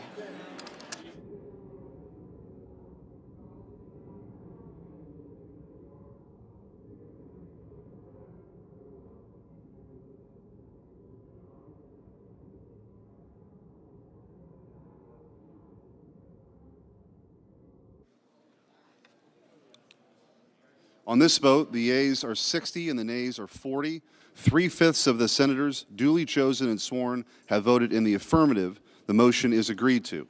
Cloture having been invoked, the motion to commit and the amendments pending thereto fall. Under the previous order, the pending amendments, other than the substitute amendment number 3937, are withdrawn and all post-cloture time is expired. The question occurs on the substitute amendment. Mr. President, I yield back all, Mr. President, yield back all debate time. Without objection.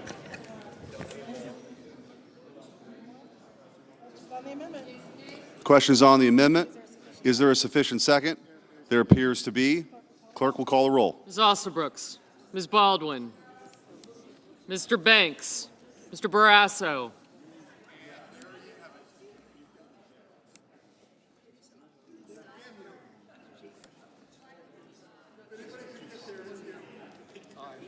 Mr. Bennett, Mr. Blumenthal,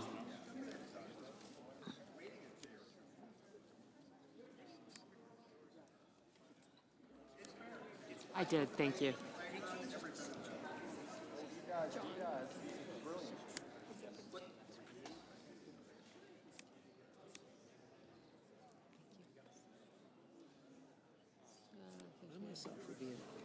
Thank you.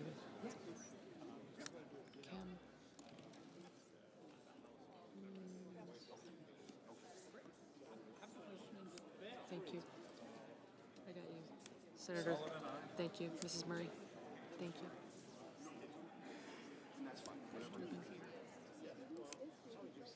What's your last name? Stan. I know your dad. Sheehy, McCormick. Your dad's a great guy. Yes, sir, he is.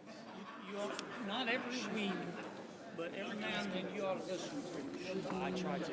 You don't always have to now. You ought to listen to him. He knows stuff. Yes, sir. Tell him I know that. Yes, sir. Thank you.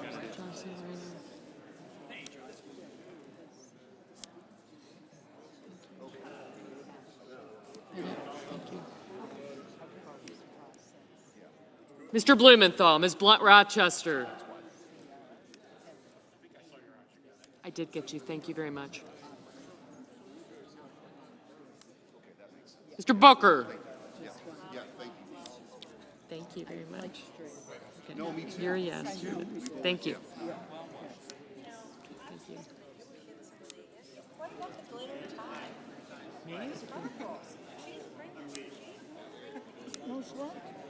Thank you. For the holidays, it'd be nice.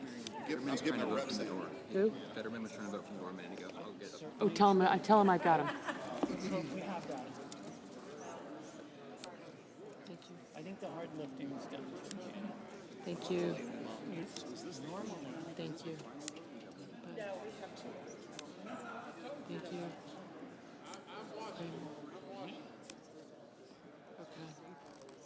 Mr. Booker, Mr. Bozeman, Mrs. Britt.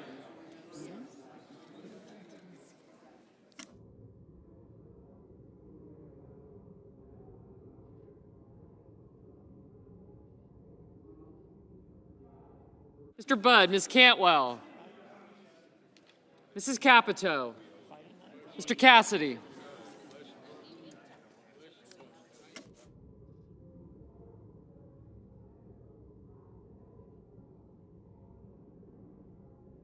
Ms. Collins, Mr. Coons, Mr. Cornyn, Ms. Cortez Masto.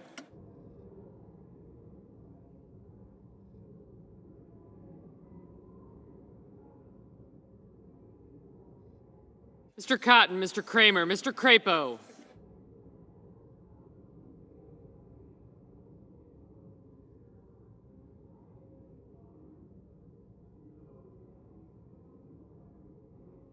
Mr. Cruz, Mr. Curtis, Mr. Daines, Ms. Duckworth, Mr. Durbin.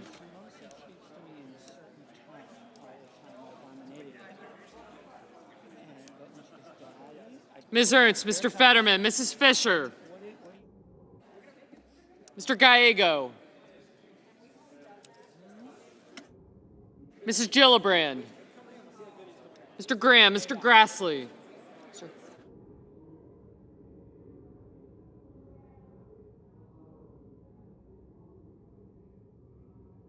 Mr. Haggerty, Ms. Hassan.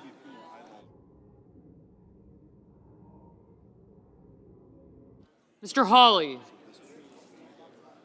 Mr. Heinrich, Mr. Hickenlooper, Ms. Hirono. Mr. Hoven. Mr. Husted, Mrs. Hyde-Smith, Mr. Johnson, Mr. Justice. Mr. Kane. Mr. Kelly, Mr. Kennedy, Mr. Kim. Mr. King, Ms. Klobuchar.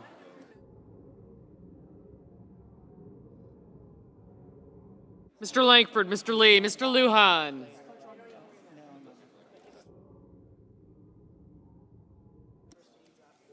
Ms. Lummis, Mr. Markey. Mr. Marshall, Mr. McConnell, Mr. McCormick, Mr. Merkley, Mrs. Moody. Mr. Moran. Mr. Marino, Mr. Mullen. Ms. Murkowski. Mr. Murphy, Mrs. Murray, Mr. Ossoff. Mr. Padilla, Mr. Paul, Mr. Peters, Mr. Reed. Mr. Ricketts, Mr. Risch, Ms. Rosen, Mr. Rounds.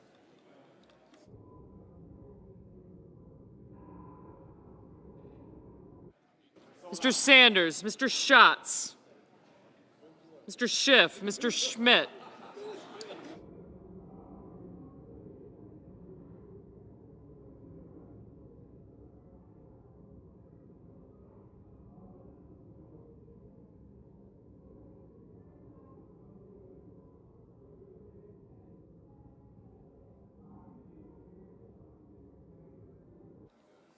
Mr. Schumer. Mr. Scott of Florida, Mr. Scott of South Carolina, Mrs. Shaheen, Mr. Sheehy, Ms. Slotkin.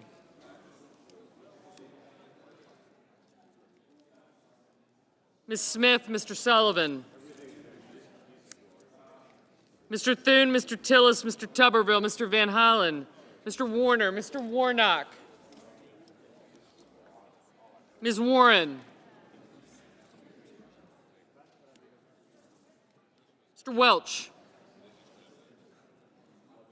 Mr. Whitehouse, Mr. Wicker, Mr. Wyden, Mr. Young.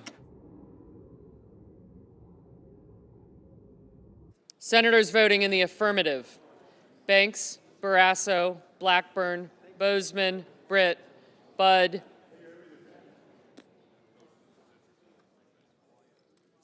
Capito, Collins, Cornyn, Cotton, Kramer, Crapo, Cruz, Curtis, Daines, Durbin, Ernst, Fetterman, Fisher, Graham, Grassley, Haggerty, Hassan, Hawley, Hoven, Husted, Hyde-Smith, Johnson, Justice, Kane, Kennedy, King, Lankford, Lee, Lummis, Marshall, McConnell, McCormick, Moody, Moran, Marino, Mullen, Murkowski, Ricketts, Risch, Rosen, Rounds, Schmidt, Scott of Florida, Scott of South Carolina, Shaheen, Sheehy, Sullivan, Thune, Tillis, Tuberville, Wicker, and Young. Senators voting. Yep. Thank you. Senators voting in the negative: Alsobrooks, Baldwin, Bennett, Blunt Rochester, Cantwell, Coons, Duckworth, Gallego, Gillibrand, Heinrich, Hickenlooper, Kelly, Kim, Lujan, Markey, Merkley, Murphy, Murray, Padilla, Paul, Peters, Reed, Sanders, Schiff, Smith, Van Hollen, Warner, Welch, Whitehouse, and Wyden.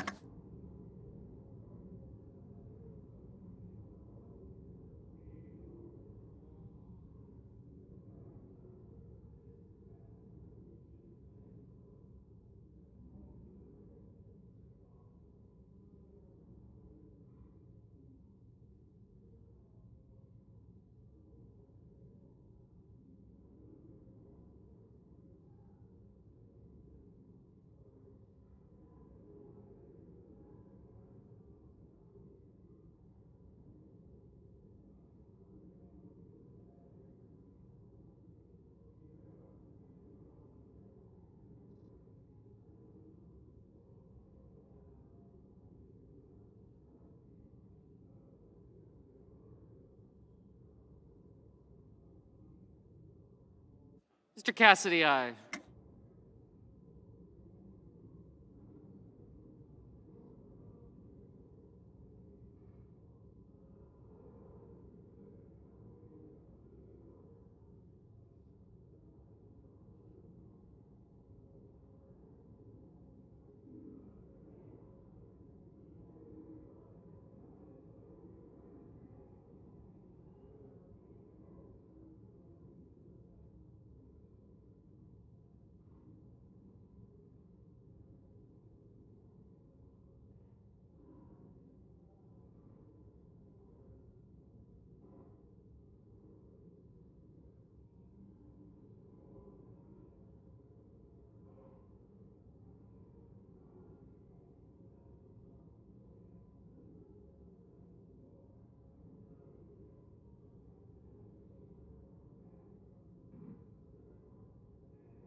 Ms. Hirono, no.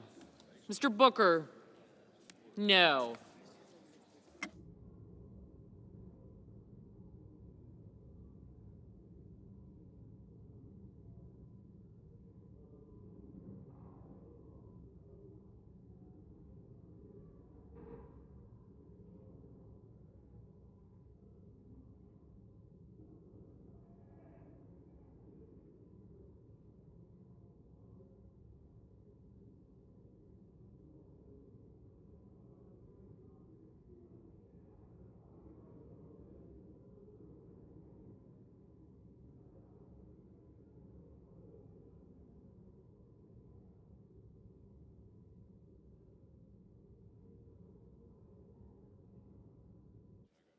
Ms. Klobuchar? No.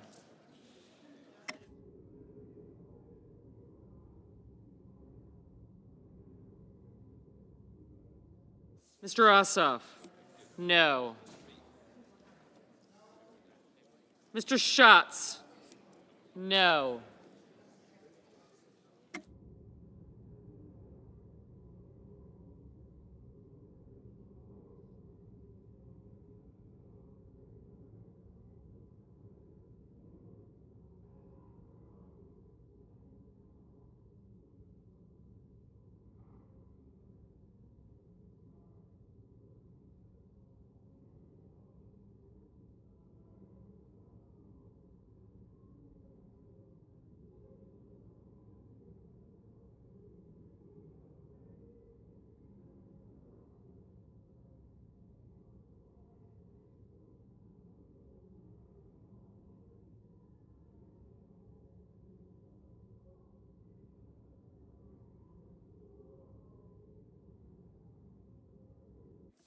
Ms. Slotkin? No. Ms. Warren? No. Ms. Cortez Masto? Aye.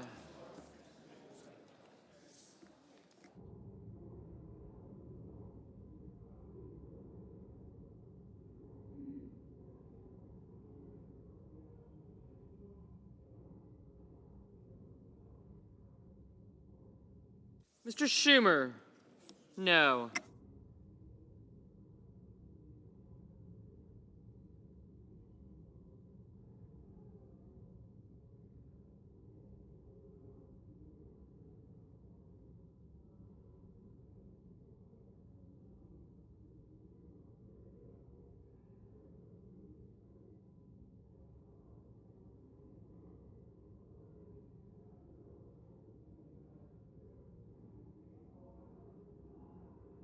Mr. Blumenthal? No.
Mr. Warnock? No.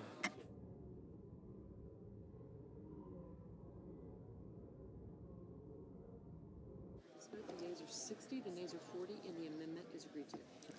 On this vote, the yeas are 60, the nays are 40. The amendment is agreed to.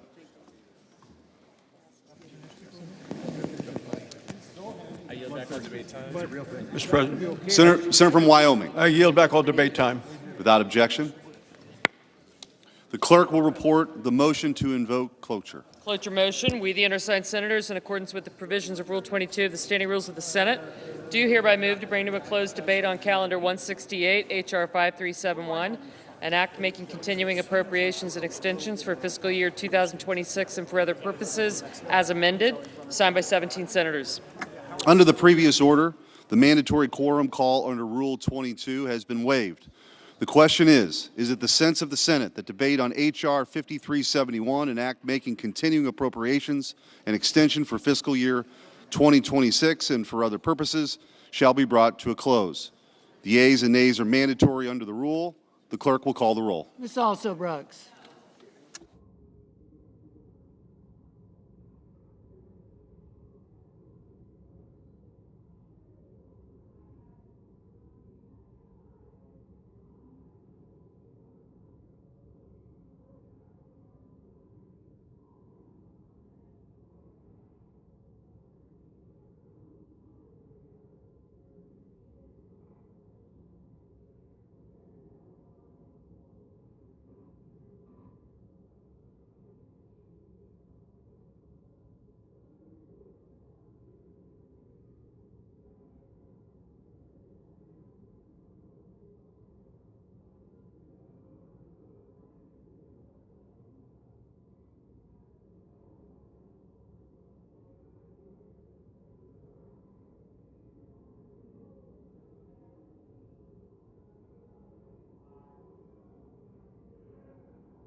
Ms. Baldwin. Mr. Banks. Most popular woman in the Senate in about 10 minutes. Mr. Barrasso, Mr. Bennett. Mrs. Blackburn, Mr. Blumenthal, Ms. Blunt Rochester, Mr. Booker, Okay, it would be fun. Mr. Bozeman,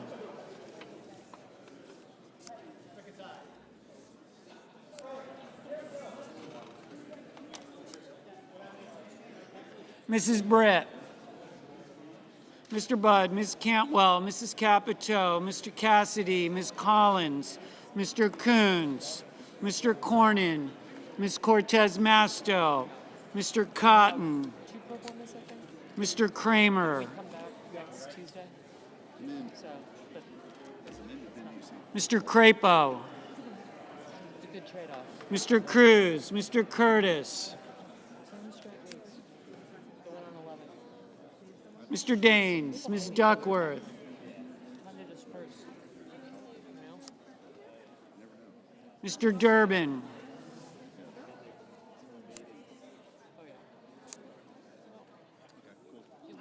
Ms. Ernst, We had actually started this shutdown really. Mr. Betterman, It's good to get to this, yeah.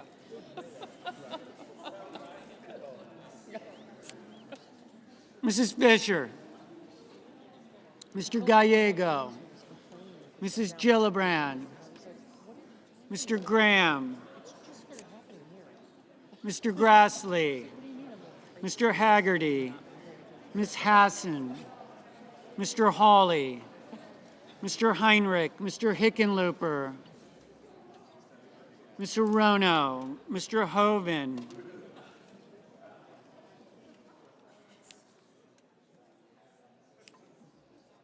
Mr. Husted, Mrs. Hyde-Smith, Mr. Johnson, Mr. Justice, Mr. Kane, Mr. Kelly, Mr. Kennedy, Mr. Kim, Mr. King, Ms. Klobuchar,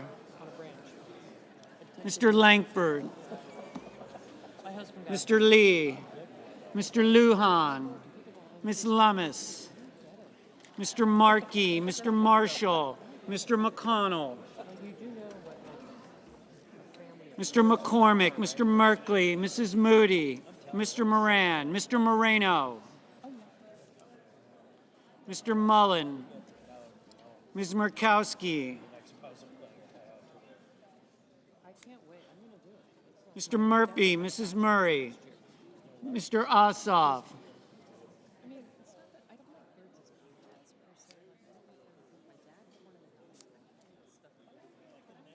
Yes. Mr. Padilla, Meals on Wheels. I can do that. That's it.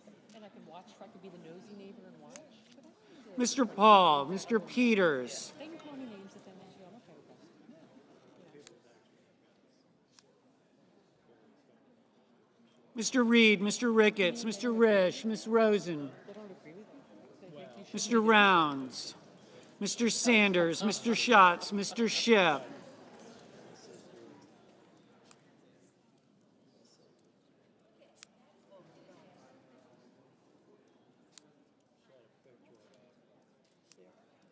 Mr. Schmidt, Mr. Schumer, Mr. Scott of Florida, Mr. Scott of South Carolina, Mrs. Shaheen, Mr. Sheehy, Ms. Slotkin, Ms. Smith, Mr. Sullivan, Mr. Thune,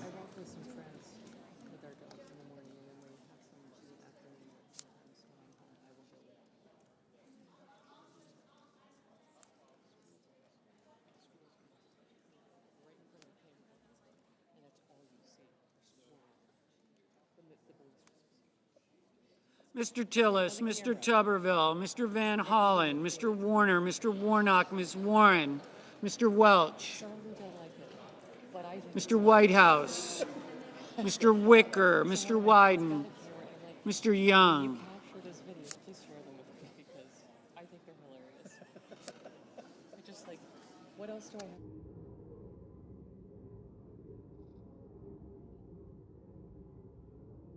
Senators voting in the affirmative: Banks, Barrasso, Blackburn, Bozeman, Budd, Capito, Cassidy, Cornyn, Cortez Masto, Cotton, Kramer, Curtis, Daines, Ernst, Fetterman, Haggerty, Hassan, Hovind, Husted, Hyde-Smith, Johnson, Justice, Kane, Kennedy, King, Lee, Marshall, McCormick, Moran, Moreno, Mullen, Murkowski, Ricketts, Risch, Rounds, Schmidt, Scott of Florida, Scott of South Carolina, Shaheen, Sheehy, Sullivan, Tillis, Tuberville, Wicker, Young. Mrs. Moody, aye. Mrs. Fisher, aye. Mr. Crapo, aye. Mr. Graham, aye. Senators voting in the negative: also Brooks, Baldwin, Bennett, Blumenthal, Blunt Rochester, Booker, Cantwell, Coons, Gillibrand, Heinrich, Hickenlooper, Hirono, Kelly, Kim, Markey, Merkley, Murphy, Murray, Ossoff, Hall, Reed, Sanders, Schiff, Schumer, Slotkin, Smith, Van Hollen, Warner, Warnock, Warren, Wyden.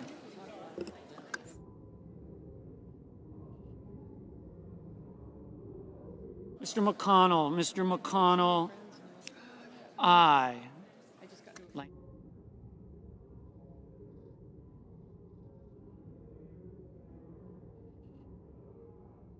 Mr. Langford, aye.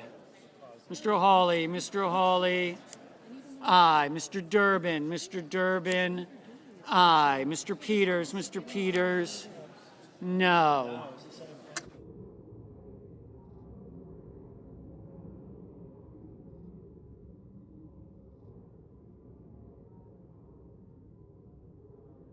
Mr. Cruz, aye. Mr.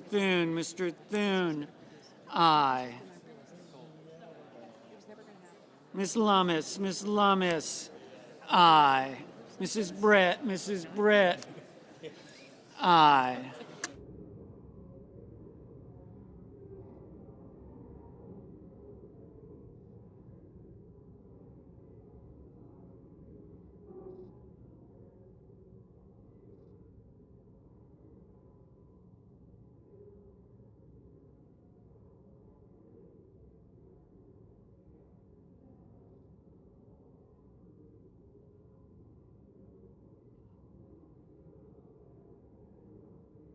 Mr. Schatz, no.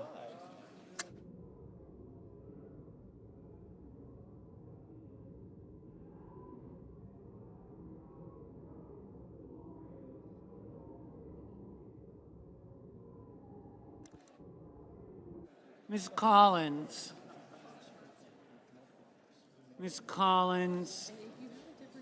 aye.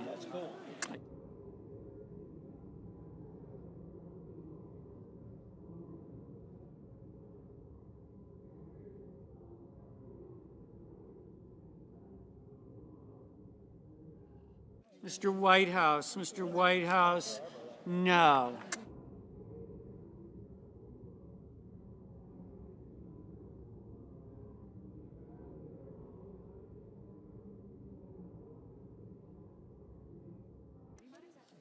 Ms. Klobuchar, no. Mr. Grassley,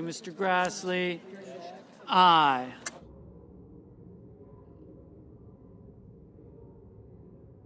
Mr. Gallego, no. Mr. Padilla, no.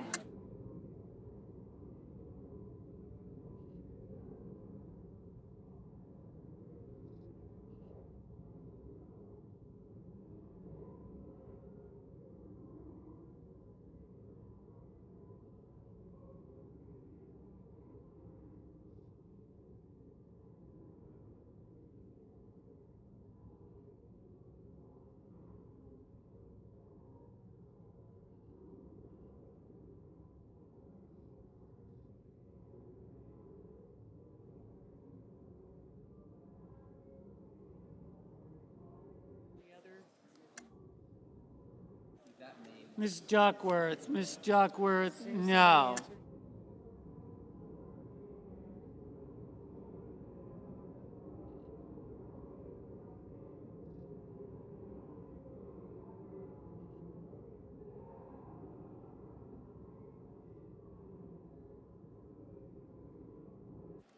Mr. Welch, no.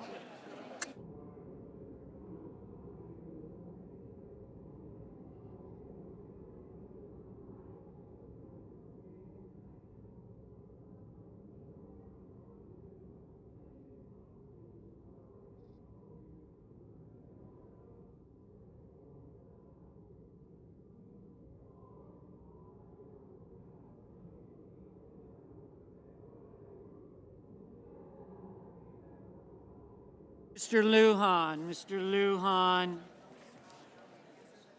no.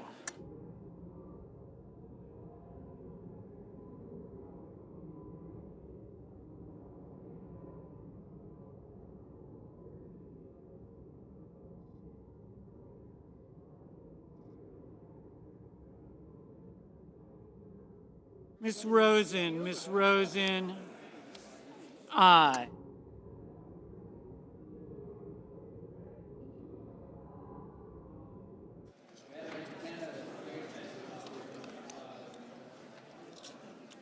On this vote, the yeas are 60, the nays are 40. 3/5 of the senators duly chosen and sworn have voted in the affirmative. The motion is agreed to. Under the previous order, Senator from Maine. Mr. President, I want to thank all of our colleagues for their hard work on this bill. I'm excited about its impending passage.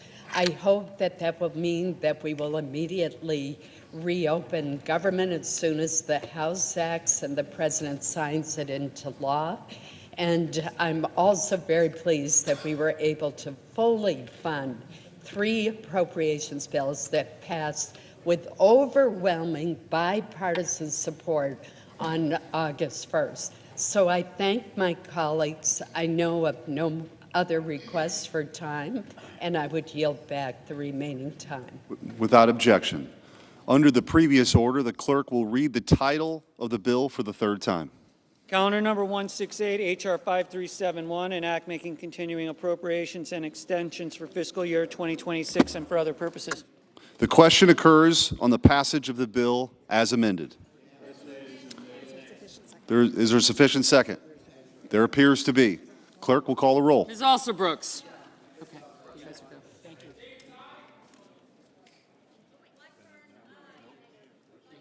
Thank you. Thank you. You got it. White House, no. Thank you. Thank you.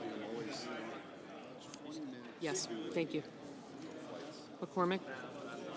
Yes, ma'am. Thank you. Thank you. Ms. Baldwin? Sure enough, not delayed. I got you. Thanks, bye-bye. All right, take care. I got you, yes, thank you. Sanders? You're a no. And Coons, thank you. I do, I'm coming right over. Johnson, just list your name out. Johnson, Cruz, and Scott, thank you. Thank you, Cornyn, thank you. Got you. Tuberville, Justice, yeah.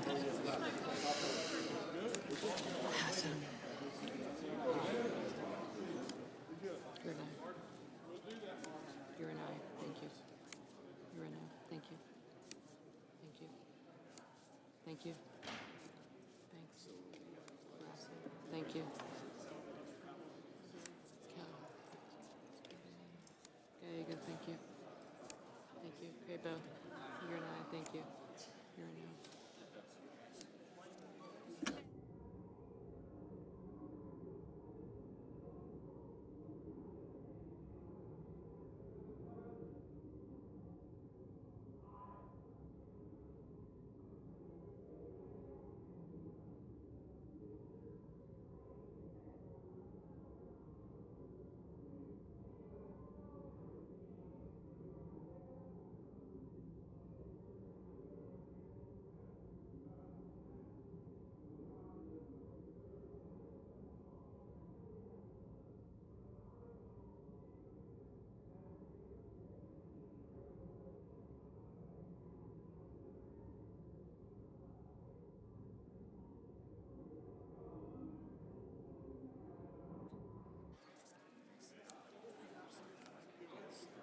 Mr. Bennett, Mrs. Blackburn, Mr. Blumenthal. I got you.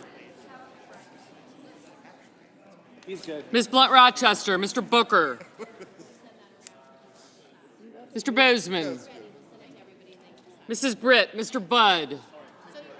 Thank you. Ms. Cantwell. Mrs. Capito, Mr. Cassidy, Ms. Collins. Mr. Coons, Mr. Cornyn. Thank you. Thanks. Thank you.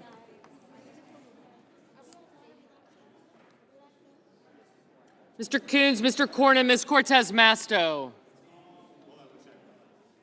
Mr. Cotton. Mr. Kramer. Thank you. Thank you. Thank you. Mr. Crapo, Mr. Cruz, Mr. Curtis, Mr. Daines. Thank you. Yes, I do. Thank you. Ms. Duckworth, Mr. Durbin, Ms. Ernst, Mr. Fetterman. Mrs. Fisher, Mr. Gallego, Mrs. Gillibrand, Mr. Graham, Mr. Grassley. Mr. Haggerty. Thank you. I will. Ms. Hassan, Mr. Hawley, Mr. Heinrich, Mr. Hickenlooper, Ms. Verona, Mr. Hoven, Mr. Husted, Mrs. Hyde-Smith, Mr. Johnson, Mr. Justice, Mr. Kane, Mr. Kelly, Mr. Kennedy, Mr. Kim, Mr. King, Ms. Klobuchar, Mr. Langford, Mr. Lee, Mr. Lujan. Okay. Ms. Lummis. Mr. Markey. You're no.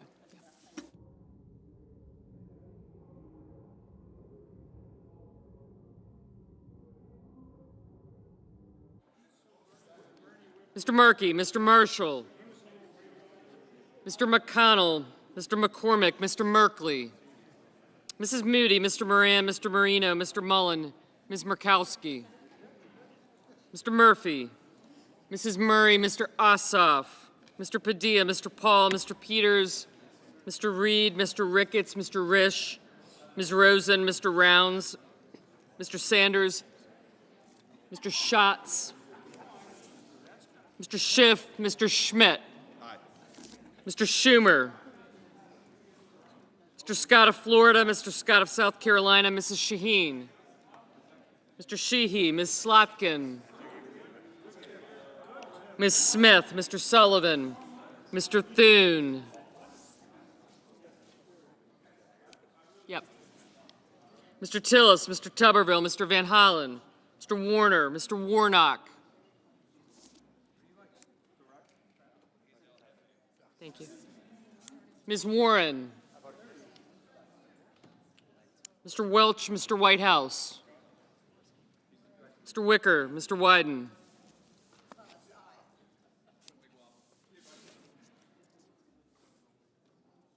Mr. Young.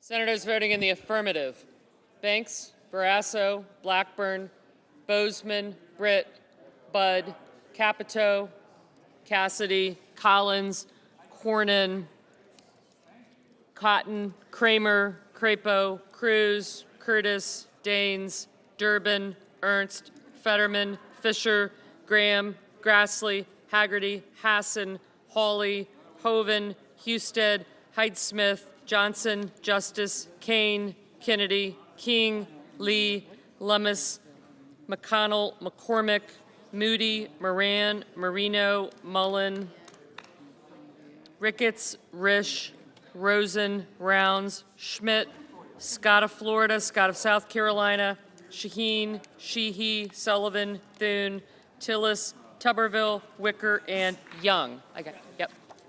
Senators voting in the negative: Alsobrooks, Baldwin, Bennett, Blumenthal, Blunt-Rochester, Cantwell, Coons, Duckworth, Gallego, Gillibrand, Heinrich, Hickenlooper, Hirono, Kelly, Kim, Klobuchar, Lujan, Markey, Murphy, Murray, Ossoff, Padilla, Hall, Peters, Reed, Sanders, Schatz, Schiff, Slotkin, Smith, Van Hollen, Warner, Warnock, Welch, Whitehouse, and Wyden. Ms. Murkowski? Aye. Ms. Warren? No. Ms. Cortez Masto? Aye.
Mr. Schumer, no.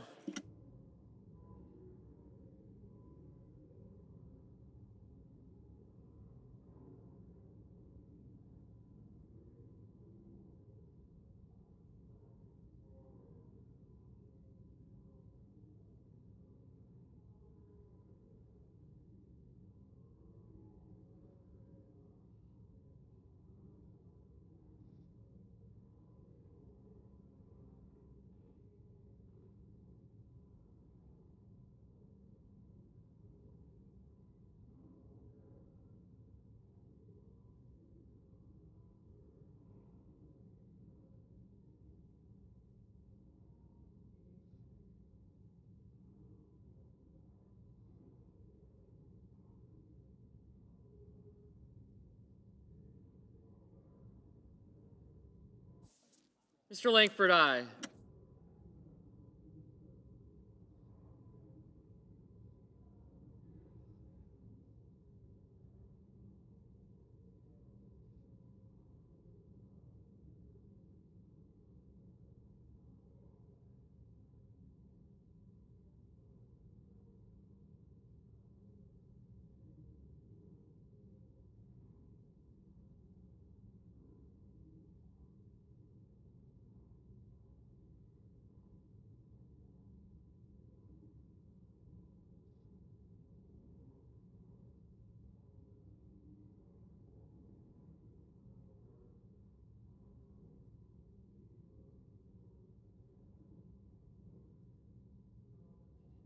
Mr. Booker, no.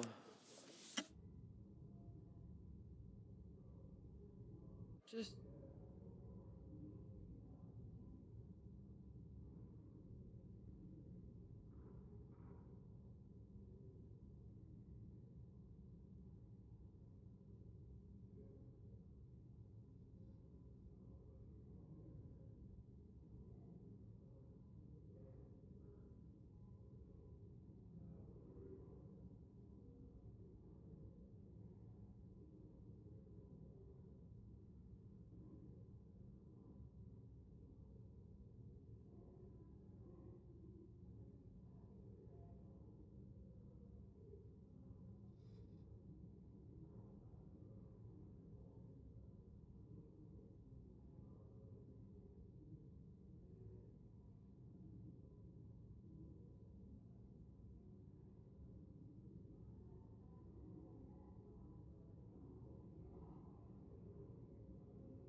Mr. Merkley?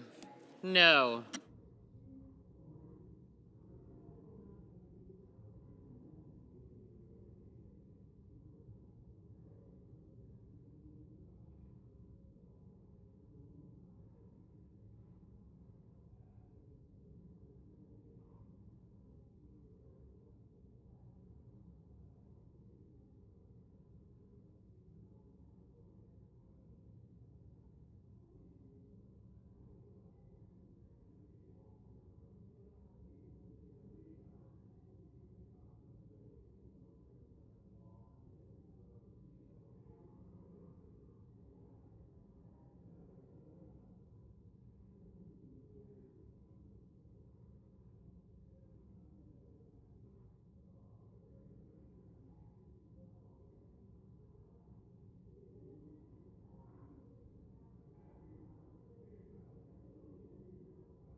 Mr. Marshall?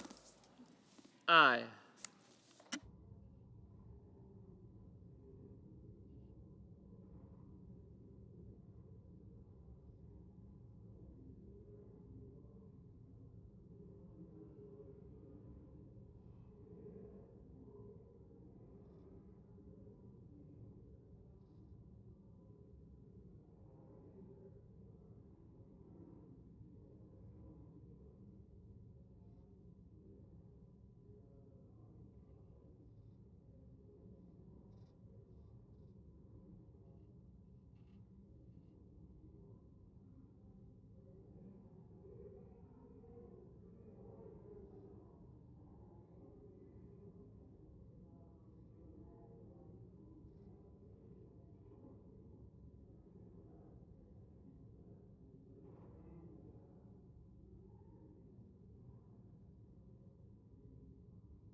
On this vote, the ayes are 60, the nays are 40. The bill as amended is passed.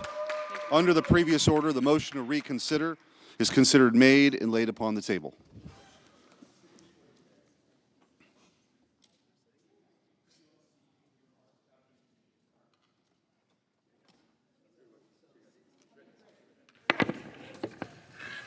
Mr. President.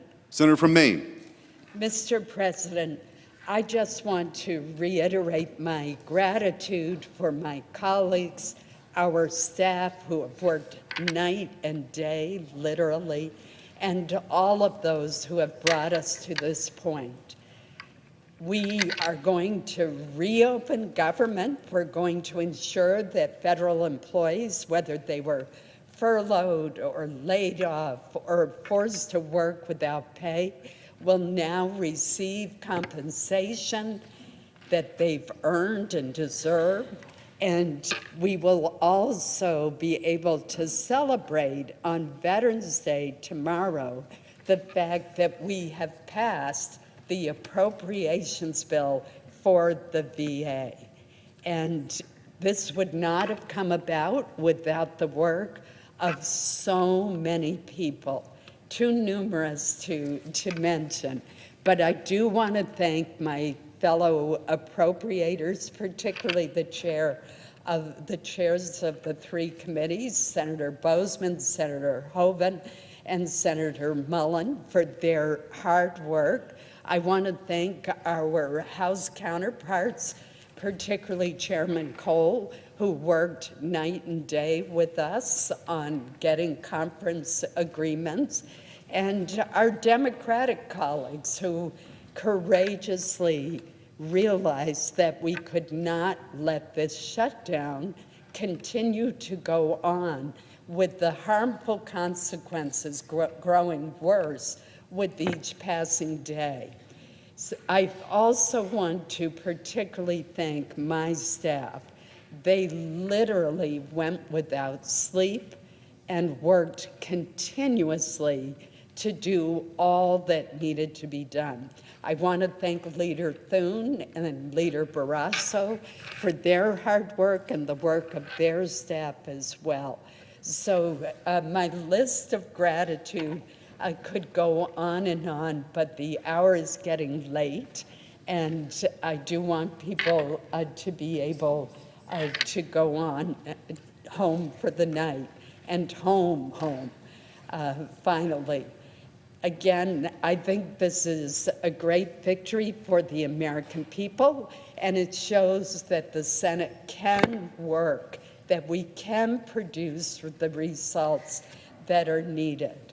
I want to give a shout out to Senator Katie Britt, who is here this evening.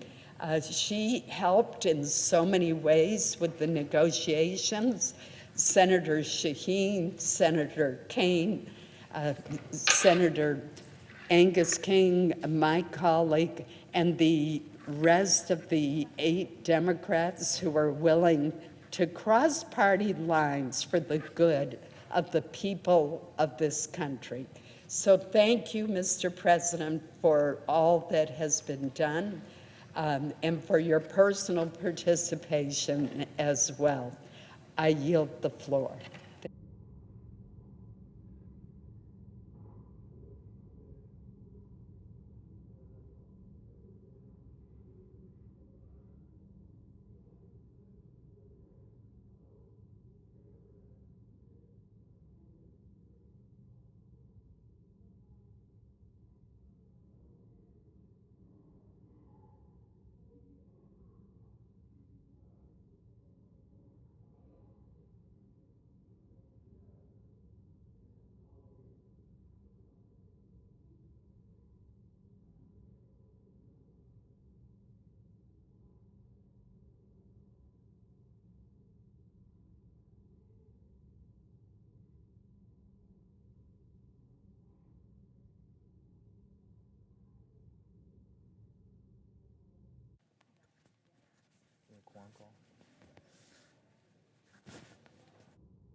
Mr. President. Majority Leader. Mr. President, this has been a very long road, quite literally the longest shutdown in history. I am very, very happy to be able to say that we are coming to the end. And before we close today, I want to take the time to say thank you to my staff who have worked around the clock tirelessly now for the past 6 weeks. To the staff of the Appropriations Committee, who have played a critical role in getting us to where we are here today. To the cloakroom staff, to every Senate staffer on both sides of the aisle who has spent 41 days coming into work without pay. To custodial staff who, again, without pay, have kept this building and the Senate office buildings livable.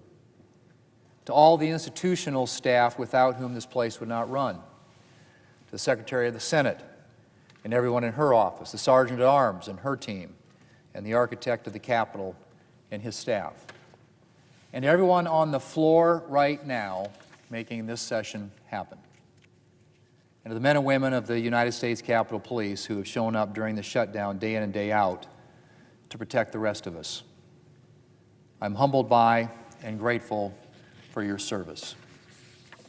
I know that the strain of these weeks has been immense, that you all have families, rent to meet, bills to pay, car and mortgage payments.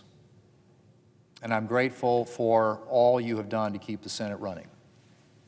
And for all that you do every day, shutdown or no shutdown, to serve the Senate and to serve our country. And with that, after 6 excruciating weeks, I will stop talking and let all of you get some rest. Mr. President, I yield the floor.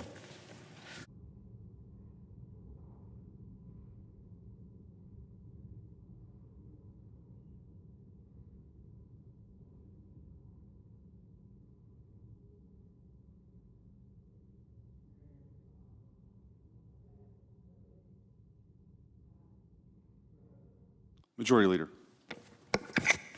I move to proceed to executive session to consider calendar number 515. The question is on the motion. All in favor say aye. Aye. All those opposed? The ayes appear to have it. The ayes do have it. The motion is agreed to. The clerk will report the nomination. Nomination, Nuclear Regulatory Commission, Ho Nie of Alabama to be a member. Mr. President, I send a cloture motion to the desk. The clerk will report. Cloture motion, we, the undersigned senators, in accordance with the provisions of Rule 22 of the Standing Rules of the Senate, do hereby move to bring to a close debate on the nomination of Ho Nie of Alabama to be a member of the Nuclear Regulatory Commission, signed by 17 senators as follows. Mr. President, I ask consent to reading the names be waived. Without objection. And I move to proceed to legislative session. The question is on the motion. All in favor say aye. Aye. All those opposed, no. The ayes appear to have it. The ayes do have it. Motion is agreed to. Mr. President, I move to proceed to executive session to consider calendar number 464. The question is on the motion. All those in favor say aye. Aye. All those opposed, the ayes appear to have it. The ayes do have it. Motion is agreed to. The clerk will report the nomination. Nomination, Department of the Treasury, Donald Korb of Ohio to be Chief Counsel for the Internal Revenue Service and an Assistant General Counsel. Mr. President, I send a cloture motion to the desk. The clerk will report. Cloture motion, we, the undersigned senators, in accordance with the provisions of Rule 22 of the Standing Rules of the Senate, do hereby move to bring to a closed debate on the nomination of Donald Korb of Ohio to be Chief Counsel for the Internal Revenue Service and an Assistant General Counsel in the Department of the Treasury.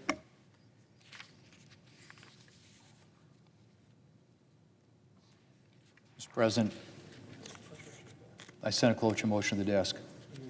I did that, yeah. But do we waive the names, reading the names? Yeah. Without objection.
Mr. President. Majority Leader. Mr. President, I ask unanimous consent that the Senate resume legislative session and be in a period of morning business with senators permitted to speak therein for up to 10 minutes each. Without objection.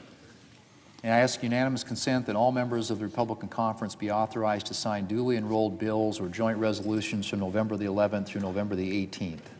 Without objection, so ordered. Mr. President, I ask unanimous consent the Senate proceed to the consideration of SRS 497, which is at the desk. The clerk will report. SRS 497, permitting the collection of clothing, toys, food, and housewares during the holiday season for charitable purposes in Senate buildings. Is there an objection to proceeding to the matter? Without objection, the Senate will proceed. Mr. President, I ask unanimous consent the resolution be agreed to and the motion to reconsider be considered made and laid upon the table with no intervening action or debate. Without objection. Mr. President, I ask unanimous consent that the Senate now proceed to the en bloc consideration of the following resolutions which are at the desk: SRS 494, SRS 495, SRS 496, and SRS 498. Is there an objection to proceeding en bloc? Without objection, the Senate will proceed en bloc. Mr. President, I ask unanimous consent that the resolutions be agreed to, the preambles be agreed to, and that the motions to reconsider be considered made and laid upon the table all en bloc. Without objection. Mr. President, I ask unanimous consent that when the Senate completes its business today, it adjourn to then convene for pro forma session only with no business being conducted on the following dates and times: Thursday, November 13th at 6:30 p.m. and Monday, November 17th at 3 p.m. Further, that when the Senate adjourns on Monday, November the 17th, it stand adjourned until 3:00 p.m. on Tuesday, November 18th, that following the prayer and pledge, the morning hour be deemed expired, the journal proceedings be approved today, at the time for the two leaders be reserved for the use later in the day, and the Senate be in a period of morning business with senators permitted to speak therein for up to 10 minutes each. Finally, notwithstanding Rule 22, that cloture motions filed today ripen at 5:30 p.m. Without objection, so ordered.